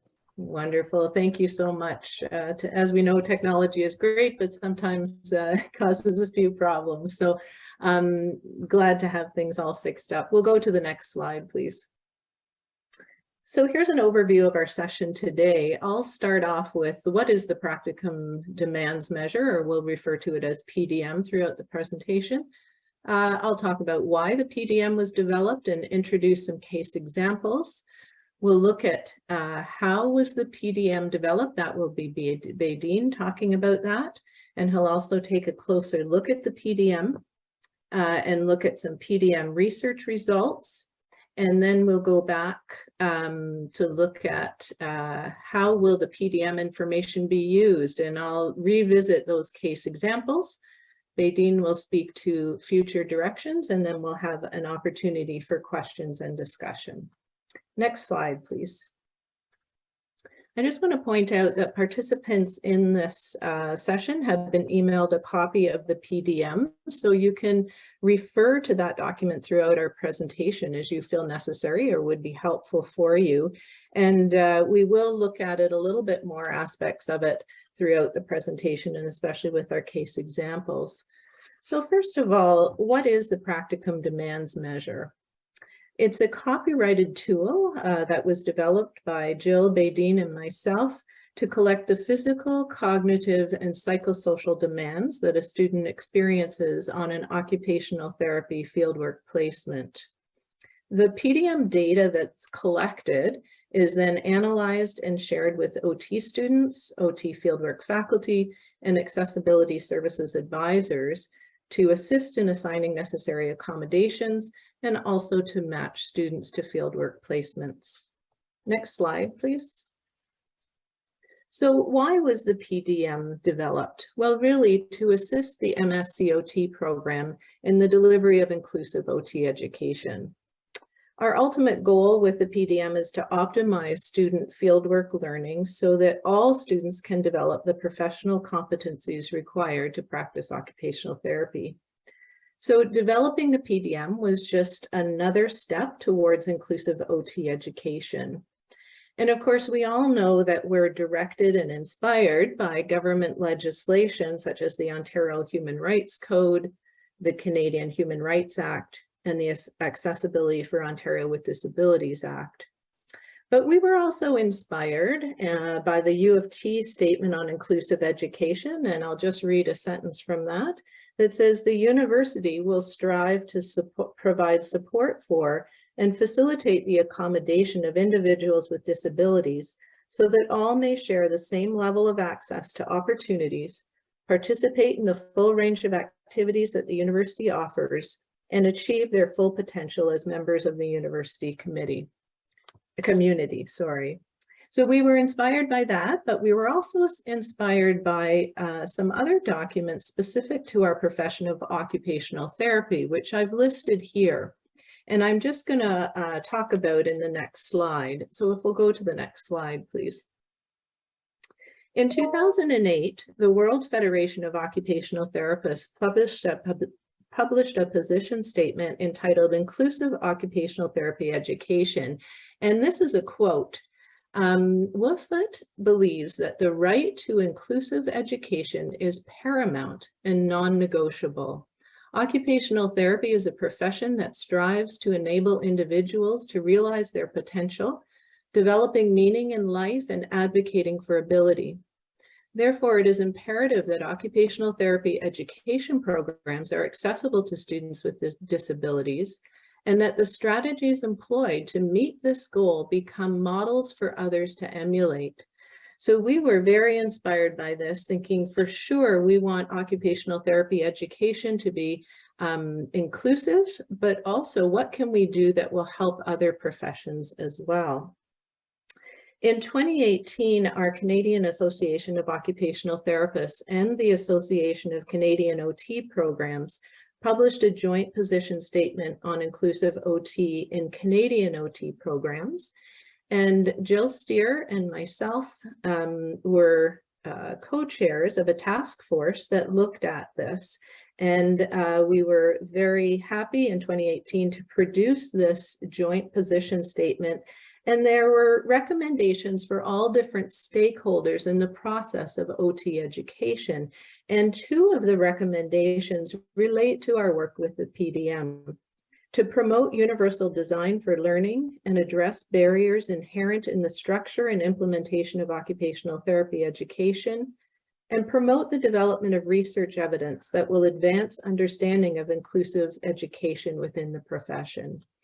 So our work on the PDM had begun much earlier than that in 2012 and 2013, but we're continued to be inspired by this, the Canadian Inclusive Education Statement.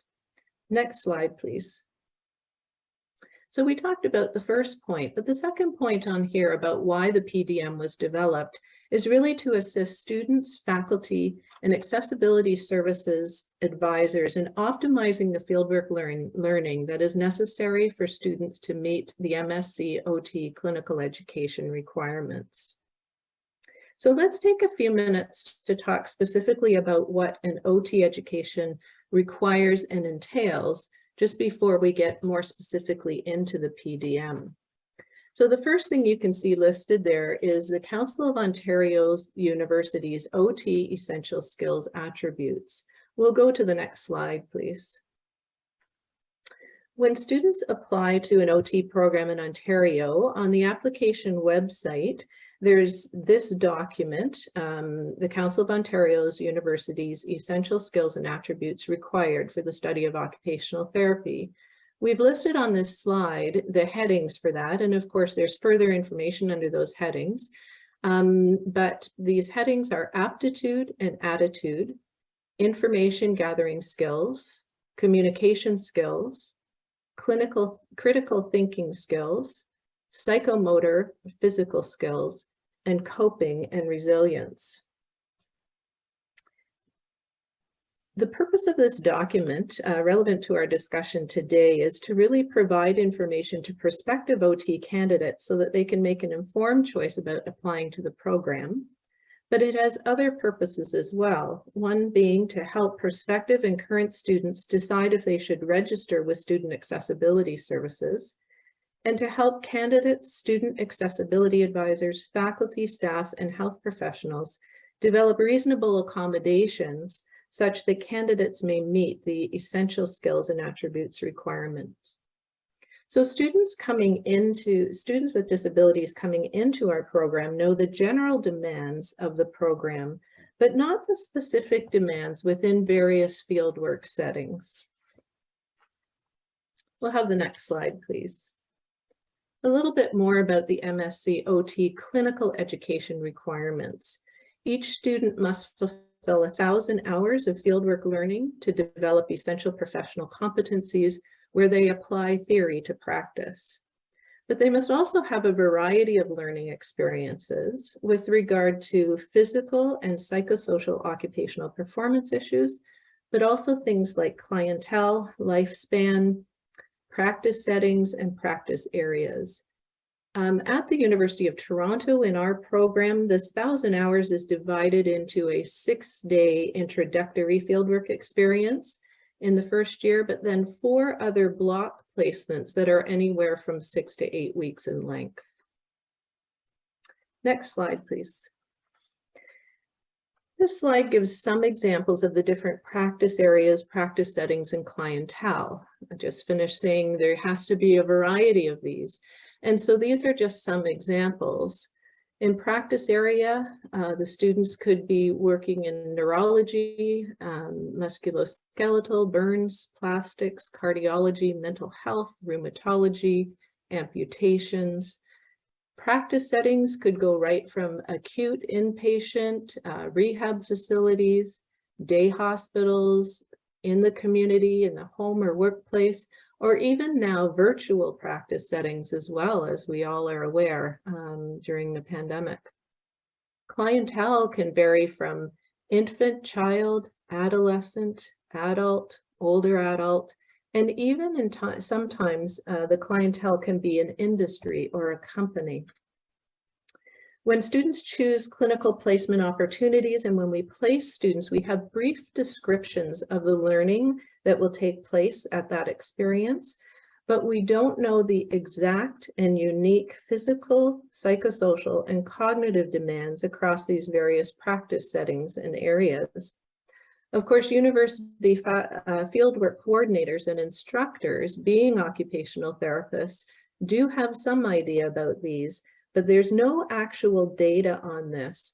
And there wasn't a psychometrically sound measure to assess the student demands, thus the need for the practicum demands measure. Next slide, please. This picture on the slide and on the next slide are of 6 young adults of various ethnic backgrounds and genders. At this point in time, we want to introduce some case examples to make things even more relevant and practical. And later in the presentation, these cases will help to illustrate how the utilization of the PDM data can assist students, fieldwork faculty, and accessibility advisors. It's important to note that these are fictitious students, but they reflect a sample of the issues that we see within our OT students. And although we've listed diagnosis with each student, we of course would not know the diagnosis unless the student chose to disclose that to us. We'd only be aware of the accommodations after they had been to accessibility services. We are mentioning the diagnosis in these case examples today to help illustrate the utilization of the PDM research data. So the first example we have here is Tajay has a chronic back problem and cannot lift more than 5 pounds. He also finds it painful to stand for more than an hour at a time. The next example, please. Tafari has diabetes and needs to eat a snack every couple of hours to keep their blood sugar at an optimum level. Next slide, please. And next click, thank you. Roya has an anxiety disorder and at times feels nervous, restless, and tense, which can lead to issues with concentration. And next, Todd has a learning disability and at times has difficulty understanding or following instructions or remembering what someone has just told them. Next slide, please. So with any of these students, any students that require accommodations, the fieldwork instructor needs to have fieldwork specific accommodations provided to them 3 months before the start of the placement so that that can help inform the matching of students to fieldwork sites and the preparation of those students. And in addition, the students with accommodations meet with the fieldwork course instructor to discuss the accommodations prior to submitting their placement preferences. So just a word about these placement preferences. In our department, about 2 months before a placement, the students are provided with descriptions of each placement and they choose approximately 15 placements that they would prefer to go to. So their preferences. And then these preferences are entered into a database that contains the opportunities, the fieldwork placements as well. And the database, the system does the initial match for the students, matching the students to a placement. And it bases this on variables, the most important being those preferences that the students submit. In most cases, I would say 98% of the students get one of their 15 preferences, but there are occasions when a student won't get a preference, and that's just because there are some placements that are very popular and chosen by many students. For students with accommodations who may be limited in their options, we can override the system or sort of hardship them into one of their preferences. An example of this is a student with chronic fatigue may need to be in a placement that's not too far away from home so that the total time that they're involved with the placement from leaving home until returning back to home is minimized. So in a case like that, their options might be limited, and so we will ensure that they get one of their placement preferences. Next slide, please. This diagram outlines the steps for the fieldwork course instructor and the student who requires fieldwork accommodations. I don't have time to go into details of this diagram, but just to briefly describe it, the outside circles represent these stages or steps. There's an initial meeting of the student with the fieldwork instructor. There is the accommodations process at accessibility services. Then the student will come back to the university fieldwork instructor and explore potential practicum partners and discuss their preferences. Then the practicum arrangements are finalized. The placement begins and the performance is monitored. And when the placement is done, or even during placement, there can be reflection by both the fieldwork instructor, the preceptor, and the student on teaching and learning. Later on in this presentation, I'm going to talk about how information about placement settings from the PDM research would make this process more efficient, as the student, fieldwork faculty, and accessibility advisor would all have more accurate information regarding the demands of each placement and setting and area, and could come more prepared to the meetings that take place. On the inside circle is just mentioning the four partners in this process, being the student, the practicum site, university faculty, more specifically meaning the fieldwork instructor, and university services such as accessibility services. Next slide, please. Again, just so you can further understand our process and the context in which we developed the PDM and why we developed it. On these next two slides, we've listed some examples of accommodations that we've had within the OT program. And these aren't an exhaustive list, and they're not necessarily related to the cases that we have just presented, but we just wanted to make you aware and give you a little better idea of context, as I mentioned.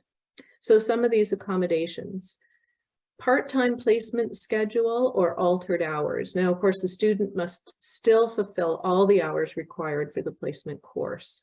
Other accommodations: increased time for documentation, increased preparation time for client visits, time off for medical appointments, provision of one primary preceptor, provision of only one practice area or patient population. Next slide, please.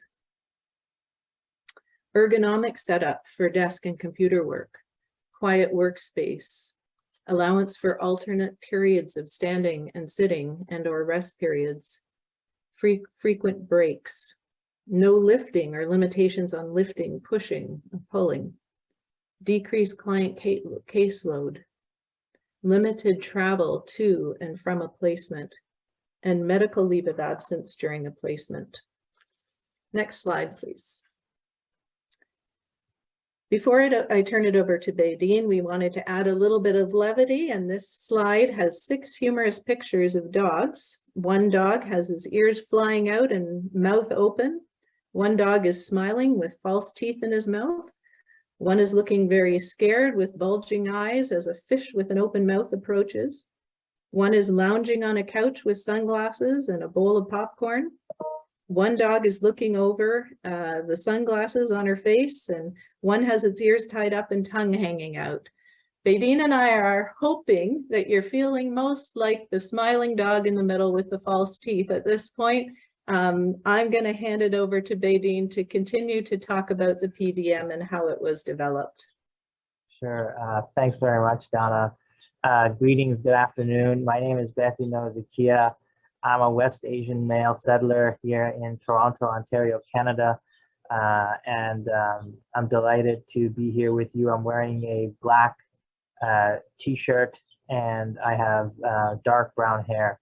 So I'm really happy to have the opportunity to speak to you about the PDM and a little bit more about the nuts and bolts or the research evidence that substantiates its use. So if you allow me for the next little while, I'll go through the data that we've collected using the PDM or the practicum demands measure and how we've used that data to provide an evidence-based approach and a robust methodology that we're using in clinical education in the Department of Occupational Science and Occupational Therapy at the University of Toronto, and also very delighted to collaborate with any interested partner who would like to use this measure in a modified manner or in the way that it is in their setting. So the invitation is out there, and happy to connect with anybody who's interested. So what we did was that from 2017 to 2019, we collected data from our clinical learners that were in placement settings, and we had data that was collected for 538 participants. And we did some secondary data analyses, and we've so far published some peer-reviewed papers that I'll talk about a little bit later. And really what we did was we asked the learners to complete the PDM. And the PDM has different components to it related to physical, cognitive, and psychosocial demands that they will experience or encounter in their clinical placements. And then we collected that data, and as anyone familiar with research, we compiled it and then analyzed the data using descriptive and inferential statistical techniques. So we're just going to proceed ahead. I'll just, before I do that, actually, the note at the bottom has the reference to a paper, one of our papers looking at some of the results, the descriptive results of the practicum demands measure.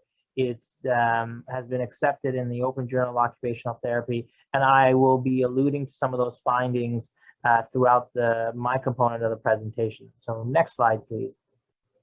So on this page, I have the front page of the practicum demands measure. So hopefully you've had a chance to review the PDM. If you haven't, I have good news for you. I'll be showing you the front page and going through the different components of the PDM with you.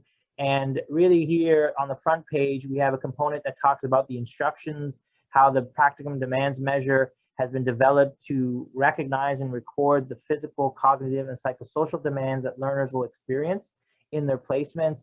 And really, we ask them for some ground or background information, and that might have to do with where they are in their clinical training. Are they earlier on? Are they in the middle or in the end? And for example, the response options that are there are Canadian level 1, 2, or 3. That's really OT jargon for just how many hours that they've completed and where they are. So it's very specific to occupational therapy, but it doesn't mean that this tool cannot be applied to other clinical settings. For example, maybe in undergraduate medicine, in nursing, in other rehabilitation professionals, or even outside of healthcare. We've received some interest from that in, for example, in different disciplines in geography and so forth. And then we also ask them where they've done their practicum location. So where was it? Was it within the University of Toronto's catchment area? Was it somewhere else? So we kind of get some background information before we move on to the specific demands. May I ask for the next slide, please? So as we move on, in this slide, I have 3 screenshots On the far left screenshot, I have a screenshot of the physical demands. And these are questions that the participants in the study, as well as anybody who engages with the practicum demands measure, answers. And we ask them questions on the physical side first. For example, being able to lift a certain amount of weight. Is it, are they in their placement, are they lifting less than 5 kilograms? And what's the frequency of it? Are they lifting it more than 10 times per day or not at all? And there's a range in between, and we record that. And we ask several other questions related to physical demands and postures, for example, reaching, grabbing, pinching, finger dexterity. And for those of you that maybe are a little bit well-versed in the occupational health literature or the world, you'll know that this is very much aligned with what a job demands measure and would encapsulate in the workplace. So oftentimes occupational therapists are trained and work in work settings where we ask these types of questions as well about the work demand. So there's a lot of similarities between finding a fit for a learner in a clinical placement and having a worker go into a workplace. So that's in terms of the physical demands. In the middle part of the slide, I have a screenshot of the cognitive demands. And here, similarly to the physical demands, we ask them questions that will have some sort of cognitive contribution. So we ask them about a question, maybe reading papers or documents, whether they're handwritten or typed. And we again ask for their frequency. Are they in a setting where they have to read paper documents? Is that required? And how much so, or not required at all? And we have questions around memory and so forth. Similarly, on the right-hand side of this slide, I have a screenshot of the psychosocial demands. And again, there are questions around the psychosocial work environment or that interface that the clinical learner will interact within their placement setting. And there could be questions related to are they engaging in independent work? Are they working with one or more preceptors or essentially a supervisor? Are they working within part of an interdisciplinary team? And, you know, for those of you that identified as being a clinician, you know the importance of interdisciplinary teams in healthcare settings and how a lot of decisions around patient or client care and family care often involves the perspectives of multiple stakeholders and multiple healthcare practitioners. So we have that reflected in the PDM as well. And with the psychosocial demands, we also ask them questions maybe related to the client themselves. You know, what's their proficiency like with speaking in English? Being in Toronto, a large urban center where you have a lot of individuals from all over the world. Some people may have strong proficiency in the English language, others may not have as much. So do our learners, when they get into a clinical placement setting, have this type of interaction, and how much so? Next slide, please. So in terms of the development of the PDM, we went through 4 stages or 4 phases. And in the first phase of the development, really what we did was we went into the literature as traditionally you would do with some sort of item or scale development. And we looked at what was written in the literature. Again, we borrowed some of the concepts from the occupational health and safety literature, from occupational therapy, psychology, medicine, and nursing. And we looked at instruments such as functional capacity evaluations or functional abilities evaluations for maybe a Canadian audience, and also looked at the job demands analyses and looked at physical demands analyses, and really looked at this perspective through a biopsychosocial lens. So it wasn't good enough for us to just look at it through a purely biomedical lens, but rather one where we looked at the holistic nature of an individual, understood and understand that there's intersectionality involved, that people are more than just, you know, the absence of disease or injury or disability, but rather we're a lot more complicated than that. And that's why we also consulted with experts. These were experts in disability advocacy, healthcare providers, learners, faculty, and so forth. And we also looked at our learners in the MSc-OT clinical program, and we talked to them and engaged with them in the process. So who would know better about engaging in clinical placements in occupational therapy settings than our learners themselves?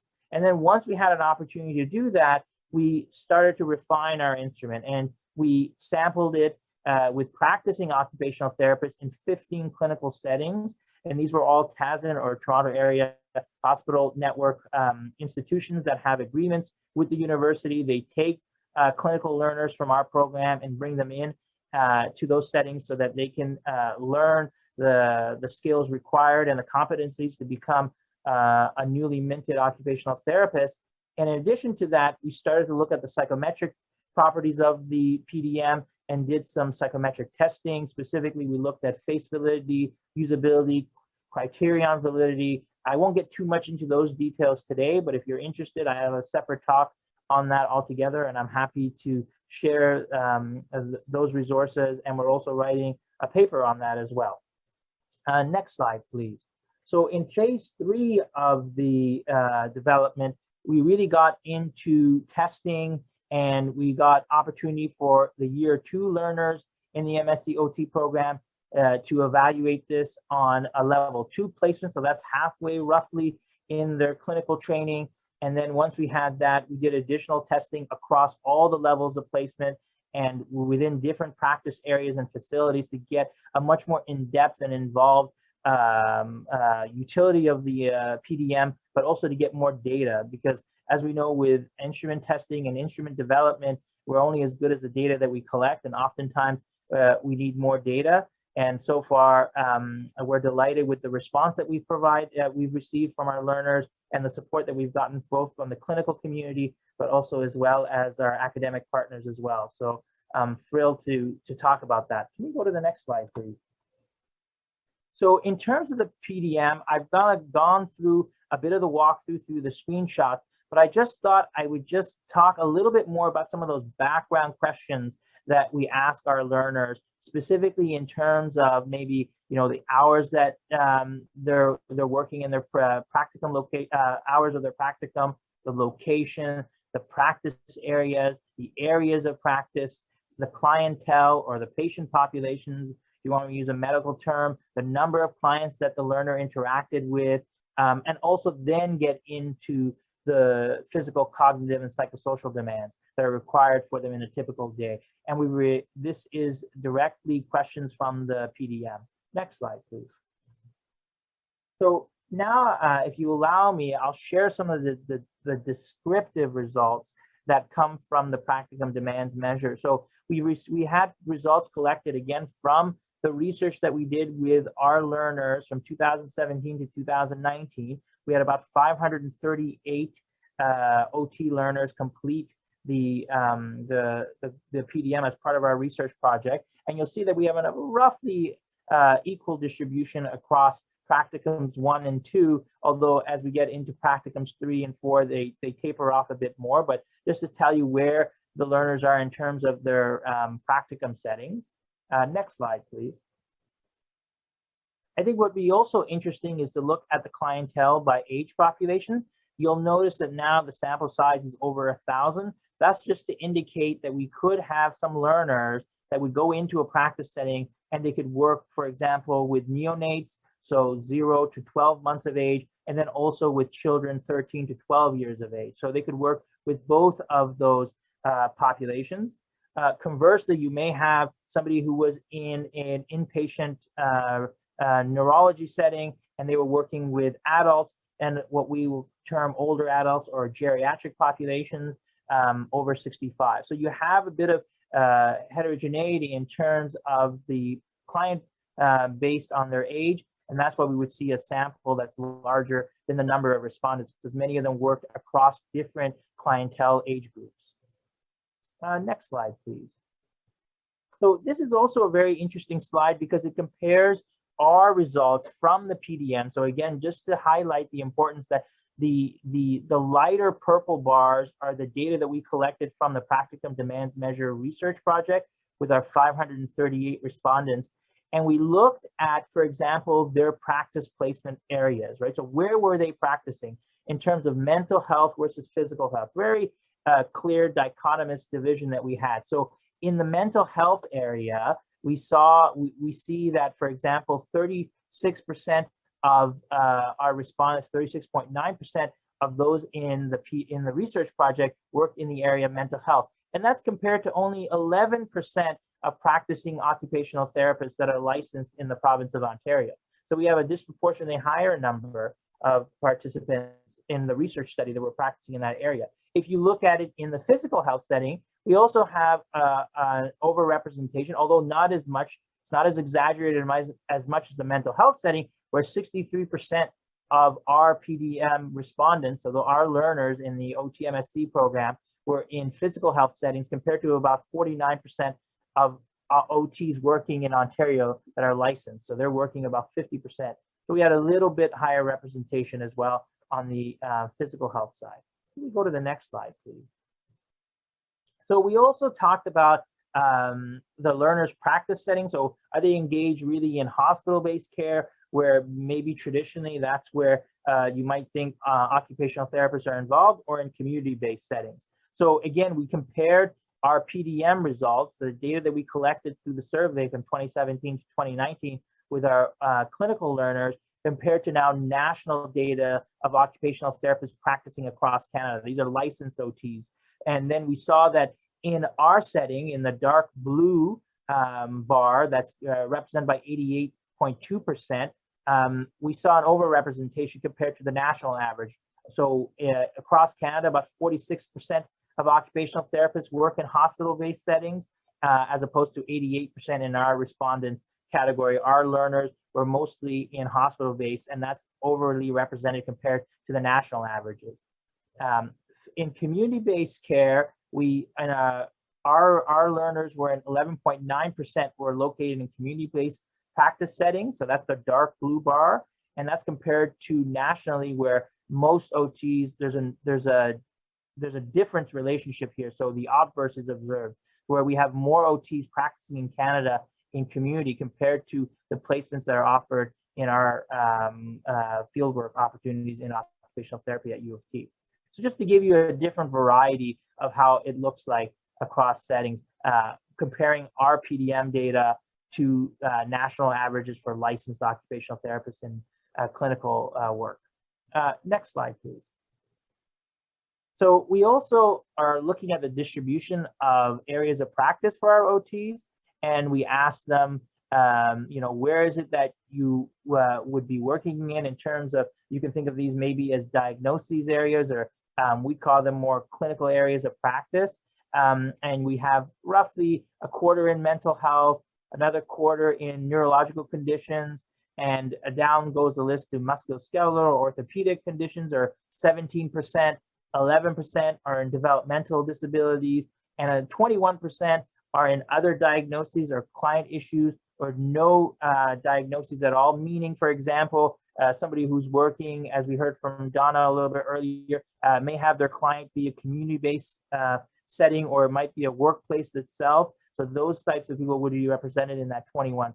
But just to give you an idea of where our learners, the ones that responded to the PDM questionnaire as part of the study, were involved. And many of them were involved in multiple settings as well. So that's why you see a much larger sample size, as because they selected more than one.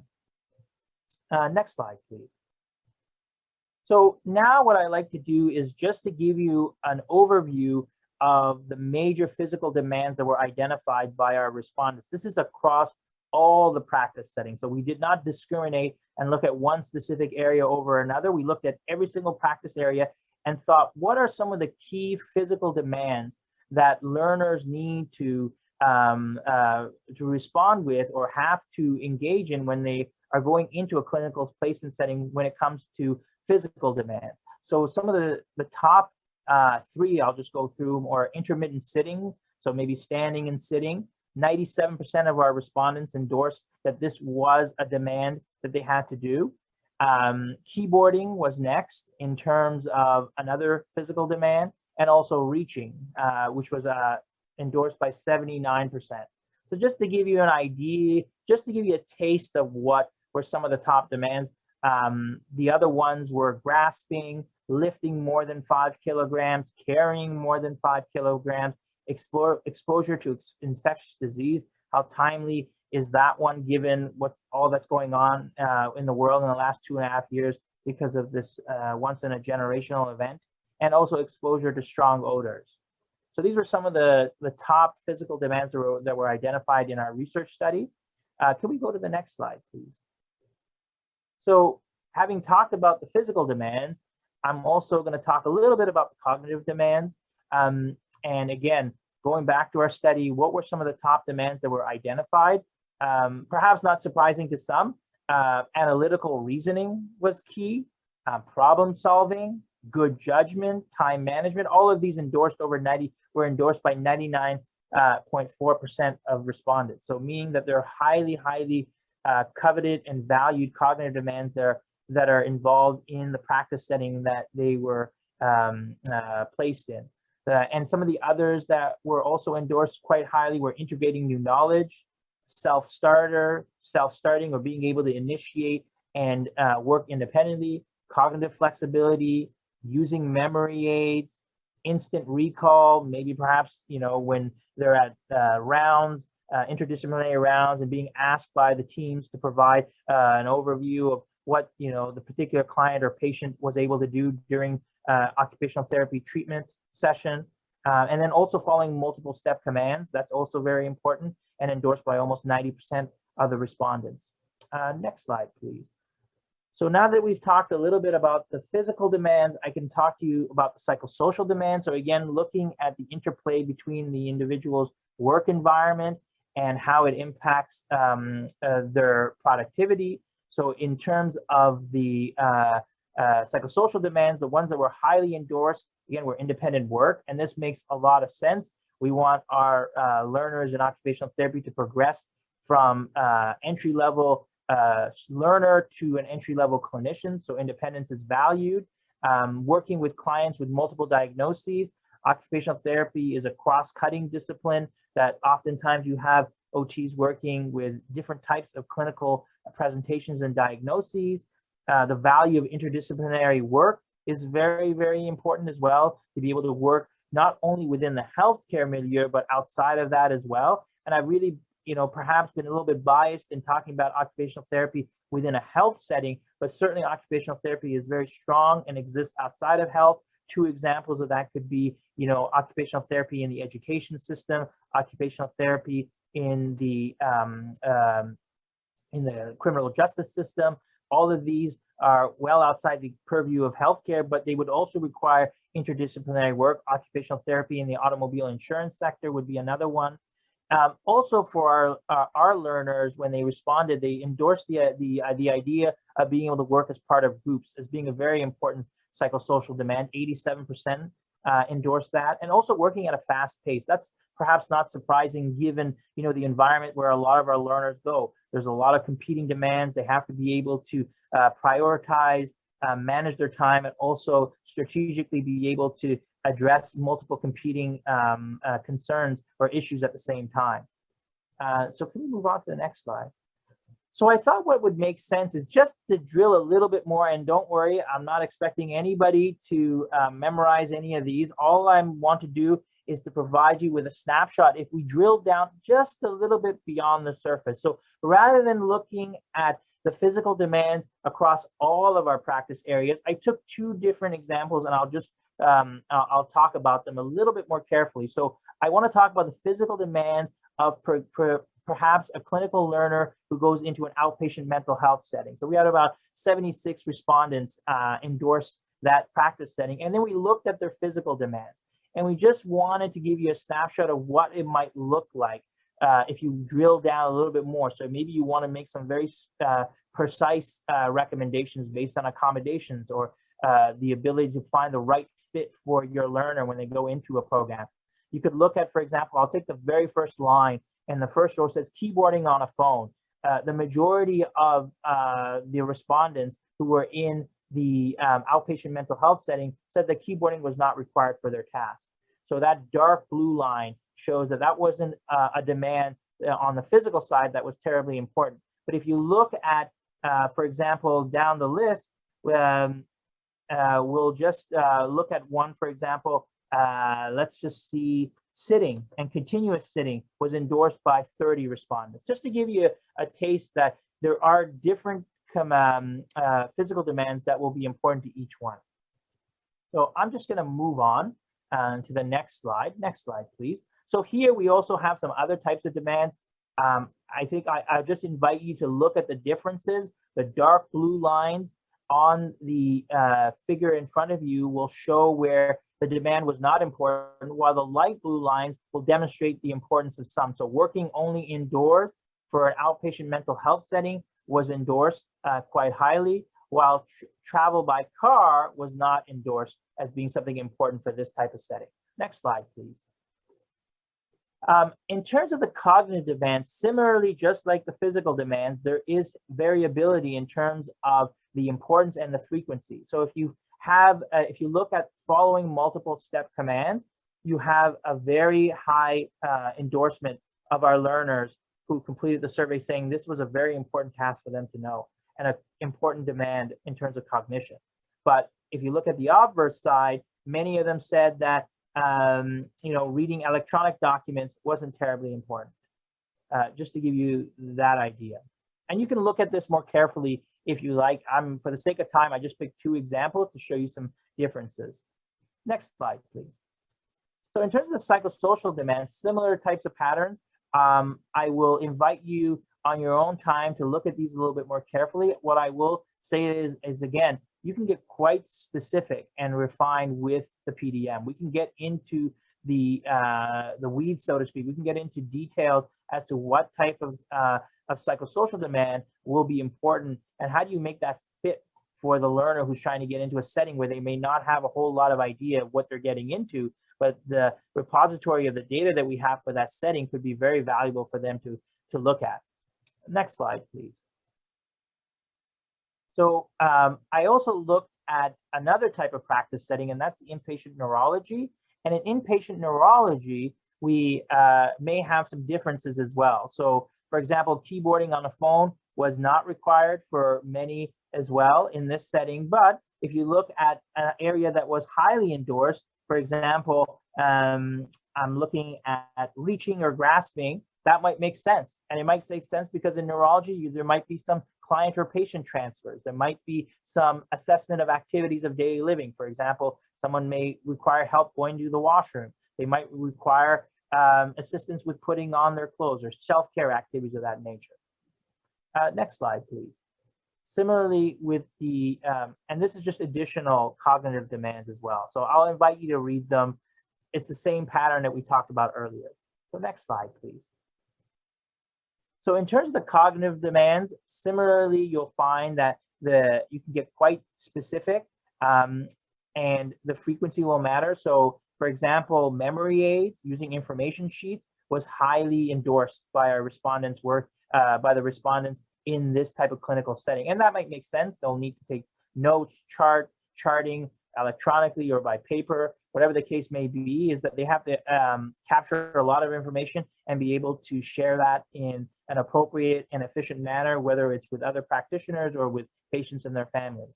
Next slide, please. So in terms of the psychosocial demands, a similar pattern could be observed. You can kind of look, I know it's a little bit tricky to see all of these details, but what I would invite you to do is just look at the color patterns. And you can see the ones that are in green are more endorsed than the ones that are in the darker blue that are not required. And you can kind of see which categories will be important based on an area of practice. And if you do this for different areas of practice, you'll see that there's different color patterns. And you can immediately identify where certain cognitive and psychosocial and physical demands would be more sought after as opposed to different settings as well. So next slide, please. So I've kind of taken the opportunity to consolidate some of this information for you and look at similarities across these 2 examples of practice areas. So common for both is that they're exclusively, almost exclusively areas where people work indoors. They both value the idea of using memory aids, and learners are expected to work in both settings with patients or clients that have little or no English. And that might be terribly surprising given the cosmopolitan nature of Toronto itself. Some of the differences that we saw were, again, the physical demands on the inpatient neurology unit might be congruent with some of the activities that the learner will have to engage in, for example, client transfers and other types of assessments of that nature. And also, I think you will also see that there's more likely for them to respond in a physical or aggressive way in the inpatient neurology based on the types of client presentations that you have. You might have somebody that has issues with balance or gait, and you have to be able to respond appropriately as opposed to an outpatient mental health setting. Next slide, please. So before I hand it over to Donna, I have 6 pictures of cats. Each one, I'll just go through them. The one on the far left in the upper corner has a cat that has his mouth open smiling. The one next to that is a cat that has his paws to his mouth. The one on the far right is a cat that has his paws hanging over a shelf. And the one in the corner on the left-hand side of the bottom has a cat that's kind of resting on its back and looks asleep, while the one next to that on the bottom in the middle has a cat that looks a little bit sad or disappointed or maybe a bit angry. And the one on the far right is a cat that has, his paws up and is on its back.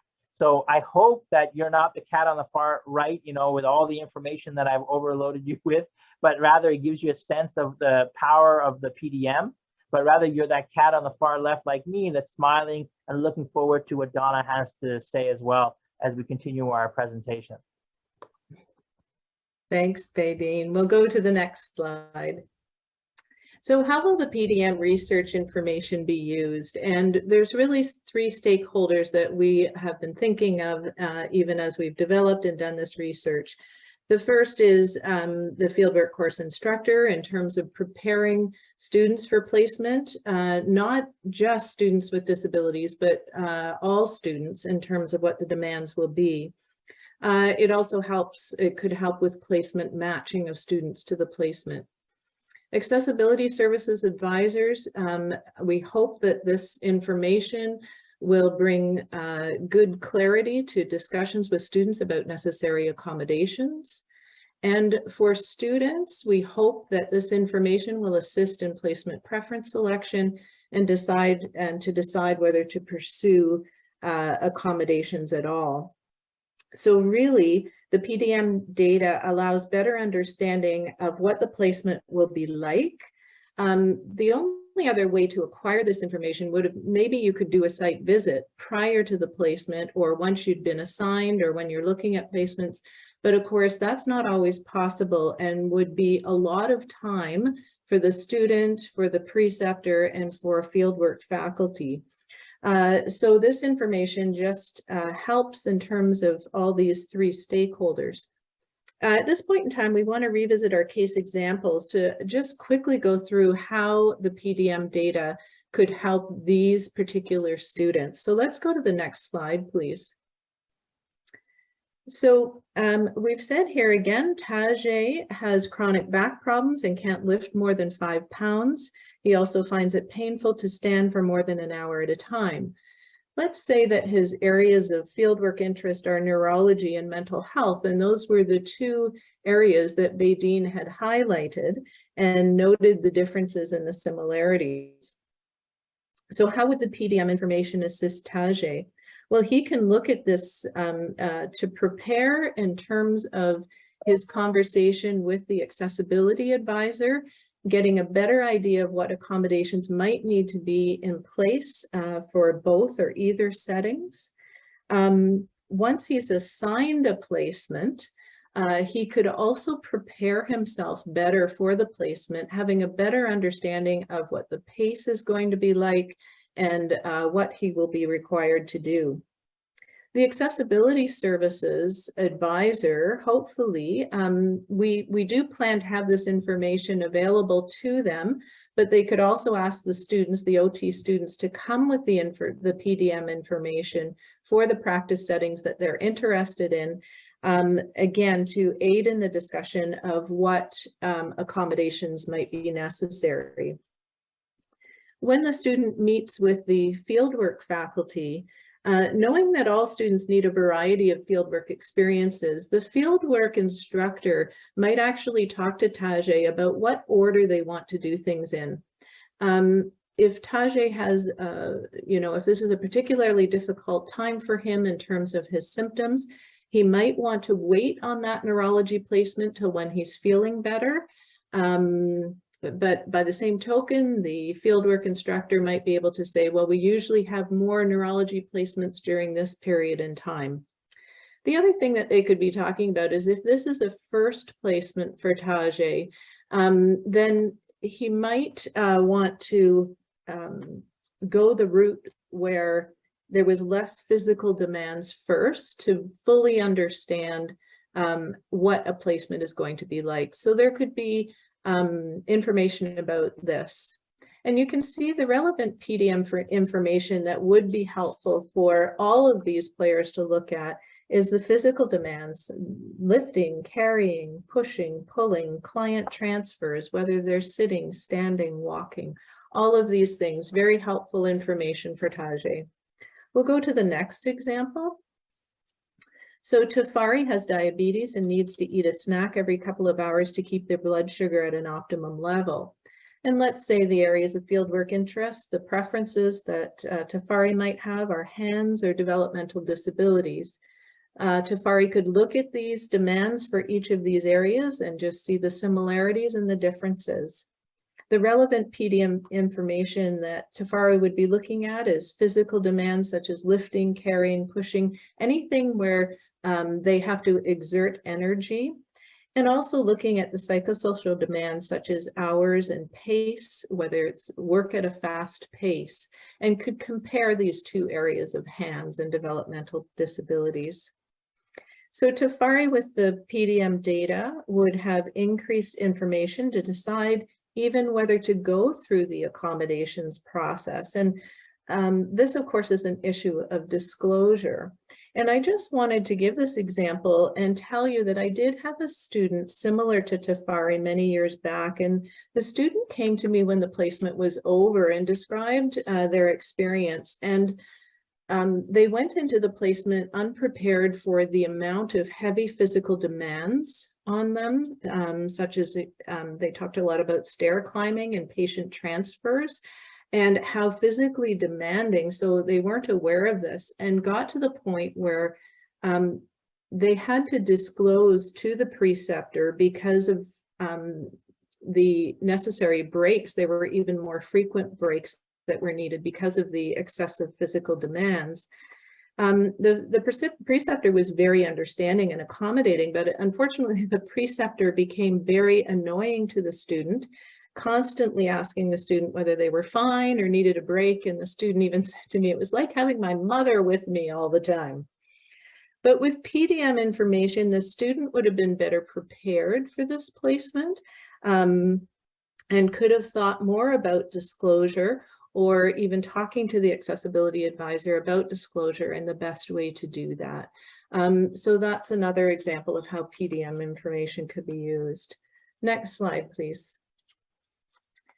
Roya has an anxiety disorder and at times feels nervous, restless, and tense, which can lead to issues with concentration.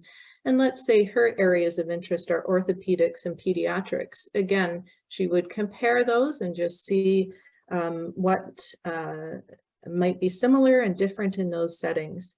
Relevant PDM information for her would be cognitive demands, for example, things like instant recall, psychosocial demands such as group work, hours of pace, and working under tight deadlines.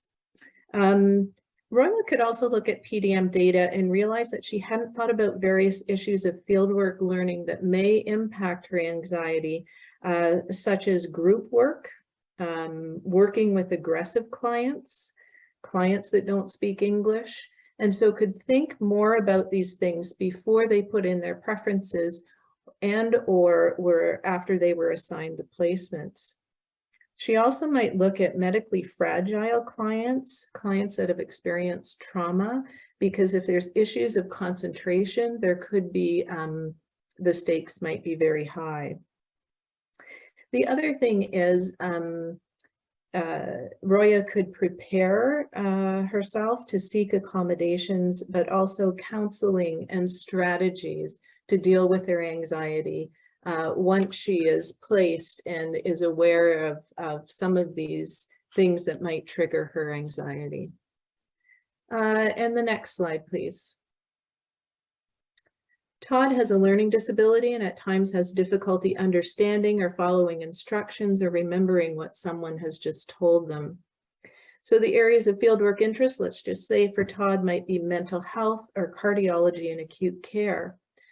But from what Badine has told us, if you remember, all placements require a high level of cognitive skills, And so Todd would know that he has to seek support and assistance, and again, be looking at strategies to ensure about things like memory and following instructions, especially when there's multiple demands sometimes. Looking at the PDM data, there might be new areas of practice that might appeal to him. Because he sees that cardiology and acute care is working with medically fragile patients at a fast pace maybe and high demands, you might think, oh, I was sort of interested in cardiology, but I might just leave it, or leave it till a later placement because I want to see how things really go in my first 1 or 2 placements. He may also, any student might think, oh, I need to work more on my client transfers. I was given feedback to that. And that students could look at which settings have the most opportunity for that type of work.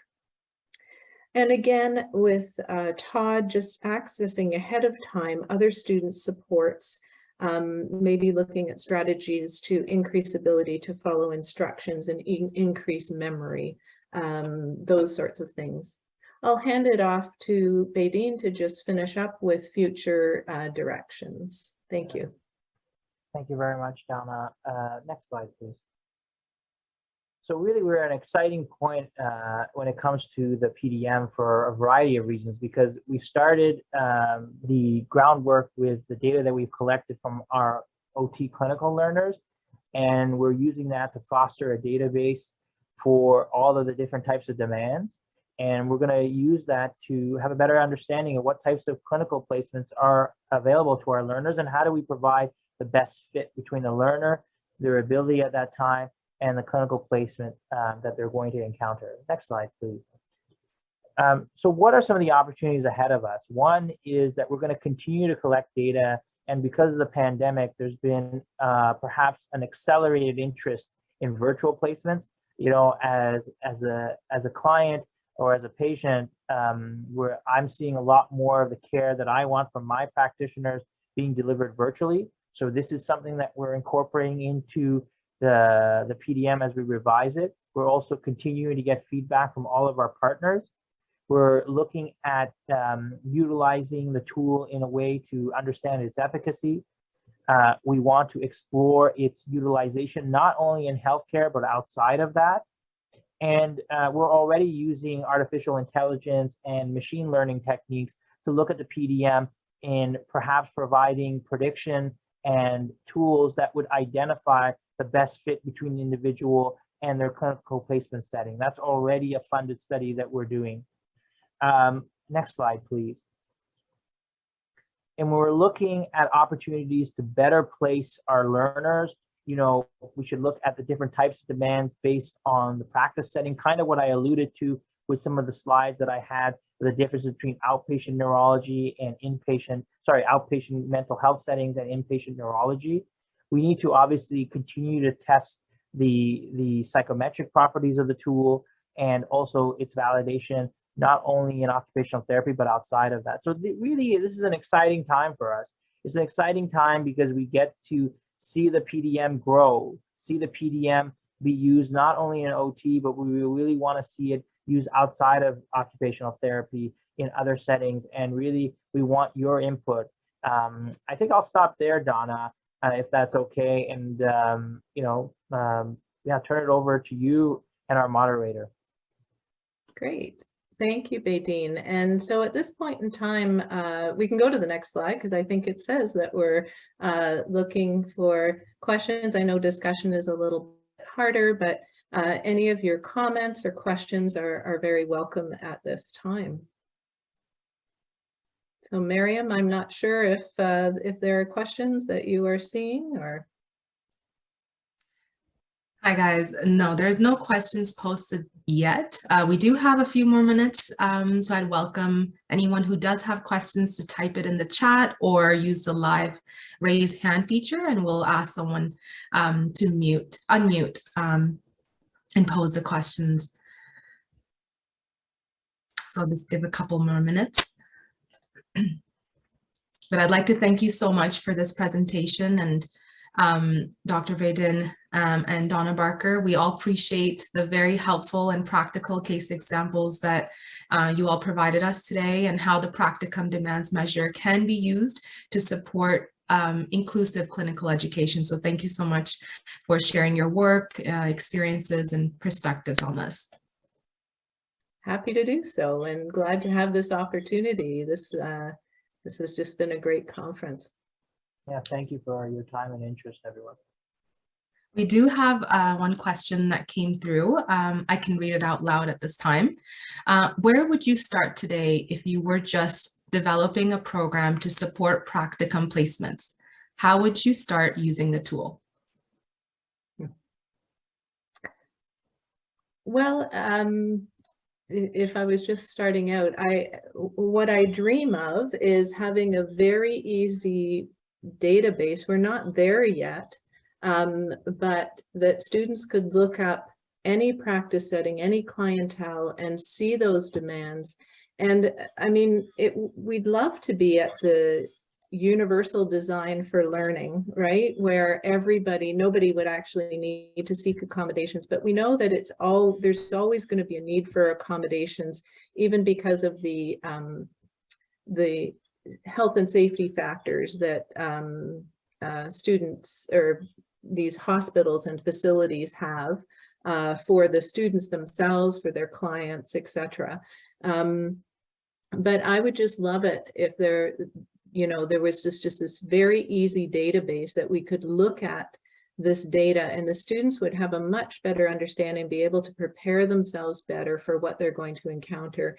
And I will say that we are still speaking in general terms. So if a student has a placement at CAMH on inpatient schizophrenia unit, we're never going to drill down to that level, because even at that level, you can understand if you might have a heavier caseload from 1 month to the next. So things are constantly changing, but at least this gives the students a better idea of how to prepare themselves.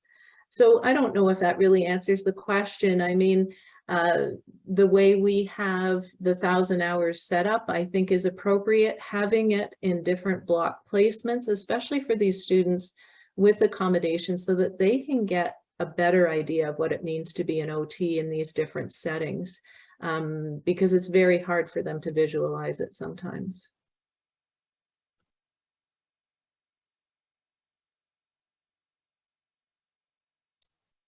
Okay, thank you so much for answering that question.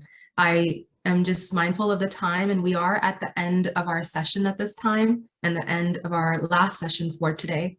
So thank you so much once again for this very, very helpful presentation and session. Thank you for having us. Goodbye.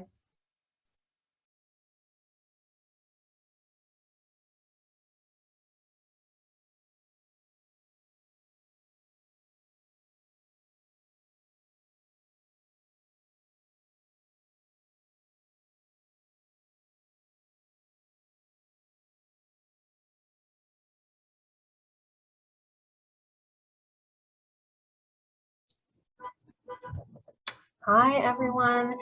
So that brings us to the close of the second day of our conference, Strengthening Accessibility in Professional Programs.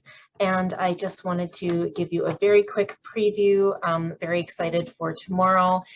Sleep well tonight, because it's a full day tomorrow. We have our keynote with Dr. Kevin Stoddart, addressing and meeting the needs of autistic students in professional programs. We also have how to use adaptive technology in professional placement settings, a student snapshot, so a student's lived experience of using adaptive technology and navigating post-secondary with a disability. We'll also have the roles and responsibilities between clinical sites, academic programs, and accessibility offices. And our last session of the day will be fostering inclusion for physicians with disabilities.